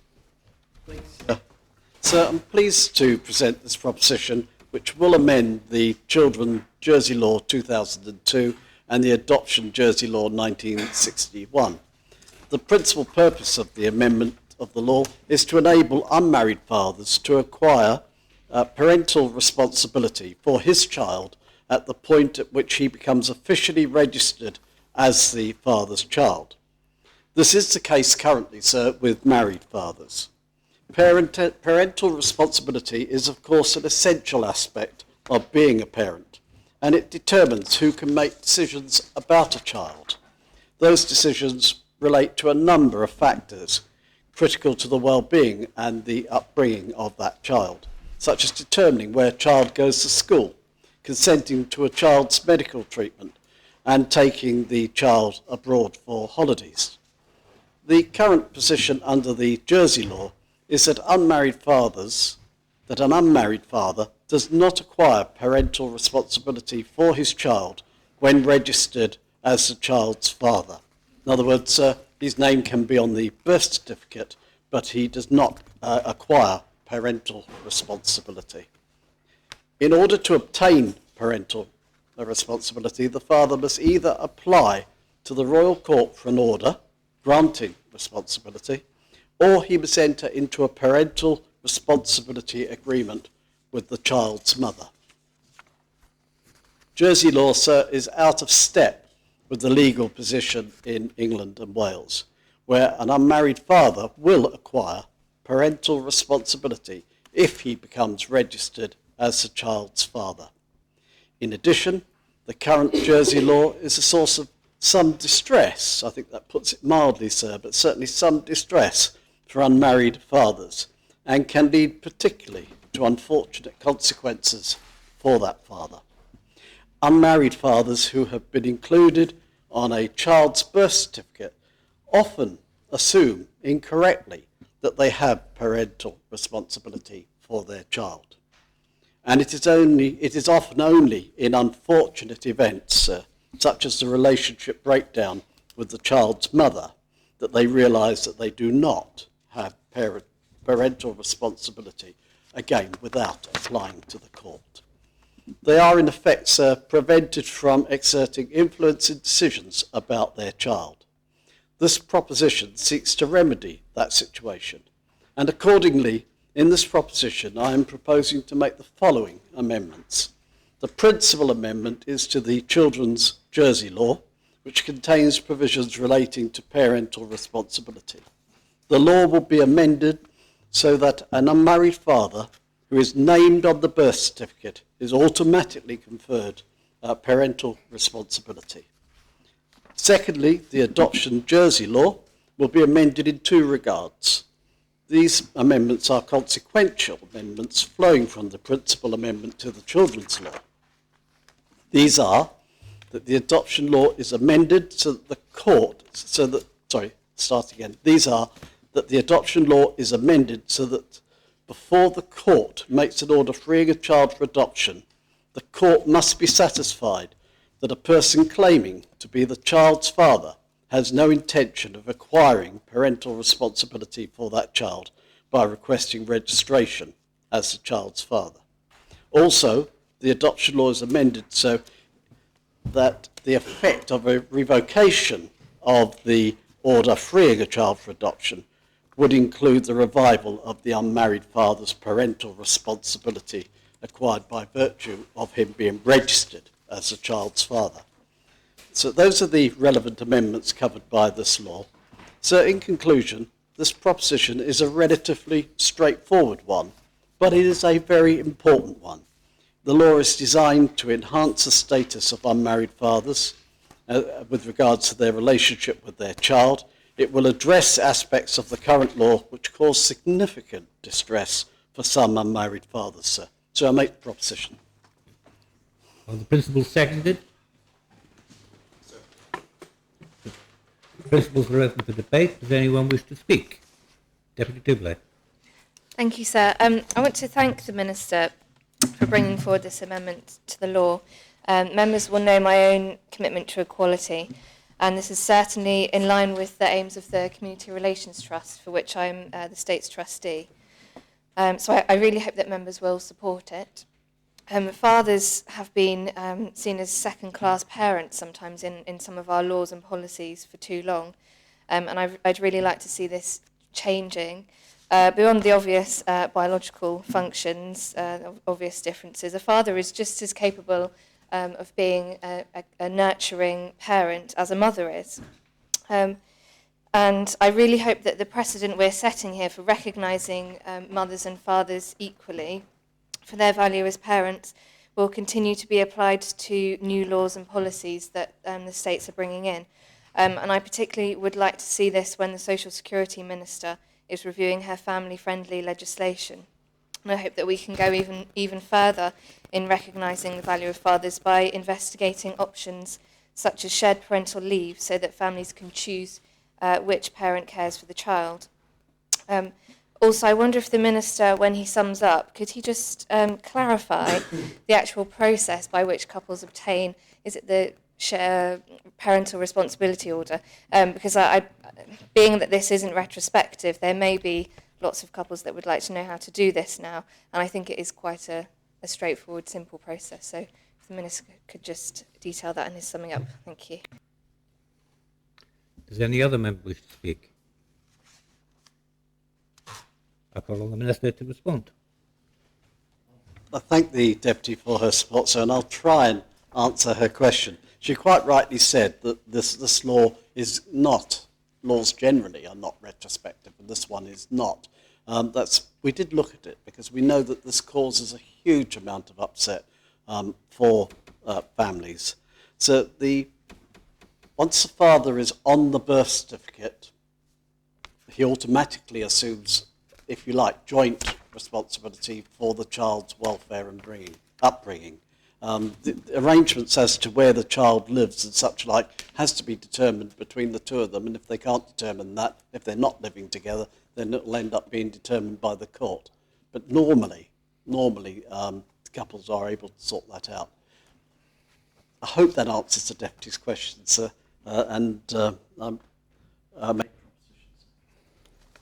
All those in favour of adopting the principle the powers called for, I ask members to return to their seats, and I ask the greffier to open the voting.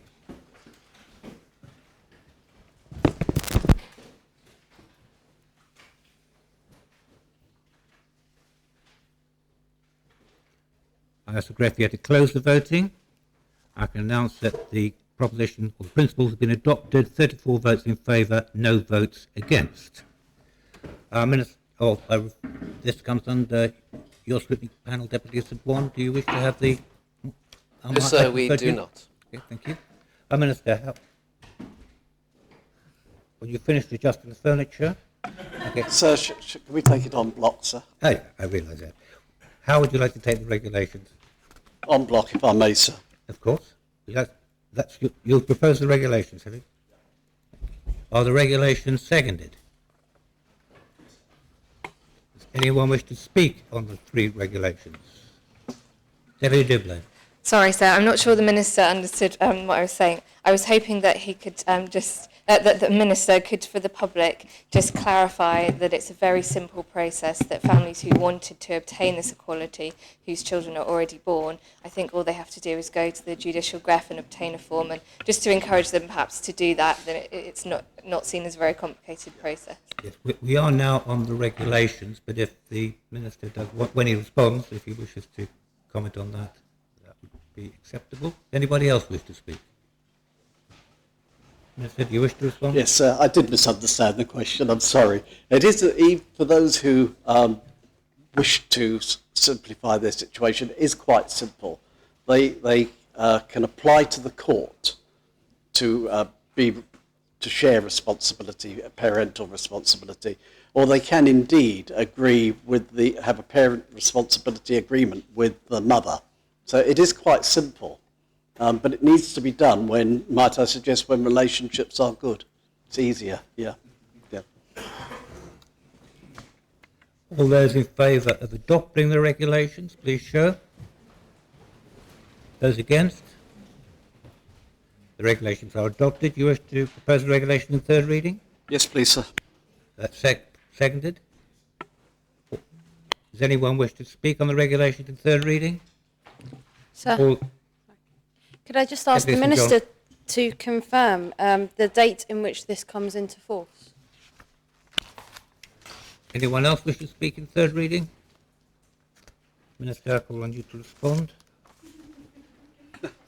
I'm having difficulty finding the button, sir, and to be perfectly honest, I'm not sure on the date it comes into force. I'll have to check that and come back. I might be able to help you, Minister. Regulation 3 says this law may be cited and so on, and shall come into force 7 days after it is registered. That information is available to all members. All those in favour of adopting... The appellant is called for. I ask members to return to their seats. I ask the greffier to open the voting.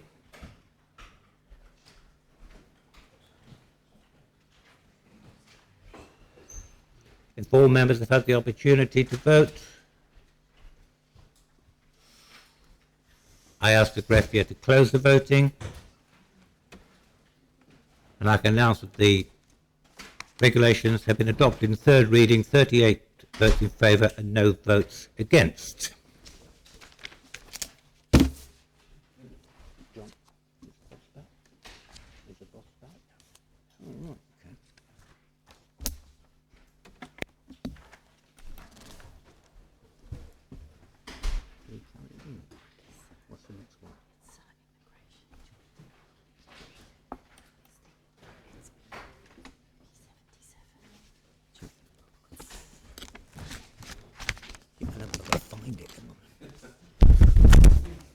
Just bear with me. Right, then I can approach A77, Immigration Act 2014 fees, extension of certain sections to Jersey and repeal of an associated part of the Immigration and Asylum Act 1999, Jersey Order 2003, in the name of the Chief Minister, and I ask the greffier to read the citation. The States are asked to decide whether they are of opinion to agree, pursuant to Article 31(1)(b)(1) of the States of Jersey Law 2005, to the request made to Her Majesty in Council for the making of an order in Council that would A. extend to Jersey with appropriate modifications and adaptations the provisions of sections 68 to 70 of the Immigration Act 2014 (fees). B. repeals Section 5 of the Immigration and Asylum Act 1999 as extended to Jersey by the Immigration and Asylum Act 1999 Jersey Order 2003, as summarised in the attached report of the Chief Minister. Chief Minister. Sir, I'd like to ask the Home Affairs Minister to act as rapporteur, please. Thank you. Well, Home Affairs Minister, Deputy Moore. Thank you, sir. So, Section 68 to 70 of the Immigration Act of 2014 are new provisions in the UK under which the Secretary of State sets fees in connection with immigration or nationality. This has simplified the charging framework previously found in Acts of Parliament in 2004, 6 and 7, none of which were extended to Jersey. The Home Affairs Minister in Jersey has always had a power to prescribe Jersey fees for functions performed by Jersey immigration officers, and this power is now contained in Section 5 of the Immigration and Asylum Act of 1999, which was adapted and extended to Jersey by Order in Council in 2003. The fees provision in the 1999 Act have long been defunct in the UK, although they still apply in Jersey. The powers under the 1999 Act are limited to fees for applications for leave to remain in the island, variation of leave to enter or remain, and the fixing of indefinite leave stamps. As we've seen, the new UK provisions are much wider and simpler, namely to provide for fees to be charged for functions in connection with immigration or nationality. And this Order in Council would put the Jersey Minister's powers to prescribe fees on the same footing as those of the UK Secretary of State. In order to do that, the Order in Council will specifically provide that the Minister may, by order, provide for fees to be charged in respect of the exercise of any function in connection with immigration or nationality. Such fees will be able to cover functions exercised by the Lieutenant Governor, any Jersey Minister, or any Jersey immigration officer, or any other state's employee. And it won't matter where those functions are exercised. If it is a Jersey paid officer doing the work, whether in Jersey or in St Malo or in Guernsey, the Jersey fees will apply. To put it another way, if the Jersey taxpayer is paying officers' wages, the Jersey fees will apply. But this will not include certain functions of His Excellency in connection with registration and naturalisation, because those functions come under the British Nationality Act. There is not a separate power in the Minister to prescribe fees. It is very important to note that even though the Secretary of State will prescribe the level of fee, the income from these registration and naturalisation fees will still be payable to Jersey. Again, this works on the principle that fees should accrue to Jersey where the Jersey taxpayer underwrites the cost involved in discharging the relevant function. On a slightly different tack, members will have noted that the Order in Council will also extend the power of the Secretary of State to prescribe immigration and nationality fees and to recover the same. Some members may query why there is a need to do so. The answer is that a person has incurred UK fees, i.e. in obtaining entry clearance to the island through UK personnel who are stationed abroad. Those fees must be recoverable in a Jersey court. Therefore, the Secretary of State's right to recover the UK fees needs to form part of Jersey law. The Order in Council will provide for this by extending the relevant provisions to Jersey, but this will not mean that the Secretary of State is able to recoup Jersey fees for the UK. Finally, sir, returning to the Jersey fees that apply at the moment, the Order in Council will keep the current ministerial order in force until the Minister prescribes fees under the new powers conferred by the 2014 Act as extended. Anybody wish to second the proposition? Does any member wish to speak on the proposition?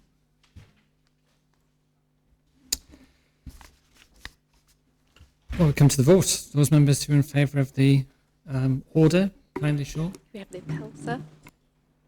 The appel is called for. Members invited to return to their seats.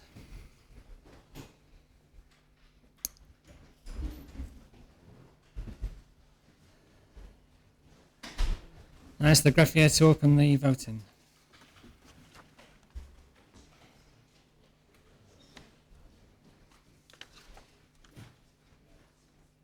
And if all members have now cast their votes, I ask the greffier to close the voting. I can announce the order has been adopted. 34 votes per, No votes. Contra. So the next item is the draft mental health Jersey law lodged by the Minister for Health and Social Services, which is P78. I ask the greffier to read the citation. Draft Mental Health Jersey Law 2000, a law to make provision as to the care and treatment of persons suffering mental disorder and as to the treatment under the criminal justice system of offenders and other persons who may suffer mental disorder and for connected purposes. The States, subject to the sanction of Her Most Excellent Majesty and Council, have adopted the following law. Senator Green. Thank you, sir. So, and before I start, can I say how good it is to see a member from Mind in the public gallery? So this Assembly will be aware of mine and the Council of Ministers' commitment to improving lives of people with mental health problems. The new legislation is part of a programme of initiatives which will raise standards of care that we provide to people experiencing mental health problems. So I am advised that it is estimated that 1 in 4 people will experience a mental health problem at some point in their life. That's 1 in 4 of all of us. And 1 in 6 adults are likely to be experiencing a mental health problem at any one time. 1 in 10 children aged between 5 and 16 has a mental health problem, and many continue to have mental health challenges and problems into adulthood. So mental health problems can affect people of all ages. When we discuss ill health, it is often assumed that we are referring to physical health issues. Yet for people under 65, nearly half of all ill health is mental illness. It is a frightening statistic that people with severe mental illness die, on average, 20 years earlier than the general population. And whilst we must celebrate the fact that there is an increase in people living longer, living into older age, we know that the number of people living with dementia would increase.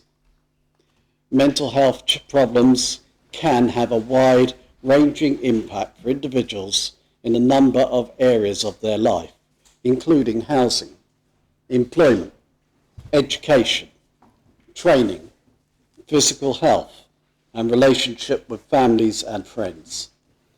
In fact, it affects the whole family, not just the sufferer.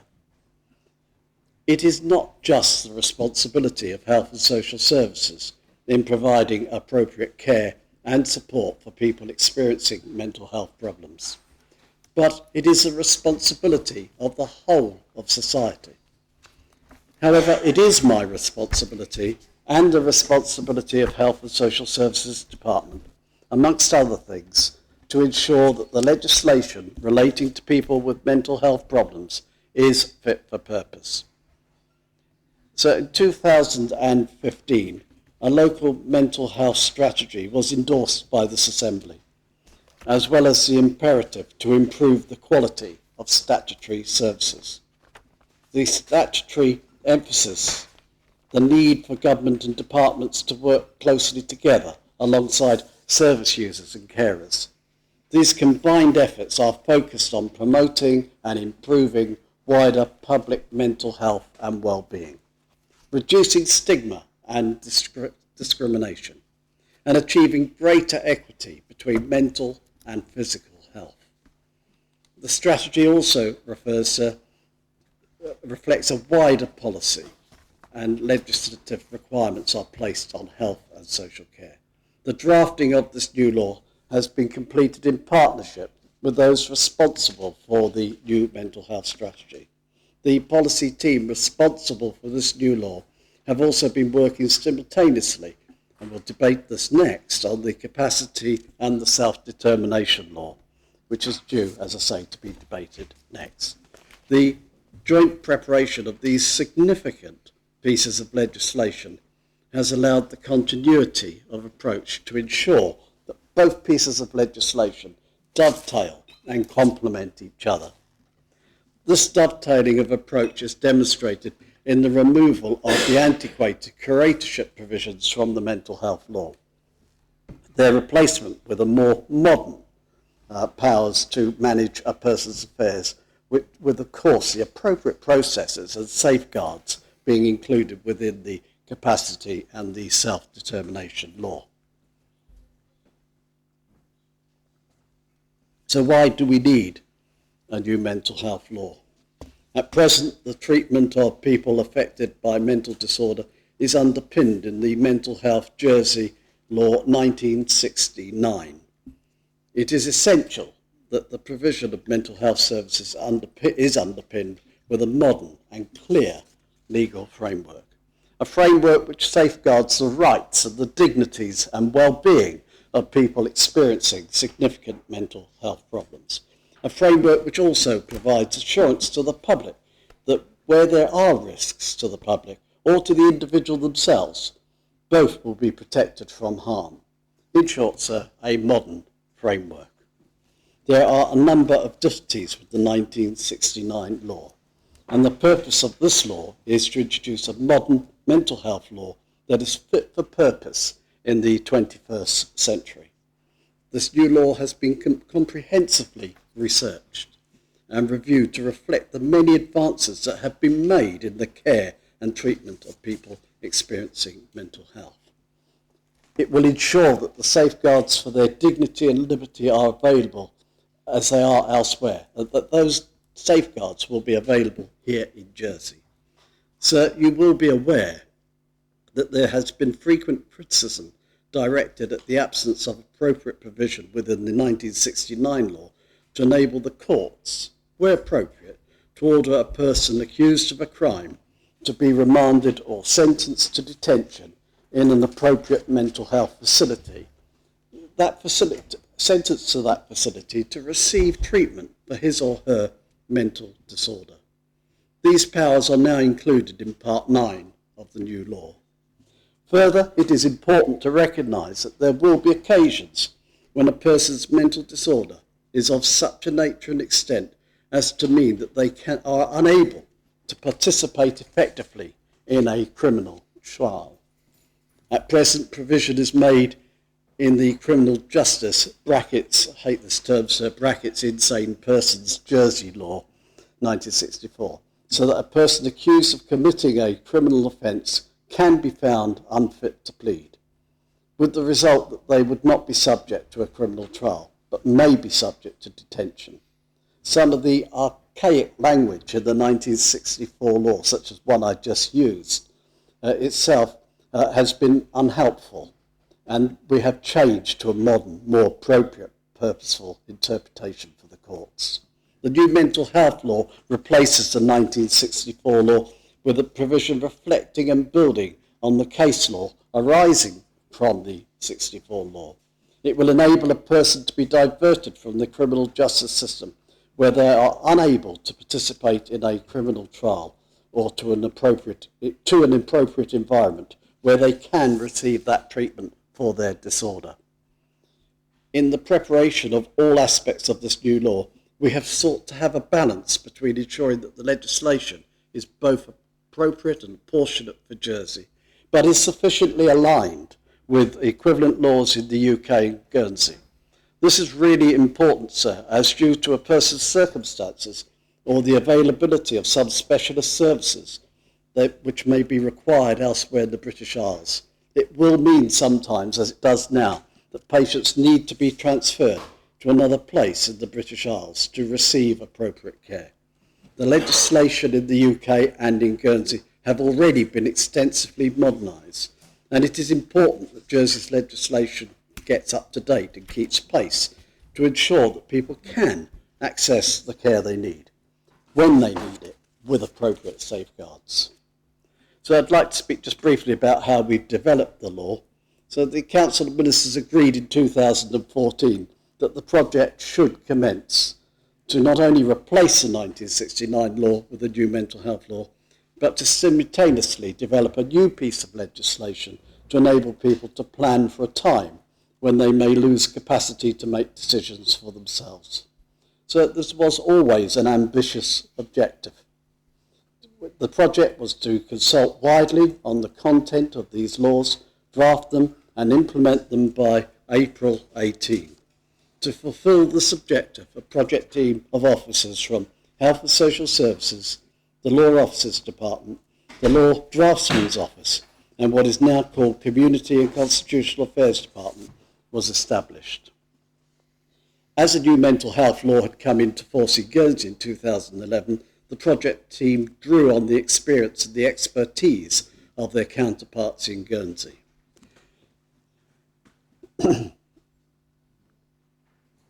A detailed consultation process culminated in a public consultation on the new draft mental health and capacity and self-determination law in the second half of last year.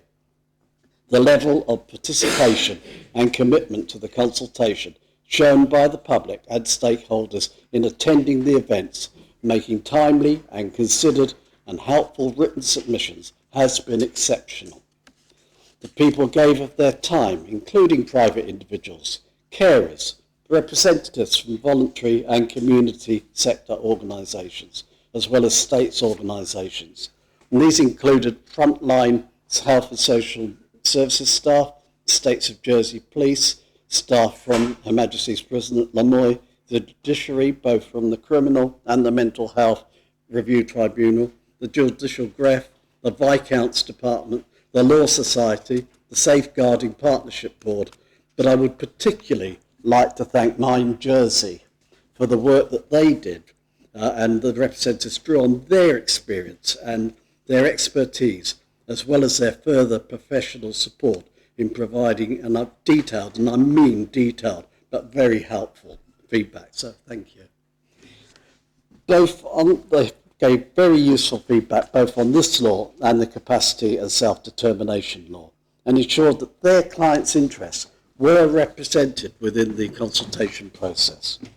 The Citizens Advice Bureau, Alzheimer's Jersey, also had significant input. The project team gave careful consideration to the consultation responses in setting out the draft law. So the summary of the draft law, sir, the purpose of this law is to ensure that the provision of the mental health services are underpinned with a modern and clear legal framework, which safeguards the rights and dignity and well-being of all people experiencing mental health problems, which provides assurance to the public that those persons and the public will be protected from harm. The new law will be underpinned by a code of practice that will be published under the law by the Minister of Health and Social Services, and will include a series of values and principles, which are: informal care and treatment should always be considered before recourse to compulsory powers, that patients who are detained under the law, who are receiving treatment voluntarily, should be involved as far as is possible in developing and reviewing their own care plans with the involvement of people of their choice where possible. The health and safety of the individual patient and the protection of the public are key importance in determining whether compulsory powers should be imposed. Consideration should be given to the long-term needs of the patients wherever possible, and where compulsory powers are used, care and treatment should be in the least restrictive setting, consistent with the patient's best interests and safety, as well as the safety of the public. The new law sets out the processes that must be followed when it is necessary to detain a person for the purposes of assessing the person's mental health and well-being, or to provide them with appropriate treatment. It sets out emergency powers for doctors and nurses to detain an individual when it appears necessary to protect them from harm or from harm of others. It safeguards on the exercise of those powers. However, the safeguards on the exercise of those powers have been increased. Whilst the minimum period for which a person may be detained for treatment has been reduced, the States of Jersey Police, working together with Health and Social Services professionals, will continue to have powers to detain a person temporarily, to take them to an appropriate place of safety, so that an assessment of their mental health can take place. The powers in the law could be used more flexibly and appropriately than those in the 1969 law, and in conjunction with the enactment of these provisions. Work is taking place to ensure that the use of the police station as a place of safety is minimised and is only utilised in exceptional circumstances and, if possible, ideally, eventually completely eliminated. The new law includes measures to protect the human rights of people detained under the law. In particular, it makes it explicit provision regarding the circumstances in which an individual is detained. It makes explicit provision in which an individual may be treated without his or her consent, including provision for the review of the patient's treatment plans by independent, what is called second opinion doctors. This law will enable, where appropriate, for individuals to be treated in the community for extended periods, rather than, for example, for long periods in a hospital setting, but with the ability to recall the person to hospital if that is necessary in the patient's best interest or for the protection of other persons. The law will continue to enable a person with a mental disorder to have a guardian appointed to safeguard their welfare whilst they continue to live in the community. This will help to ensure that the packages of care and support can be most effectively tailored to the needs of the individual. The Mental Health Review Tribunal will continue to play a very important role in safeguarding patients' rights. However, the draft law will also make express provision for the appointment of independent mental health advocates who will help patients and persons affected by the draft law to understand their rights and assist them to exercise them in their own best interest. So, as I've already explained, the courts will be provided with appropriate powers to dispose of criminal cases involving individuals who are mentally disordered. This law will allow the magistrates, the youth court and the royal court to determine whether or not an individual is capable of participating in a criminal trial. Where the individual is not capable of being tried, or where they are capable but require treatment for a mental disorder, the courts can send individuals to hospital for treatment or to another place deemed appropriate for the safety of the individual and the general public. Sir, I propose these principles to the Assembly. Are the principles seconded? Does any member wish to speak on the principles? Deputy Hilton? Just a brief question. I think this is probably the correct place to ask it. We very helpfully received a briefing yesterday from the Health Minister on the two pieces of legislation before us today. Yesterday, the Minister mentioned of the lengthy involvement with Mind Jersey, and apparently the consultation was extended because of the lengthy response that Mind had given. The question I wanted to ask the Minister was, were there any concerns that Mind actually raised in their response to you, which you or the Health Department disagreed with? Councillor St John. Thank you, sir. I'd like to congratulate the Health Minister for bringing forward this law. It is long overdue, and the old law of 1964 is certainly well out of date. Ordinarily, I'd not compliment a minister on consulting our sister isle, but as it's a mental health law, I'll make an exception. If we could turn, sir, to a query I have on page 60 and 61. On page 61, under the article, or should I take this in the articles, sir? I'll take that in the articles, if I may. Articles. In which case, following on this law, I would just like to raise the point that prevention is better than, in this case, there is seldomly a cure. And particularly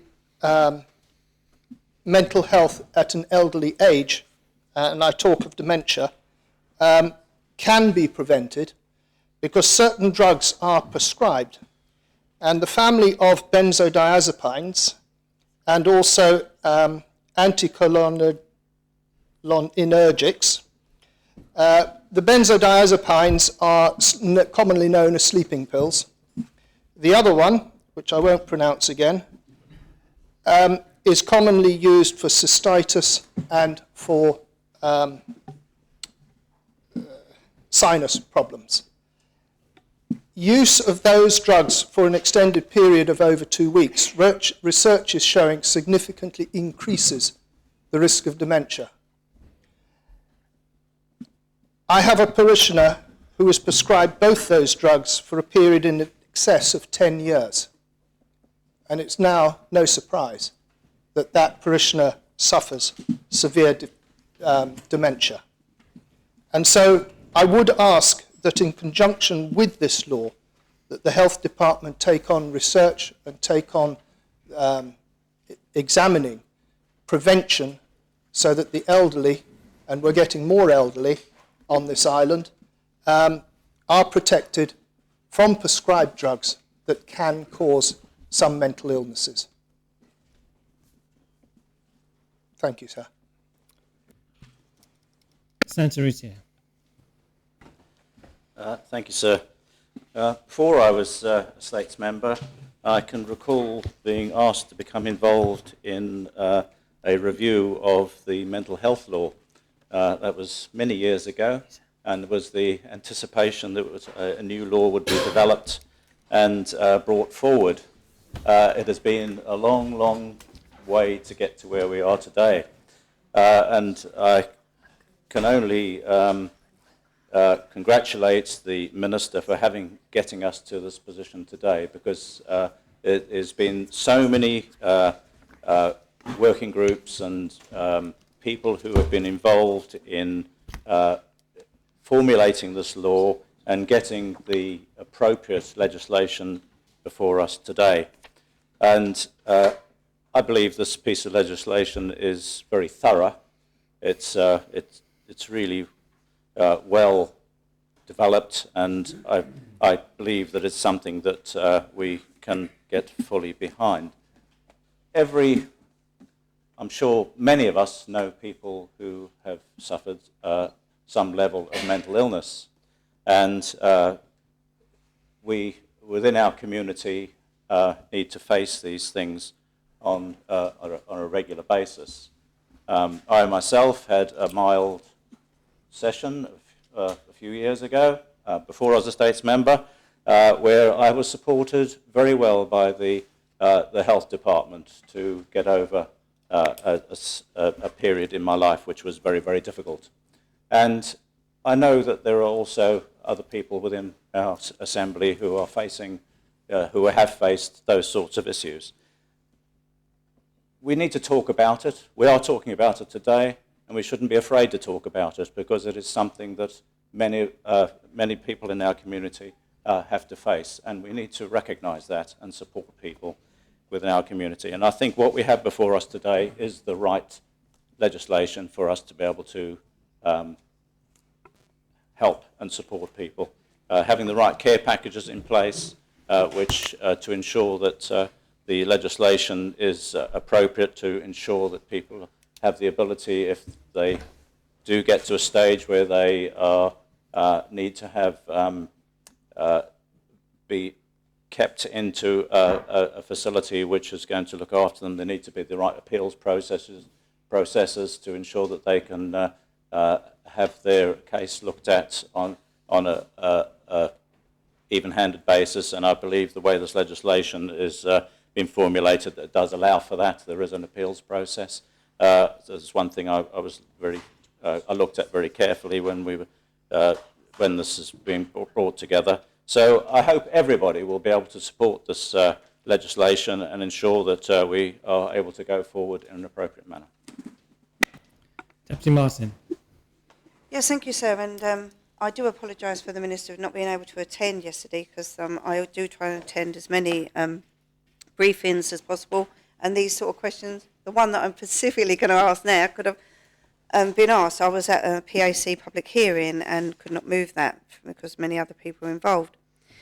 I firstly congratulate the Minister, and this is long overdue. I was in health and before that on the health committee in 2003, 4 and 5, I think. And the law looks very good. It looks as good as what they have in the UK and the updates. And my question is, on page 15 of this piece of legislation, and on page 22 of the next, we have a financial and manpower implications, and these concern me gravely.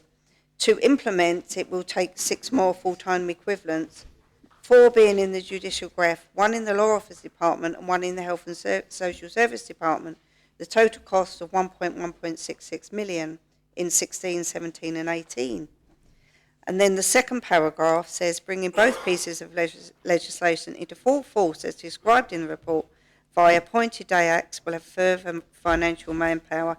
Well, this is the introduction. The other 1.66 is getting there, and when it's there, the declaration says it will be 1.9 million over 2018 and 19. It sounds a lot of money when you say 1.9 million, but what's in here and what's needed, the Minister himself, sir, said, we hope to see no detainees, people in mental health at the police station. Will 1.9 million cover this? I very much doubt it. Again, I commend the Minister, sir, and I look forward to him explaining why it is only 1.9 million. And obviously ongoing, that is for 2 years, so it's under $1 million a year in 18 and 19 for a massive piece of legislation that completely treats those with mental health problems correctly, bringing them up to date. I don't think the manpower, well, it covers the finance actually. I can't see anything on manpower in the health department and associated bodies. So I'm very dubious. Obviously I will support this, but I really send a message to the Minister that I think he better start fighting his corner a bit harder, because this won't do the job. Thank you, sir. Deputy St John. Thank you, sir. I believe it's of great importance that we give this new piece of legislation the respect and the consideration that it deserves. And on that note, I think it's important to thank the Minister. I sent an email last night to him with regards to the briefing we had yesterday. It gave us great opportunity to ask specific questions about particular articles and the way that this has been brought forward. But I also thank all those stakeholders and Mind Jersey in particular for the contributions they made and the assistance that they gave. But it's important also for us to recognise that in the 21st century in which we live and the difficulties amongst society in recognising what some people would term as hidden illnesses and people not being able to understand these particular issues going forward. And on the basis of the questions that I asked yesterday, I think it's important that I ask those of the Minister today so that they are in a public domain. The one particular area that I did put forward was with regards to the actual Mental Health Review Tribunal itself. And I specifically asked why it was so heavily reliant on the bailiff appointing the members and why it was the bailiff that the appeals were to the Royal Court, therefore the bailiff's court. And there was a lot of articles which, to someone, a layperson like myself, reading the legislation, you could easily assume that there may be some conflict in those areas. And I think it's important to ask that question of the Minister today as to why that is the case, why that wasn't considered in terms of whether there had to be a more independent approach to that particular tribunal and a separation between the judicial and the public service that's providing some of the services. The only other areas was of great concern to me is the culture that you will see in the Western world, specifically these days, is the way that treatment is seen amongst a minority, but it is becoming known more and more around the world in terms of treatment for mental health issues or other illnesses, whereby drugs are the first and foremost approach rather than other treatment that may be more important and more helpful to that individual. Every individual case is completely different and needs to be tailored in that way. So I'd just like some reassurances from the Minister, and I know that I'm due to meet with his department about prescription drugs in Jersey, but I'd just like some assurances that going forward that we try to encourage a culture, especially from a public health point of view,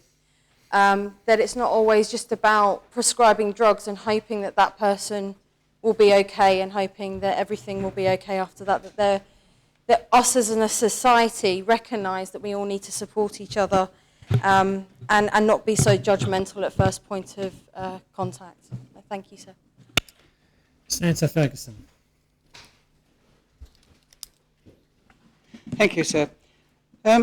Yes, I'm delighted to see this new law because the operation of the old law was a nightmare. I'm also pleased to see the capacity law because in my experience, capacity in some cases was a bit of a rule of thumb and there was no real independent assessment of this.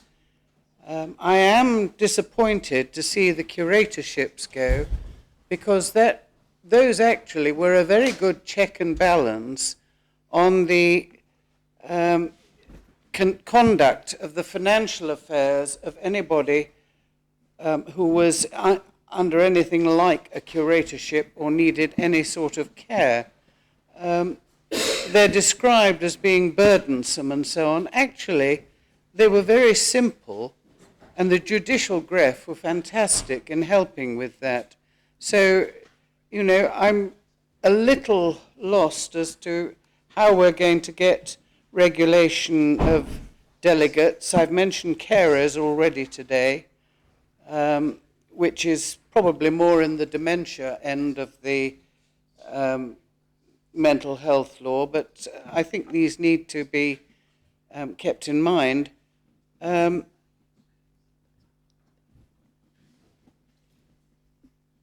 And the other thing, yes, regarding dementia, actually, I'm glad to see so many advances being made in medicine that actually I'm hopeful that I shall avoid it. Deputy McClinton.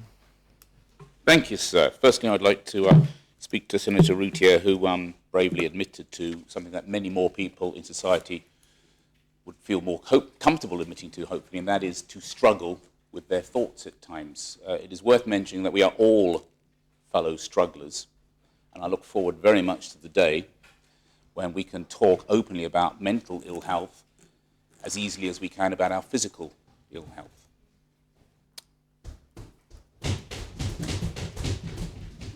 I should talk to this area of the new law. A key difference between psychiatry and other medical specialisms arises from the fact that in some cases, patients experiencing significant mental disorder may, as a result of their illness, be unable to recognize that they need treatment and consequently refuse it. Although these cases are in the minority, where such a refusal for treatment would lead to considerable risk either to the individual or others, it may be necessary to impose treatment.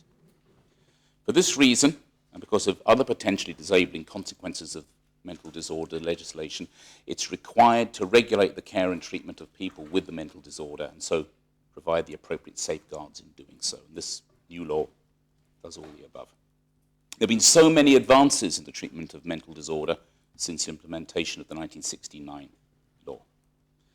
I would actually like to speak to the Constable of St. John.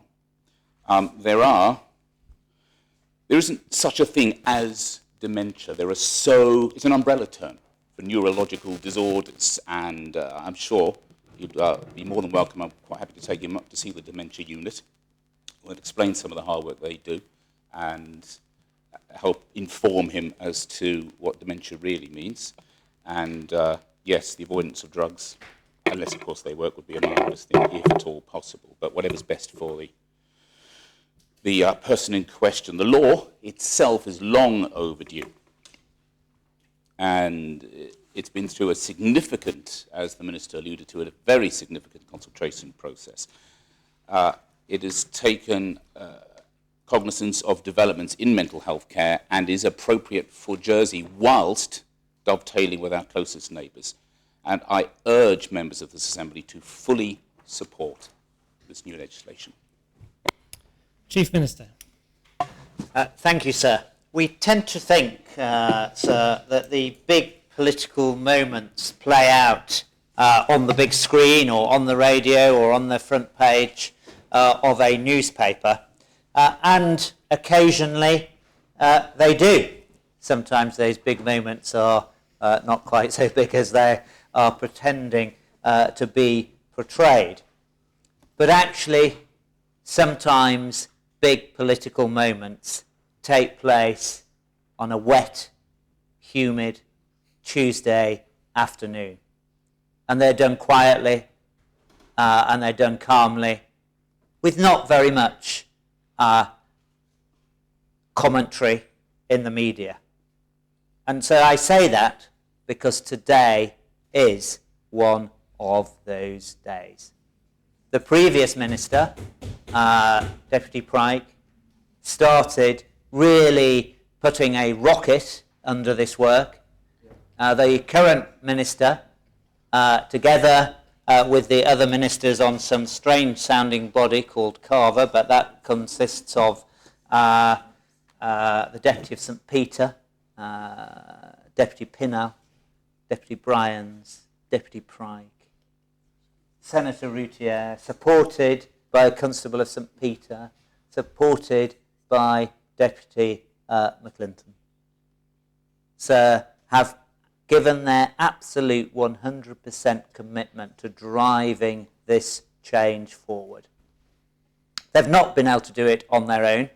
They've done it with a wide engagement right across the community, particularly those voluntary organisations that day in and day out see the effect of mental ill health upon members of our community. So I well remember in the run-up to the last election, sitting around a radio microphone with Senator Green, Deputy Green as he was then, Senator Routier and Senator Ferguson, and almost being moved to tears by a person that phoned in sheer desperation about not knowing which way to turn and what were we going to do about the mental ill health issues in our community. And others have said it, and Senator Routier and Deputy McClinton picked up on it,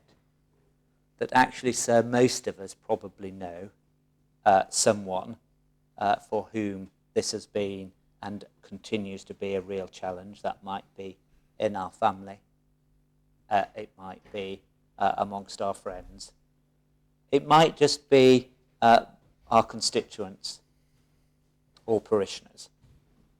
I think the statistic, I'm not sure if Senator Routier gave it, is something like 1 in 4 people suffer with these issues.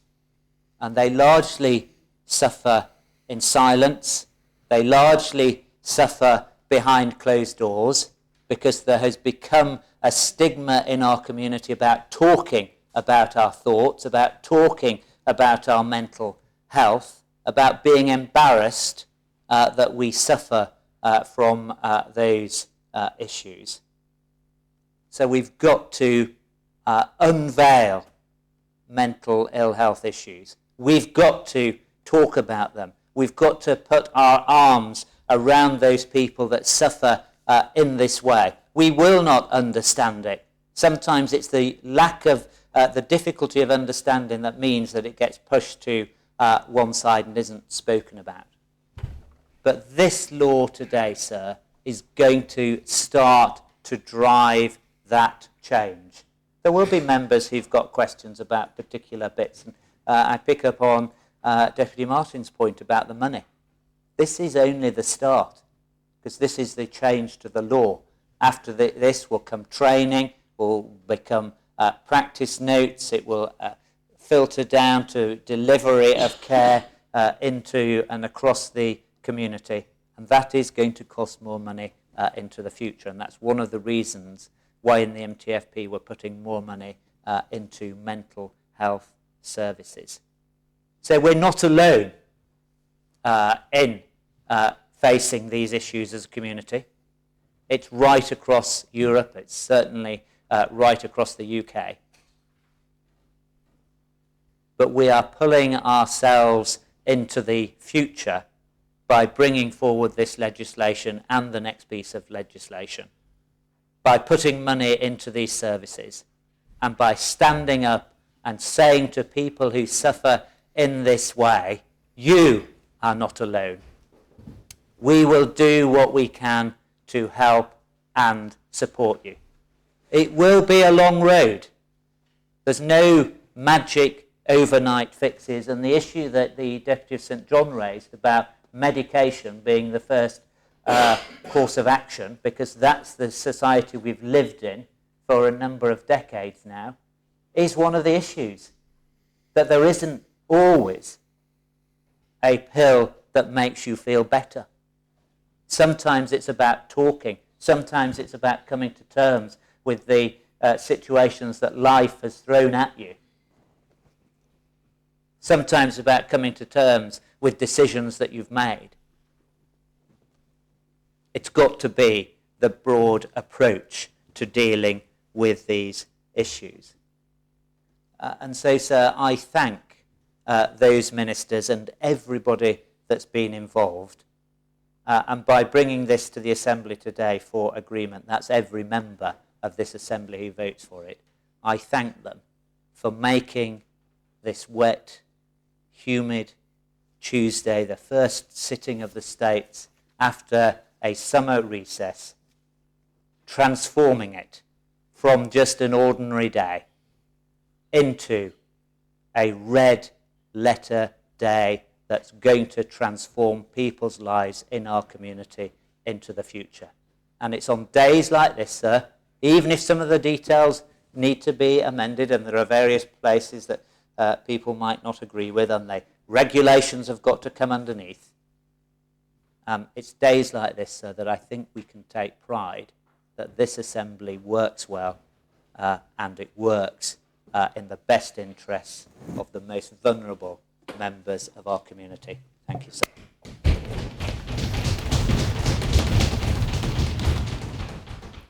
Does any other member wish to speak? Senator Orzov. Very briefly, sir, I thought all the speeches that have been made in this have been extremely important, and the Chief Minister, there's nothing much one can add from that, except to say two things. The first thing is that some of us might not have agreed with all of what some politicians elsewhere said, but it was Ed Miliband that actually started saying that mental health should be destigmatised. And I was at the Labour Party conference and I heard the passion in which that was said. And in fact, it was the first time I'd heard it in the UK. In fact, the former health minister who demanded that I come up to St Saviour's Hospital to see the state in which the mental health facilities were there, that I became aware of the chronic underfunding and the stigma that has been associated with mental health for far too long. Moreover, when I stood in for the health minister before Deputy Pryke, I had the invidious position of having to make decisions as a stand-in minister on mental health issues. We had a long way to go, but we have come a long way. I don't want to draw attention to it, but I don't think the Constable of St John meant what he might have been assumed to have said in some of his remarks. But because mental health is a really serious issue that affects people around the world, and it affects, as Deputy McClinton says, all of us to a greater and less extent. And we all have a journey to understand our egos and how our minds work and how we get upset. and how we don't get upset. And indeed, politics can affect people's mental health more than anybody, because we live in a very unkind world. What I would say to Senator Ferguson is that I understand her comments, and no doubt the Minister will sum up. But I've seen at first hand not only the tragic state of our mental health services, now improved, and this law, of course, is just part of that improvement. But I've also seen the judicial breadth and the way that they've dealt with curatorships. I don't agree with Senator Ferguson that curatorships and the replacements that are in this law is a bad thing. The curatorships arrangements may well have worked, but having been involved and seen one family member, the way that the court should not be simply involved in making decisions and in the way that the curatorship works. That's no criticism of our courts. They've done a valiant and fast-track job. But in family courts and in other areas, we've got a long way to go to move on from courts and our Sunday division or whatever the division of the Royal Court is in making decisions. It's absolutely the wrong place. And I welcome most strongly of all, many of the issues, the changes in the curatorship arrangements. It is absolutely right what is being put in place, and I'm also delighted that the funding is going to be available to give the judicial grefg where there is no means available for people to deal with the issues of when you are incapable by dint of dementia or whatever, which comes to so many people. It's one of the big issues. It's one of the big issues that is not spoken about in the world, that is going to happen in greater and greater numbers. The guardianship arrangements are right, and I wish to compliment the judicial grefg over many years for having dealt with curatorships where nobody else could do the job, and that they have done so. And they have done so with skill, with great compassion, and I think the new arrangements are better for them, better for the individuals, and are a vast improvement. And so I hope that Senator Ferguson, whilst understanding that the court has done a sympathetic job, it's not right that you go to court in order to basically have to sell a piece of furniture or to do all the things you have to do. It's just simply we need to move on from that, just like we need to move on from the court deciding on the future in the way that they do of certain family matters. It needs to be speeded up. We need to modernise. I think that Jersey can become a leading jurisdiction in many of these areas, as the health department and our people in mental health are showing. And actually, when one hears the news in the UK, and this Assembly will be discussing the MTFP next week, and we will be discussing many issues about the corresponding financial issues that arise. The money for this is in the MTFP, as the Minister, I think, is going to be saying. It's clear from the news in the UK that they've got their head in the sands. There's no money for health services, and particularly mental health services. Politicians speak about destigmatising, but there's no money. Well, we're putting money in, and I think that's an even more important matching and complementary point to the Chief Minister making. This is the law, but the money's going in, and we are improving, and we are really destigmatising, as Deputy McClinton, who probably knows more about this than most of us. We're actually destigmatising in a positive way the mental health. We all have mental health issues. We need to look after our physical and mental health, particularly politicians. Thank you, sir. Deputy of Trinity. Thank you, sir. As been said, I'm so pleased that we've reached this point. It has taken us time, taken well over 2 years to get here, but it has been a very complicated piece of law, and as has been said, much needed. Mental health, has been said, affects so many people in so many different walks of life, whether you are old, in the middle, or very young, and we know the pressures that are on CAM services today. That's why important too that not only with this piece of law, that we also put early detection prevention as part of it as well. And I also like to take this opportunity too to thank the work of the voluntary groups. The part of the voluntary group, one of the members of the voluntary group is up there in the gallery, but also mind, who are trying to raise the stigma of mental health.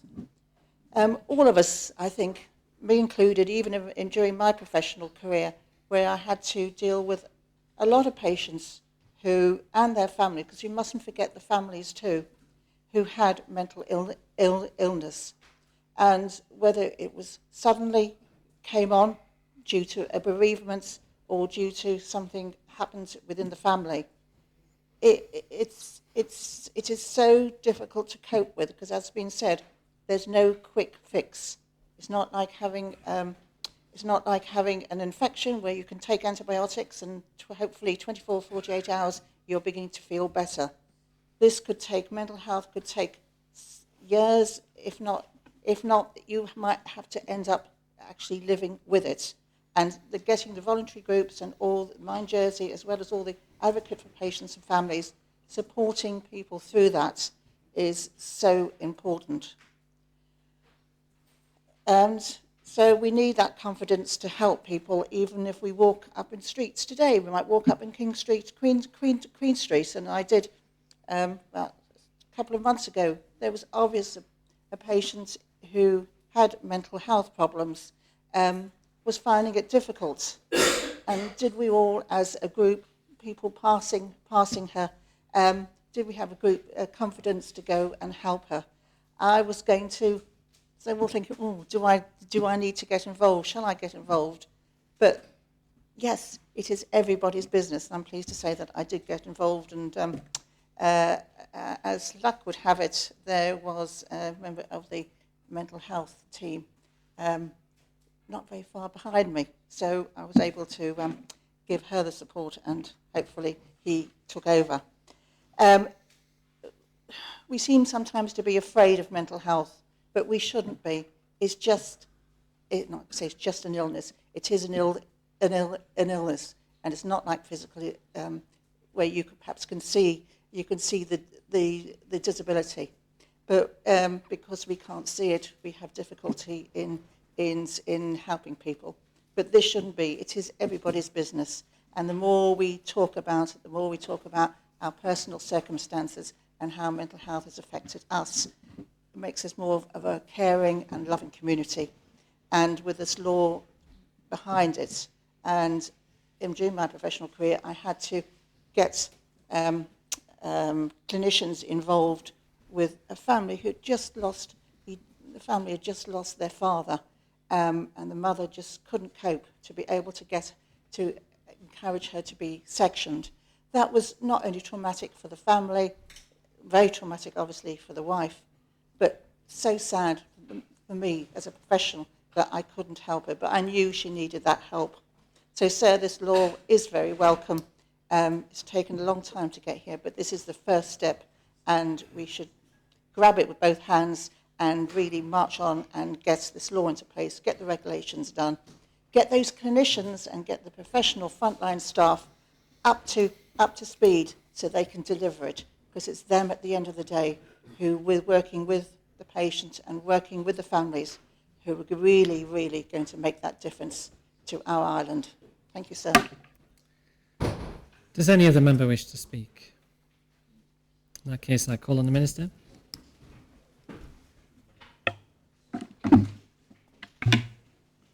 Thank you, sir. And I'd like to thank everybody that's spoken. I will try and answer the questions if I've understood them all. I think I have. Try and answer the questions I can. But I'd like to pick up on a couple of things first, sir. We've talked, a couple of members have talked about stigma, and that is really, really important. It has to be safe for people to be able to talk about their whole health, their mental health condition, as well as their physical health condition. The other day, so it was about 4 months ago, I bumped into a young man. I won't say where because I wouldn't want to identify him. He came bounding up to me and said, another busy day in the States. It was a Tuesday. As it happened, I wasn't in the States that day. And then he went on to say, I'm so grateful for talking therapies. I should have gone years ago. And I thought, I really just wanted to cheer, not because he was grateful about talking therapies, but he felt able to talk about it. I've heard of cases where people will discuss their family members being in hospital, say with a broken hip, but they would never talk about mum being in hospital with a mental health condition. We've got to change that. So the Chief Minister rightly pointed out that this is a very important day. I think this could be probably the biggest piece of legislation, most important piece of legislation that affects more people on the island than anything else that we will debate in the life of this Assembly. But what he didn't do, sir, was tell you how much he's supported me in driving this forward. The previous minister had started it, as he pointed out, but in putting, I think he said that the previous minister put it under rockets, or we put it under enhanced rockets, but the Chief Minister supported me in that, and I'm very, very grateful for that. So it's said that 1 in 4 people suffer from a mental health disorder at any one time. I actually take issue with that now. In the work that I've done, I think all of us suffer from a mental health disorder at some time. Some of us are able to deal with it at a low level with maybe talking to friends or talking therapies or other interventions. And I'd go so far as to say 1 in 4 need that more formal intervention. So I would suggest that all of us, if we were honest, have had mental health challenges at one time or another. So as I said, I thanked everybody. I'd like to now try and tackle some of the questions. Deputy Hilton asked a question about Mind. We had extensive consultation with all the charitable sector, but particularly with Mind, and the lady that did most of the work is sat up in the public gallery, and I'm very, very grateful. And I think that we've solved, or at least resolved, all of the issues she had, albeit that 1 or 2 little clarifications this morning, so thank you. So I hope that pleases, puts Deputy Hilton's mind at rest. We had a question from the Deputy St John about the tribunal. The chairman of the tribunal was included in the consultation, that's the chairman of the current mental health tribunal, was included in the consultation process, as was the bailiff, sir, and other judicial holders.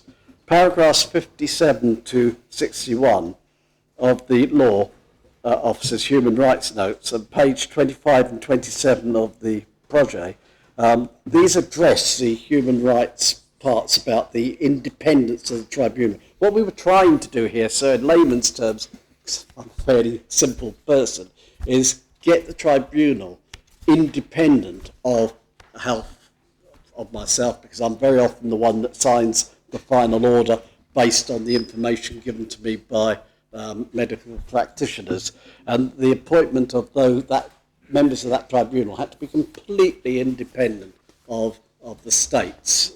So maybe there are other ways of doing it, but that's the way that we've done it. Picking up on curatorship, and I will come back to 1 or 2 other things. Councillor St John, I know, has got a question that he asked about. Curatorship has worked well, sir, in supporting persons to manage their financial affairs in the past, but it has, I'm advised, it has a large number of shortcomings, and the majority of people who responded to the consultation welcomed the change. I'm advised that the biggest problem with curatorship and the existing provisions of the Mental Health Jersey 69 law are in respect of a curator has no authority to make health or welfare decisions for the person. They're looking after their financial affairs, not their welfare. Once a person has a curator appointed, they lose control over all aspects of their life, even those aspects that they did have some capacity to influence. And whilst many professional curators have behaved responsibly with the best intentions within the rules to provide controls of fees that they charge, in some cases it has led to a person's assets being depleted, and then they have to fall back on the state. Those are just some of the reasons why we think that the new system is more in keeping with the well-being of the patient. So going back to the Constable of St John's comment, I'm not a medic. and everybody knows I'm not. But I do know that when looking at the use of medication, and I'm talking about not medication for mental health purposes, but medication, that practitioners do have to weigh up the risk of the side effect of that medication versus the benefit of taking the medication to prevent a certain condition. And that's something that they have to weigh up, and the patient, that should be discussed with the patient, but there should be regular reviews of that medication. In fact, good practice within the primary care law does require that regular review. Picking up on Deputy Martin's question regarding financing, the money that we've got in the implications here is merely to put the law into place. It does not allow for the building of any new facilities. That's something we're dealing with separately. This puts a structure in place, and a lot of the money is going into having a robust and independent appeal system with the judicial grant. So all the money's there to put the law into place, funding any new facilities, which are not part of the law, but any new facilities will be subject to capital rather than this law. So I think I've covered most of the questions. I'd like to thank Senator Routier for being very honest about mental health and how it affects people, and also for his unwavering support on Carver to get this through. I think, sir, I've offered all the questions, and I commend this, the principles to the Assembly. Okay, those members who are in favour of the principles kindly show. The appell's been called for. Members are invited to return to their seats. I ask the greffier to open the voting.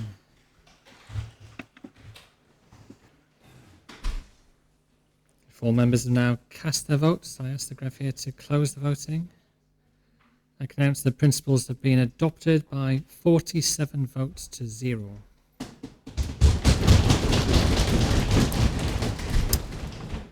Deputy of Sim 1, does your panel wish to scrutinise this matter?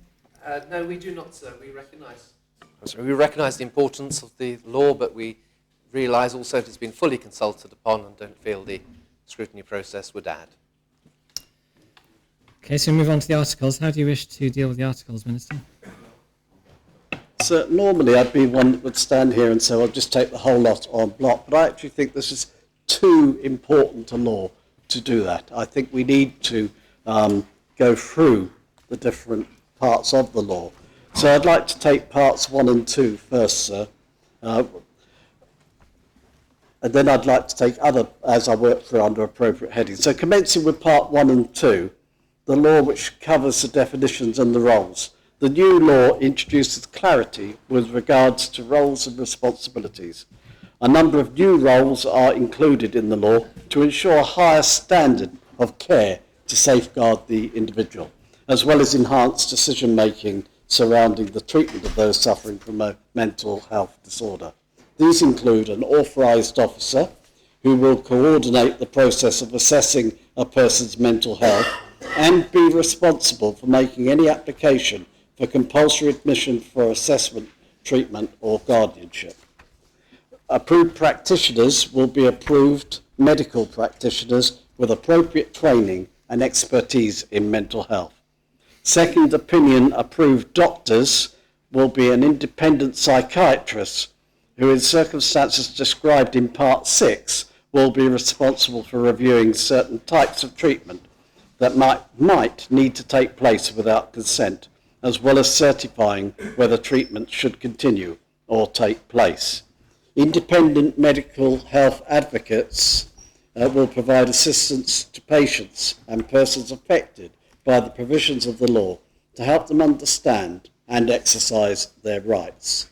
So part 1 of the law deals with the overall administrative framework under which care is to be provided for patients in Jersey. Article 1 is the interpretation provision of the whole of the draft law. In particular, it defines key concepts such as mental disorder and treatment. It also introduces roles not previously codified in statute, such as the role of the medical health advocates and responsible medical practitioners. The new law simplifies the definition of mental disorder so that it captures any disability or disorder of the mind. This is in line with the definitions used in UK and Guernsey and will help to ensure, as I talked about earlier, that people are not excluded inappropriately from mental health services. However, the open definition of mental disorder is balanced by tests that are applied when deciding whether to compulsorily admit someone. These will continue to ensure that somebody can only be compulsorily admitted when this is necessary in the interests of the patient's health and safety or for the protection of others. However, the application of the definition of the mental disorder is limited by Article 1(2) of the law, so that people with learning difficulties, and this is right, so this is so right, people with learning difficulties may only be detained for assessment or treatment under the law if their disability is associated with abnormally aggressive or seriously irresponsible conduct. So I'm glad to say that we've moved on from regarding learning difficulties as mental health difficulties. In most cases, any restrictions that may be necessary to impose on the liberty of a person with a learning disability will be authorised under the provisions of the Capacity and Self-Determination Law, which we will debate next. This reflects best practice in relation to the provision of care to people with learning difficulties, which focuses less on the compulsory admission and treatment and more on the provision of care and support to enable those people with learning difficulties to live their full lives in the community. The new law removes addiction as a reason for compulsory admission. It has long been recognised that there are many positive treatments for people who have addictions, but there is very little, if any, evidence that they can be treated effectively under compulsory treatment orders. Articles 2 and 3 set out the duties of the Minister of Health and Social Services under this law. The primary duty is to make provision for the care and treatment of patients. Article 4 deals with the appointment of an administrator who must publish an annual report and administer the law on behalf of the minister. Article 5 describes the responsibility of the minister in approving establishments or premises for the purposes of care and treatment of patients. Article 6 confers powers on the minister to appoint authorised officers with training and experience in mental health. So part 2 of the law concerns the role of the nearest person in relation to a patient. Article 7 provides that it is presumed that a patient's nearest relative will be his or her nearest person, unless the patient nominates a person other than their nearest relative, which they can do under Article 10, or a nearest person is appointed by the court under Article 11. The rules for determining which family member constitutes a nearest relative of an adult patient are given in Article 8, and some additional rules are given by Article 9 for certain patients aged under 18. An adult patient has the right under Article 10 to nominate a person other than the nearest relatives. The principal rights of the nearest person to receive information as to the patient's care or treatment are stated in Article 13. So can I now call upon the Assembly to vote en bloc on Articles 1 to 13, which cover parts 1 and 2 of the law. Are Articles 1 to 13 seconded? Does any member wish to speak on Articles 1 to 13? Senator Ruti? Thank you, sir. The Minister did mention in his remarks about the differentiation between learning disability and people with mental illness, and I'm very grateful that he has structured the law in such a way that does afford people with learning disabilities the appropriate care that they are required, and I really are very pleased that he's been able to do that. Does any other member wish to speak on these articles? Minister? Thank you, sir. Thanks, Senator Rutia, for his comments. And It's absolutely appropriate. And actually, on a private visit, I was with MENCAP, the Chief Executive of MENCAP in the UK last week, and told her what we were doing here, and she was 100% supportive and said it's absolutely right that you separated the two. But I'm very grateful to Senator for his comments. Those members who are in favour of adopting Articles 1 to 13, kindly show. Those against? Articles are adopted. Minister. Okay, sir. I make no apology, sir, that this is quite a long route, but this is so important. So moving on to parts 3 and 4, the administration and guardianship. Part 3 deals with the administration to an approved establishment and detention of patients in those establishments for care and treatment, generally under the civil regime, for which I, as the minister, or the minister, whoever that might be, has overall responsibility. As in the case in the 1969 law, there is nothing in the draft law to prevent a patient who has capacity to consent to agree to being admitted to an approved establishment to receive treatment for a mental disorder. A patient may be admitted of his own volition under Article 14. Article 15 provides for emergency admission of up to 72 hours, where in the opinion of an approved practitioner, it is likely that the person suffering from a mental disorder and their remaining at liberty would endanger either themselves or others. An approved practitioner is defined by Article 16. Article 17 gives nurses powers to detain patients already receiving treatment for up to 6 hours, where the patient's liberty would endanger their own or others' safety, and it is not practical to secure the immediate attendance of an approved practitioner. In other circumstances, the patient must be admitted by application being made for the purpose under Articles 18 and 19. Article 18 states the general requirements for admission applications, which must be made to the minister in writing by the authorised officer. An authorised officer who has personally seen the patient within the 7 days preceding the application, and where it is reasonably practical, following consultation with the patient's nearest relative.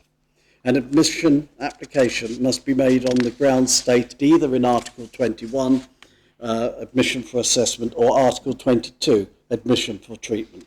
As the case may be, they must be accompanied by a medical recommendation by 2 registered practitioners, one of whom must be an approved practitioner. The need for medical recommendations is set out in Article 19, which also contains safeguards to ensure that such recommendations are made independently. Article 20 gives authority for the patient to be conveyed to an approved establishment within 72 hours and detained in the establishment for an initial period of up to a week. The grounds for admission and detention assessments are stated in Article 21. The grounds for admission and detention assessment, as stated in Article 21, are that the patient appears to be suffering from a mental disorder of the nature or degree which warrants detention in an approved establishment with or without treatment for at least a limited period, and that such detention is necessarily either in the interests of the patient's safety or the protection of the person. The grounds for admission and detention for treatment are stated in Article 22, and they are similar. So Article 23 permits a defect to be rectified, any defect to be rectified with consent of the minister. The remaining provisions of Part 3 deal with the different circumstances in which persons are liable to be detained.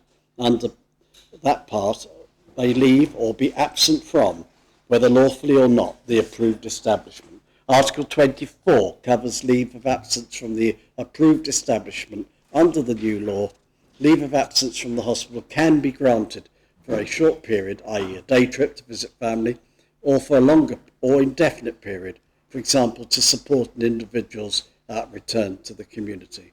Article 25 sets out the process for the return of a patient who is absent without leave. Article 26 deals with the transfer of patients between the approved establishments. Article 27 provides for discharge of patients, and Article 28 covers special provision for patients who are absent without leave. Dealing with Part 4, sir, Article 29 requires an application for guardianship which must be made to the Minister by an authorised officer and be accompanied by medical recommendations from 2 medical practitioners. A person may, under guardianship, who appears to be suffering from mental disorder, and it is in their interests or their welfare or their protection for others. Once the authorised by the Minister, guardianship application is under Article 30, sufficient authority for the reception of the patient. Article 31 provides that the patient may be taken into custody and returned to that place of safety, to that place of treatment by the guardian or the person authorised by the guardian. Article 32 deals with the transfer of patients between different guardians and provides for substitution of a guardian by another if the first one becomes incapacitated. Article 33, a guardianship authorisation has effect for 6 months beginning from the date of approval and may be renewed for a further 6 months and then subsequently 12 months. So I call upon the Assembly to approve en bloc Articles 14 to 33, which covers parts 3 and 4 of the law. Are Articles 14 to 33 seconded? Yes, sir. Can we have the poll, please? I don't think I've actually called for a vote yet. Constable St John? Thank you, sir. I just have a query on Article 15, emergency admissions. It allows an approved practitioner under Part 4A to detain a patient for a period of 72 hours, beginning when the opinion mentioned in paragraph 2 is formed. But under Article 17, where a nurse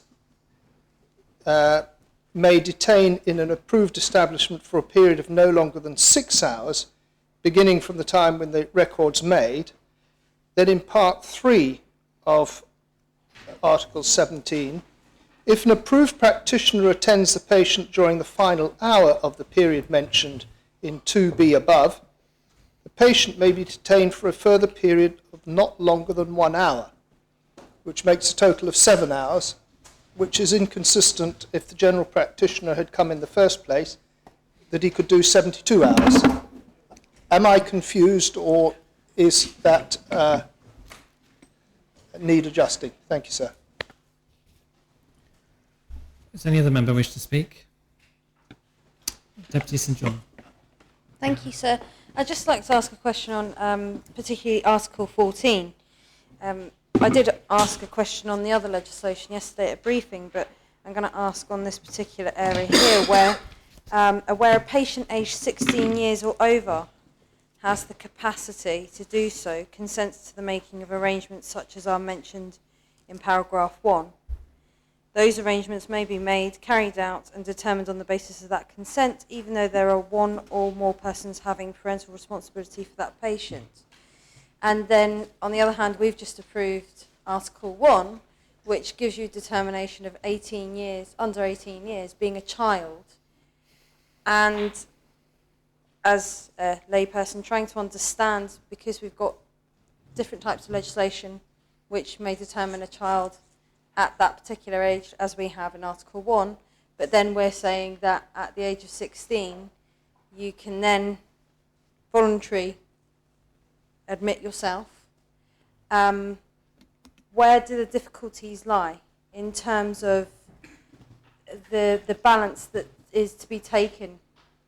I'm trying to explain it in a way that I can best, but surely a parent will feel in a difficult position if they have a responsibility to look after what is determined as a child under Article 1, but yet under Article 14 we're saying a 16-year-old can basically admit themselves, but they're determined as a child under this legislation. So I just want some clarification from the Minister regarding that, and whether there are any other pieces of legislation that could challenge that position that's been made in this particular mental health law and that particular article. Senator Ferguson. Thank you, sir. Mental health is somewhat of a specialist area for doctors, and particularly GPs.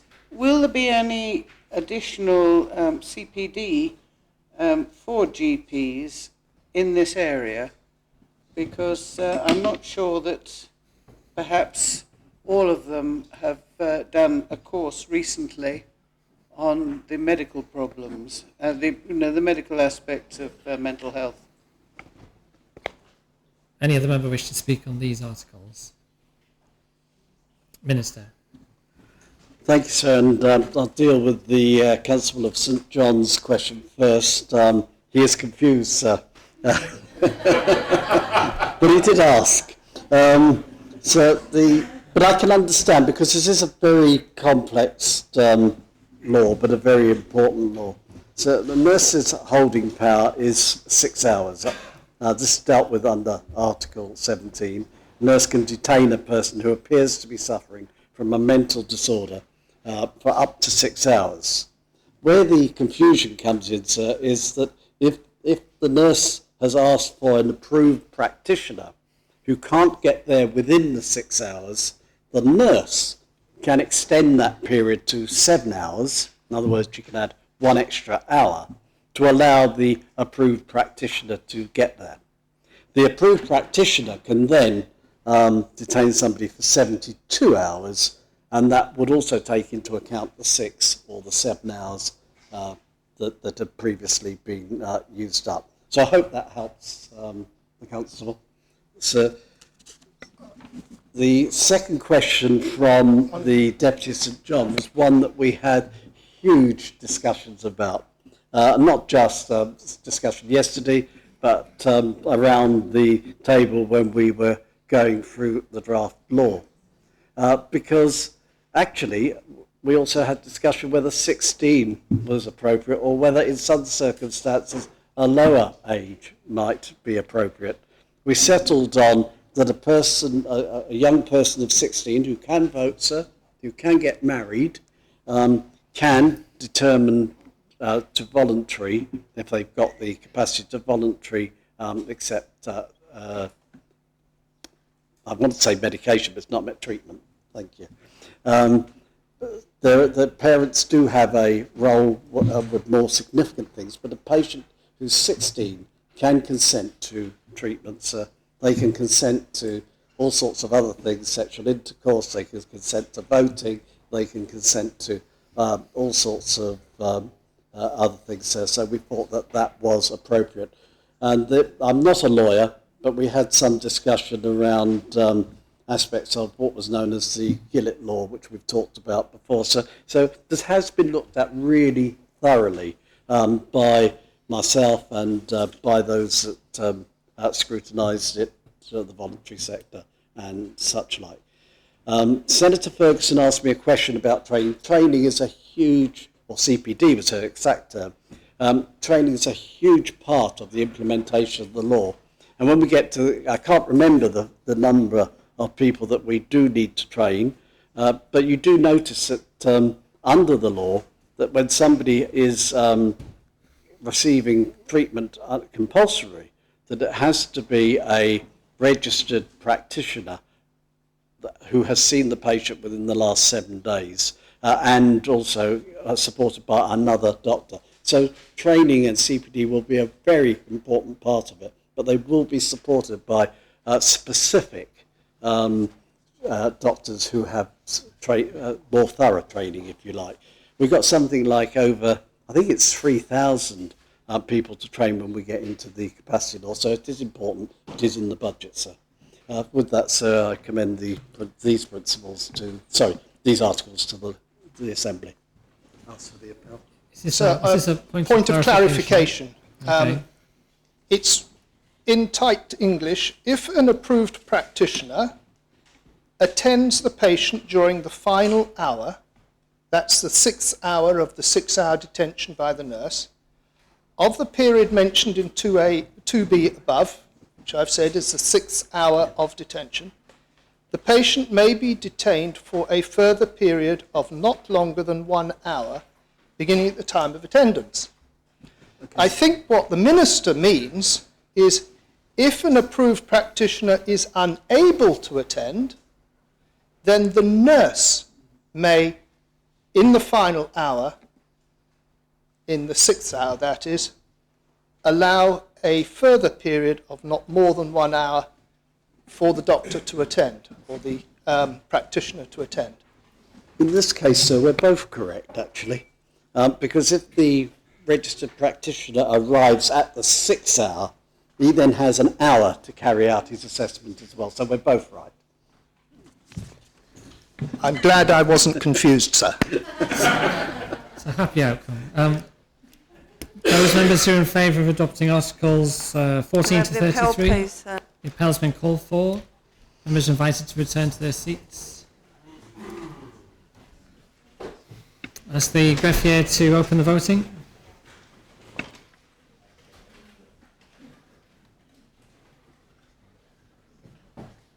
If all members have now cast their votes, I ask the greffier to close the voting. Articles 14 to 33 have been adopted by 43 votes pour, no votes contre. Minister. So Part 5 covers other forms of legal custody and place of safety, makes provision for certain situations where it may not be clear but suspected that a person is suffering from mental disorder. It creates a suite of provisions whereby the bailiff and the police force may legally deal with such persons, including taking them into custody. At times, sir, it will be necessary for the police to intervene, either to ensure someone's safety, if they are in a public place, or to access private premises where it is suspected that a person is mentally disordered and in need of urgent assessment or treatment. As is currently the case under the 1969 law, the new law will provide the police with powers to enable a warrant to be issued to enter private dwellings, to remove a person to a place of safety for assessment up to 72 hours, and a police officer who has concerns that a person is found in any other place may be suffering from mental health illness and needs immediate care or control. He may remove, or he or she may remove that person to a place of safety for up to 72 hours to enable an assessment to be carried out. Article 34 defines the expressions for the purposes of Part 5 in what is a place of safety. Article 35 confers on authorised officers the power to apply to the bailiff for a warrant to enter and search premises where there is reasonable cause to suspect that such a person is believed to be suffering from a mental health disorder, is being ill-treated, or is living alone but unable to care for himself. A warrant under this article may authorise the removal of such a person to a place of safety for the purpose of either making an admission application in respect to the person under Part 3, or making other arrangements for the person's care and treatment. Warrants may be issued under Article 35 for the entry and search of premises, for the retaking into custody of a person reasonably believed to be there, where admission to the premises has been or is likely to be refused. Article 36 for more urgent removal from any other place than a private dwelling of a person apparently suffering from a mental disorder and in immediate need of care and control. The maximum period for detention in a place of safety under this article is also 72 hours. Article 37 deals with persons who escape from legal custody, including a place of safety, and provides that such persons may lawfully be retaken into custody by a person from whose custody they have escaped, or by a police officer, authorised officer, or in the case of a guardianship, by any person who would be entitled to take that person into custody under Article 31. So I ask the Assembly to approve Articles 34 to 37. Are the articles seconded? Yes, sir. Does any member wish to speak on Articles 34 to 37? Deputy Hilton. Thank you, sir. Yesterday I asked the Minister about the use of police cells to detain children with mental health difficulties. My understanding is that actually we do have now 2 operational beds in Robin Ward, which is an absolutely fantastic development, and obviously I'm really, really pleased that we're there. Can the Minister confirm how many times police headquarters has actually been used this year to detain children? And also, I believe the Director of Adult Mental Health yesterday told members that currently we do not have sufficient places of safety for adult patients. And I wanted to ask the Minister what work is being conducted at the present time to identify places of safety for adult patients. Thank you. Any other member wish to speak on these articles? Minister. Thank you, sir, and I'll answer the question as best I can. I'm afraid I don't know the answer yet to whether children have been held in the police station recently. What I do know, as the Deputy confirmed, that we have a very good new facility in Robin Ward for 2 places of safety. This law, though, defines places of safety in a number of ways. A place of safety for some people might be their home. It might be somewhere appropriate for their needs. It doesn't necessarily mean being in a secure environment in a hospital, although often it does. And that my ambition, sir, hopefully by the time we get to the end of this this Assembly's life, that we will rarely have anybody, adult or children, held in a police station in a place of safety. They may be held there for a short time during transfer, but that's the desire is not to use the police station for a place of safety. I hope that assures the Deputy that we do take it very seriously. Those members who are in favour of adopting Articles 34 to 37, please show. Those against? The articles are adopted. Minister. So we're well on a roll here. So we're moving on to Part 6. So this is the part where treatment requires consent. Part 6 of the draft law includes clear and express powers enabling certain treatments to be administered to the patient without his or her consent, either in an emergency or if the patient is liable to be detained for assessment or treatment. The principal provisions in Part 6 are found in Article 38, which creates safeguards by requiring consent and a second medical opinion before administration of certain types of treatment. These treatments are listed in Article 40, sir. But wherever possible, consent should be obtained from the patient before any form of treatment is administered. Article 42, the draft law, makes it clear that where consent is provided to treatment, the patient may, if they wish, withdraw that consent at any time. The new capacity law will create a new statutory test which would apply when assessing a person's capability or capacity to consent to medical treatment, including the treatment for mental disorder. That test will be applied to a particular decision at any particular time by the doctor. What we're trying to say there that somebody may have capacity at one time, but the next day not have capacity, so you need to apply the test appropriately. Article 39 of the draft law makes it clear that medication may be given to a patient who is liable to be detained for up to 3 months without, if need be, without the patient's consent. At the end of that period, the responsible medical officer can only continue to treat if the person has capacity and consents to that treatment, or a second opinion approved doctor has assessed the patient. That second opinion approved doctor, by the way, so is likely to be appointed from the UK or from Guernsey to give complete and utter independence. They will be a psychiatrist who is approved to undertake assessments. Article 40 lists the treatments that require both the consent of the patient and a second opinion.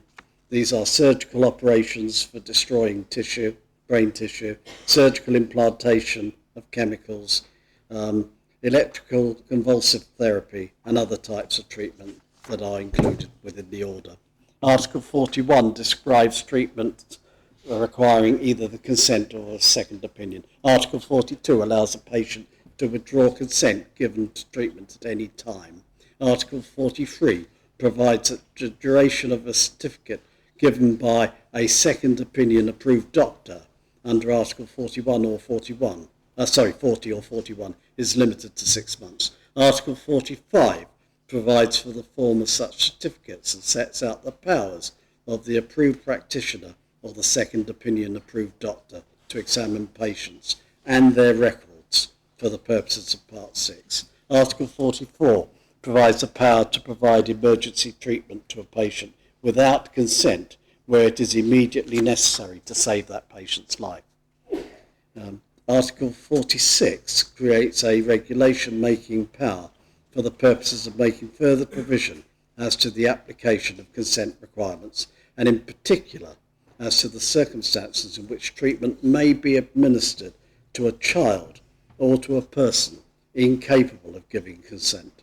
So I call upon the Assembly to approve Articles 38 to 46. Are the articles seconded? Yes, sir. Does any member wish to speak on Articles 38 to 46? Deputy Hilton. Thank you. Just briefly, I am going to bring up the subject of the second opinion approved doctor again, because I'm looking for certainty from the Minister. My difficulty with this is that my understanding is that in the UK, a second opinion approved doctor is appointed by an appointed body like the Care Quality Commission. And on page 13 in the notes attached to this legislation, it's worded, it is expected that second opinion approved doctors who will undertake work in Jersey will be practicing in the UK or Guernsey. So it's expected, but it isn't actually specified specifically in the primary legislation that they will be totally independent. And I think the concern for people with serious mental health conditions is that currently, the way it stands at the moment, all the people involved in their care could be employed by the health department. So there doesn't appear to be any independence. So I think I'm looking to the Minister to clarify this and to put it either in regulations that actually the second opinion approved doctor will be totally independent of the Jersey Health Department. Thank you. Any other member wish to speak on these articles? Minister. So I'm really grateful to the Deputy for her question yesterday, which was the same question as put to me publicly today, but I'm very grateful for that question because it is implied there that the person, the independent person will come from Guernsey, doctor will come from Guernsey or the UK. But I did discuss with officers this morning whether it might be appropriate to take the Deputy's suggestion up that they be appointed by the UK Care Commission. Now, we don't know whether the UK Care Commission will do that, but I promise to explore that option because I truly want a robust, independent system. So I thank the Deputy and I ask members to approve Articles 38 to 46. Those members who are in favour of adopting Articles 38 to 46, please show. Those against? The articles are adopted. Minister. Okay, so Mental Health Review Tribunals, Part 7, scheduled Parts 1 and 2. A Mental Health Review Tribunal is currently provided for under the 69 law. The rules of procedure for the tribunal have been recently modernised in some respects, and a lot of work has already been done collaboratively between Jersey Mind, the Law Society and the Judicial Grefg to ensure that tribunal members and legal advocates appearing before the tribunal are provided with appropriate training to ensure that we must do this, to ensure that high standards are maintained. This new law will continue to provide for the tribunal and assist them to consider applications for discharge from detention under the assessment or treatment authorisation from guardianship. The tribunal panel will continue to consist of legal, lay and medical members. Panel members will have high levels of expertise and be sufficiently independent of the Health and Social Services Department. So when a patient is detained for treatment, they can request that the tribunal considers the need for continued detention once during the 6-month period for which the detention is reviewed, and thereafter one appeal could be made during each subsequent 12-month period. Part 7 establishes the Mental Health Review Tribunal. Article 47 provides for the appointment by the bailiff of a panel from which membership of the tribunal will be drawn. The duration of terms of office of members of the panel are provided for by Article 48. Under Article 49, the bailiff is obliged to appoint a chairman, a vice chairman, and a number of members required to discharge the functions of the tribunal. Article 49 also brings into effect Part 1 of the schedule, which deals with the detailed constitution. Article 50 sets out the principal functions of the tribunal and makes reference to Part 2 of the schedule, which gives a full list of decisions and of the persons that may make applications for review to the tribunal. Article 51 permits references to the tribunal by the Attorney General or the Minister in relation to patients liable to be detained under Part 3 or subject to a guardianship under Part 4.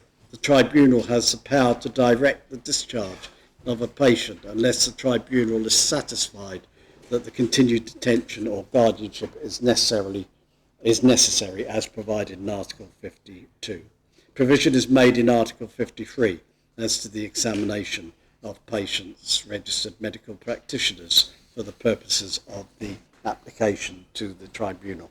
Article 54 enables appeals to be made to the Royal Court from the decisions of the tribunal. So I call upon the Assembly to approve Articles 47 to 54. Are the articles in the schedule seconded? Yes, sir. Deputy Martin. Thank you, sir. Yeah, I think it really boils down to, again, I apologise I wasn't there, but what the Deputy of St John's was saying. Why in Article 47 and all the other articles follow on very neatly, is it the bailiff shall appoint in accordance with this article and maintain Mental Health Review Tribunal panel. So my question is then, this law does mirror very much the UK equivalent. What happens in the UK? Why do we have the bailiff establishing the tribunal panel? Tribunal panel.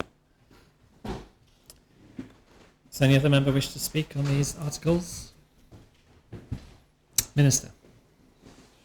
So, I don't know what happens in the UK in this respect because they don't have a bailiff, but what we're trying to do here is to get a complete separation from the appointment of people for the tribunal from Health and Social Services or any other statutory organisation that is involved.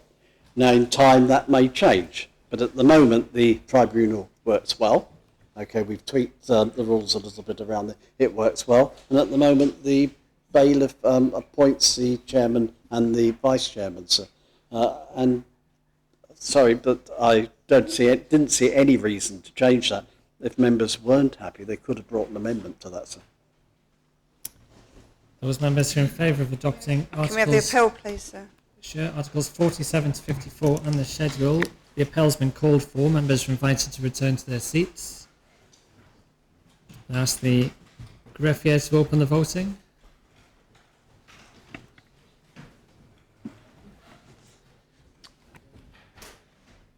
And 4 members have now cast their votes. I would ask the greffier to close the voting. I can announce that the articles have been adopted. 39 votes pour, 1 vote contra. Minister. Okay, so moving on then, sir, we're nearly there. On parts 8 and 9, the criminal justice and mental disorder. So as I stated in my opening address, there have been significant criticisms of the existing mental health law. And this has been primarily due to or amongst other things, the absence of powers available to the court to make orders for assessment and or treatment of persons whose offending behaviour is associated with or influenced by their mental disorder. So reforming the court's disposal powers in this respect is a key objective of this new law, this draft law. At present, the Criminal Justice Insane Persons Law 1964 provides that the superior number of the Royal Court has the jurisdiction to determine whether a person is fit to stand for trial for a criminal offence, or whether they may be able to rely on the defence of insanity in respect of their offence. The tests to be applied by the Royal Court in determining these questions are not set out in the 1964 law, but have been the subject of careful consideration by the Royal Court in a number of key cases. The Royal Court has adopted tests that are compatible with human rights standards and that differ in some respects from those applied in other jurisdictions, including England. Part 8 of the law codifies the test that is applied by the Royal Court and the Magistrates' Court or the Youth Court to determine whether a defendant is capable of participating in a criminal trial. The law also makes more comprehensive provision about the procedures to be followed before a finding may be made where the defendant is not capable. Part 8 also makes provision as to the powers of the court to make orders so that the person may be detained for appropriate treatment. Part 8 applies in any proceedings where it appears to the court that the defendant may be incapable of participating because of a mental health disorder or inability to communicate. This part replaces the criminal justice (insane persons) Jersey law, which is repealed by Article 97. Under Article 56, the court may adjourn the proceedings to enable determination on any issue of capacity. The factors that must be taken into account in determining whether or not a defendant is incapable within the meanings of Part 8 are set out in Article 57. On the initial findings of incapacity, Article 58 provides that the court may make an order under Part 9 remanding the defendant on bail. However, if on medical evidence the defendant will foreseeably remain incapable of participating effectively, the court may dispose of the proceedings in accordance with Article 59 by acquitting the defendant or making a treatment order, guardianship order, or as provided in the regulations. Part 9 of the draft law, creates a suite of powers that can be used by the courts to ensure that defendants who appear to be or are suffering from mental health disorders may be detained for appropriate assessment or treatment in an approved establishment, either during the course of or following conviction for a criminal offence. Most of these powers will be available to all of the criminal courts, though the Royal Court alone will have the additional powers to place restrictions on the discharge of any patient whose offence and part offending behaviour mean that they pose a risk to the public. They can transfer prisoners to an approved establishment for treatment during the prison sentence. They have the power to make orders for compulsory assessment or treatment in Part 9. This is subject to a number of safeguards, as you would expect, sir, to ensure that they are only made where there is sufficient medical evidence that detention is necessary to assess or treat the defendant. In addition to the new provision made under Article 72 of the draft law, where the defendant is capable of participating in the criminal trial, for a time the offence was if at the time of the offence the offender was suffering from a mental disorder to such a substantial degree that they ought not to be held criminally responsible for their actions, a court making such a finding will be able to make an order so that the person can be detained for appropriate treatment. Article 60 includes the interpretation and application of Part 9. Article 61 is that the court may remand a defendant on bail and order his or her attendance at an approved establishment. Article 62 enables the court to remand defendant to a specifically approved establishment for the purpose of obtaining such a report. Article 62 also provides for defendant's rights to obtain independent medical report and to apply to the court for remand to be terminated. Article 63 gives the court the power to remand the defendant to an approved establishment for the purposes of treatment. Where medical evidence indicates that a treatment order may be warranted, the court may order admission and detention of the defendant, also under Article 64. A period of detention of up to 12 weeks may be specified under Article 64, with subsequent renewals of 28 days, up to a maximum of 26 weeks in total. So the court may make a treatment order that the defendant be admitted and detained in an approved establishment under Article 65 in lieu of a prison sentence, and similarly where it is most appropriate, having regard to all the circumstances, under Article 66, the court may order the defendant to be received into guardianship. If it is appropriate to impose a sentence of imprisonment, the defendant is suffering from a mental disorder for which appropriate treatment is available in an approved establishment, the court may direct under Article 67 that the defendant be detained in such an establishment rather than in a prison, and may specify restrictions on discharge of that defendant. Further restrictions on treatment order may be imposed by the Royal Court only to protect the public from serious harm, and this is in accordance with Article 68. A defendant subject to a restriction order is admitted and detained under treatment authorisation. Article 69. A prisoner subject to transfer order may be detained in an approved establishment for 6 months initially, renewable for a period of a further 6 months and thereafter 12 monthly. Article 70 provides that the application ceases to have effect at the end of that period. Article 71 deals with committal to the Royal Court of defendants committed in other courts of offences punishable with prison, where it appears that a restriction order would be appropriate. Article 72 provides where there is evidence that the defendant committed the alleged act, but at the time of so doing was suffering from a mental health disorder to such a degree that he or she ought not to be held criminally responsible.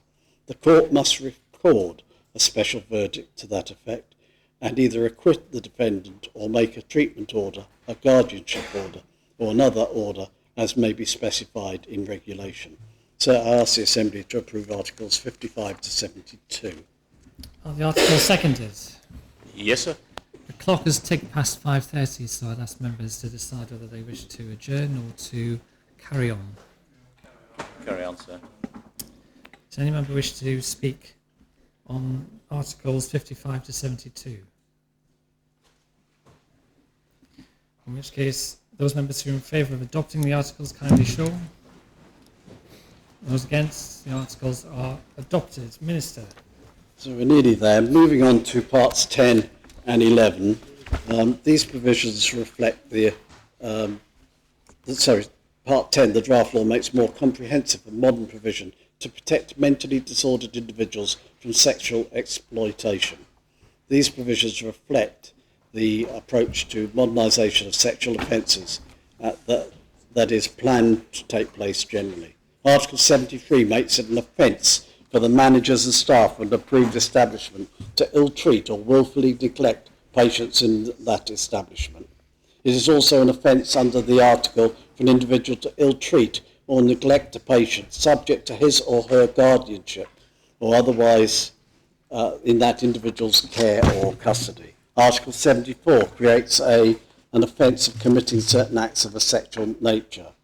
Prohibited acts with, towards, or in relation to a person suffering from mental disorder, who is unable, because of the disorder, to refuse involvement in such an act. Article 75 creates a similar offence where one person is involved in the care of another who suffers from a mental disorder. Article 76 makes it an offence for a person who knows, who could reasonably be expected to know that the person has a mental health disorder, therefore to go on and secure participation of that other person in a prohibited act. Article 77 describes a range of penalties and safeguards are created in Part 1. Article 78 requires managers of an approved establishment to take all reasonable steps to ensure that the patient in the establishment understands the terms of her or his detention and their rights of advocacy and representation and review available under this law. Article 79 is a power for the states to make regulations requiring the minister to make arrangements for the provision of an independent patient advocate service on behalf of patients who are detained, liable to be detained or subject to guardianship. Article 80 makes it an offence punishable by 2 years in prison and or a fine for a person to forge documents or to make use of forged documents, in particular admission applications and medical recommendations. Article 81, under Article 81, the Minister may pay amounts in respect of occasional personal expenses of patients who otherwise would be without resource to meet such expenses. Articles 82 and 83 provide for the circumstances in which a patient accesses electronic media, postal correspondence, and may be restricted by managers of an approved establishment in which the patient is detained. Article 84 confers a right on the patient, Article 84 confers a right on the patient and the addressee of postal correspondence where notice of a relevant restriction has been given to apply to the Mental Health Review Tribunal for a review of that restriction. So I ask the Assembly to approve 73 to Articles 73 to 84. Are the articles adopted? Seconded? Oh, yes, sir. Does any member wish to speak on Articles 73 to 84? In which case, those in favour of the articles kindly show. Those against, the articles are adopted. Minister. Thank you, sir. And I was going to apologise, sir, for taking so long, but actually I think this is so important that these articles did need to be explained as we were working our way through. So we're going to look now at the transfer of patients between Jersey and other jurisdictions. So there will be times when specialist care and treatment will not be available or will not be appropriate to provide it locally. And the new provisions in Part 3 and 9 of the draft law help to ensure that there is parity between Jersey's legislation and that of the UK and Guernsey. This will help to ensure a smooth transmission to specialist care and treatment of the island.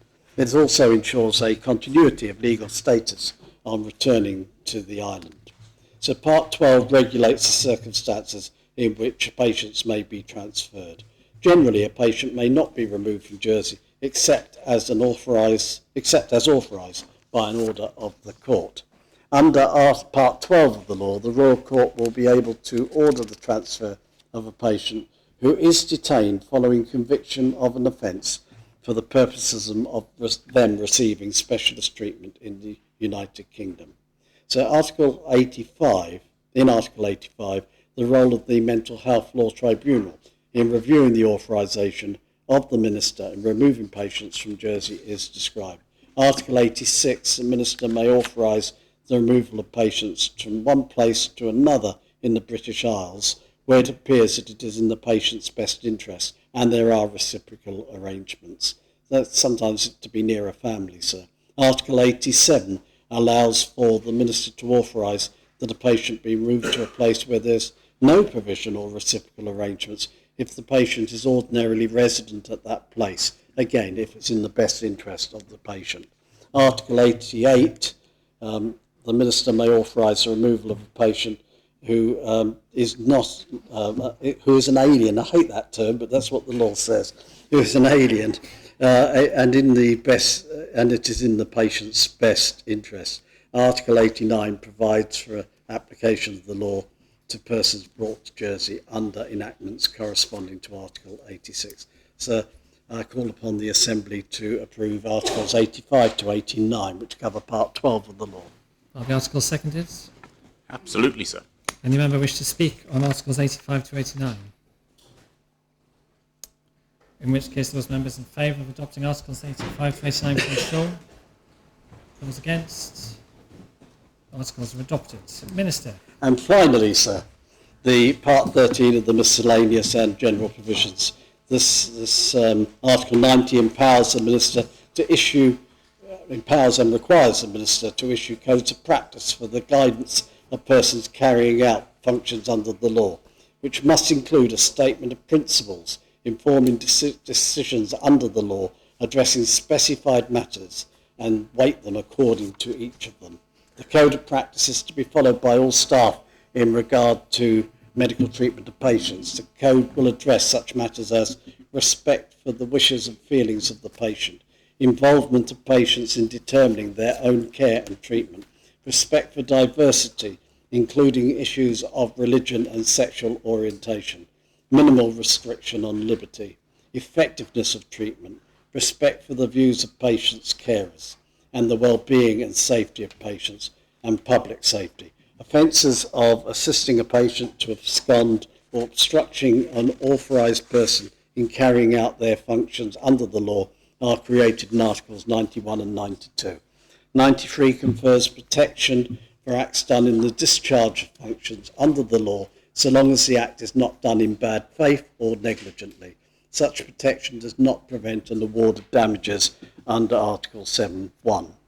Articles 94, 95, 96 confer general powers to make regulations, orders and rules of the court. Article 97 repeals the Criminal Justice (Insane Persons) Jersey Law 1964 and the Mental Health Jersey Law 1969. Article 97 also makes a saving provision to retain in effect provisions of the law relating to curators in case the Capacity and Self-Determination Jersey Law, which will replace the system of curatorship with a new system of appointed delegates, should not have commenced by the time this part of the law comes into force. Article 98 provides for the citation of this law and its commencement by Act of the States. So I call upon the Assembly to approve Articles, I've got 14 to 33, but that's not right here. So 90 to 98. Thank you. Are the articles seconded? Yes, sir. Does any member wish to speak on the articles? In which case, those members who are in favour of Articles 90 to 98 kindly show. Hell's been called for. Members are invited to return to their seats.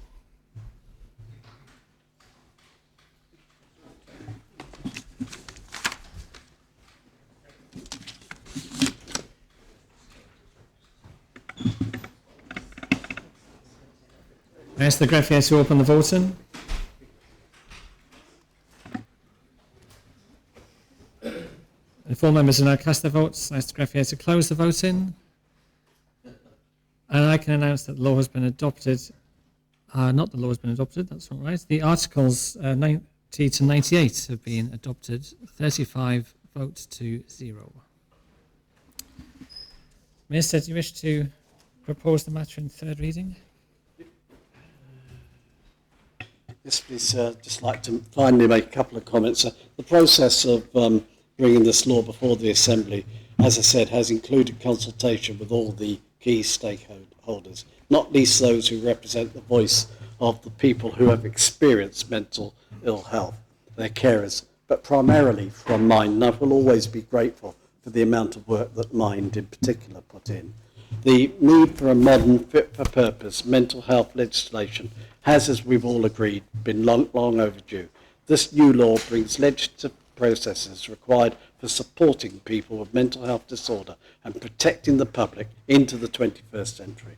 We have by necessity ensured that our law is compatible with our closest neighbours, whilst ensuring that it meets the needs of people in Jersey. I would like to thank the officers from my department and the Law Officers Department, the Law Draftsmen Department, the Chief Minister's Department, and all the voluntary sector people that have been involved for working with us and for ensuring that we have a comprehensive, compassionate piece of legislation and that we produced it in a very timely fashion.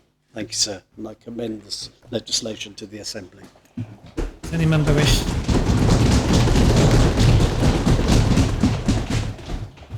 Does any member wish to speak on third reading?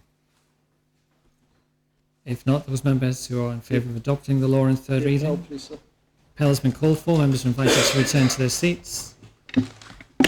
I ask the greffier to open the voting.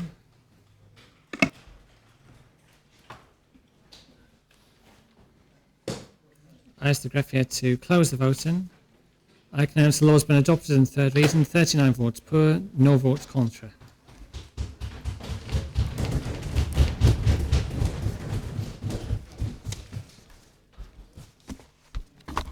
So, we now come to the draft capacity and self-determination Jersey law. May I propose the adjournment, sir? Yes.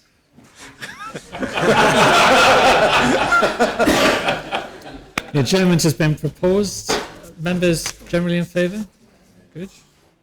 Before we finish, I need to tell you that 2 further amendments to the MTFP edition have been lodged today. The 12th amendment's already been handed round from Deputy Mezek. The 13th amendment, which I believe is from the Constable St Saviour, will be emailed to you very shortly. Otherwise, the Assembly is adjourned until 9:30 tomorrow morning.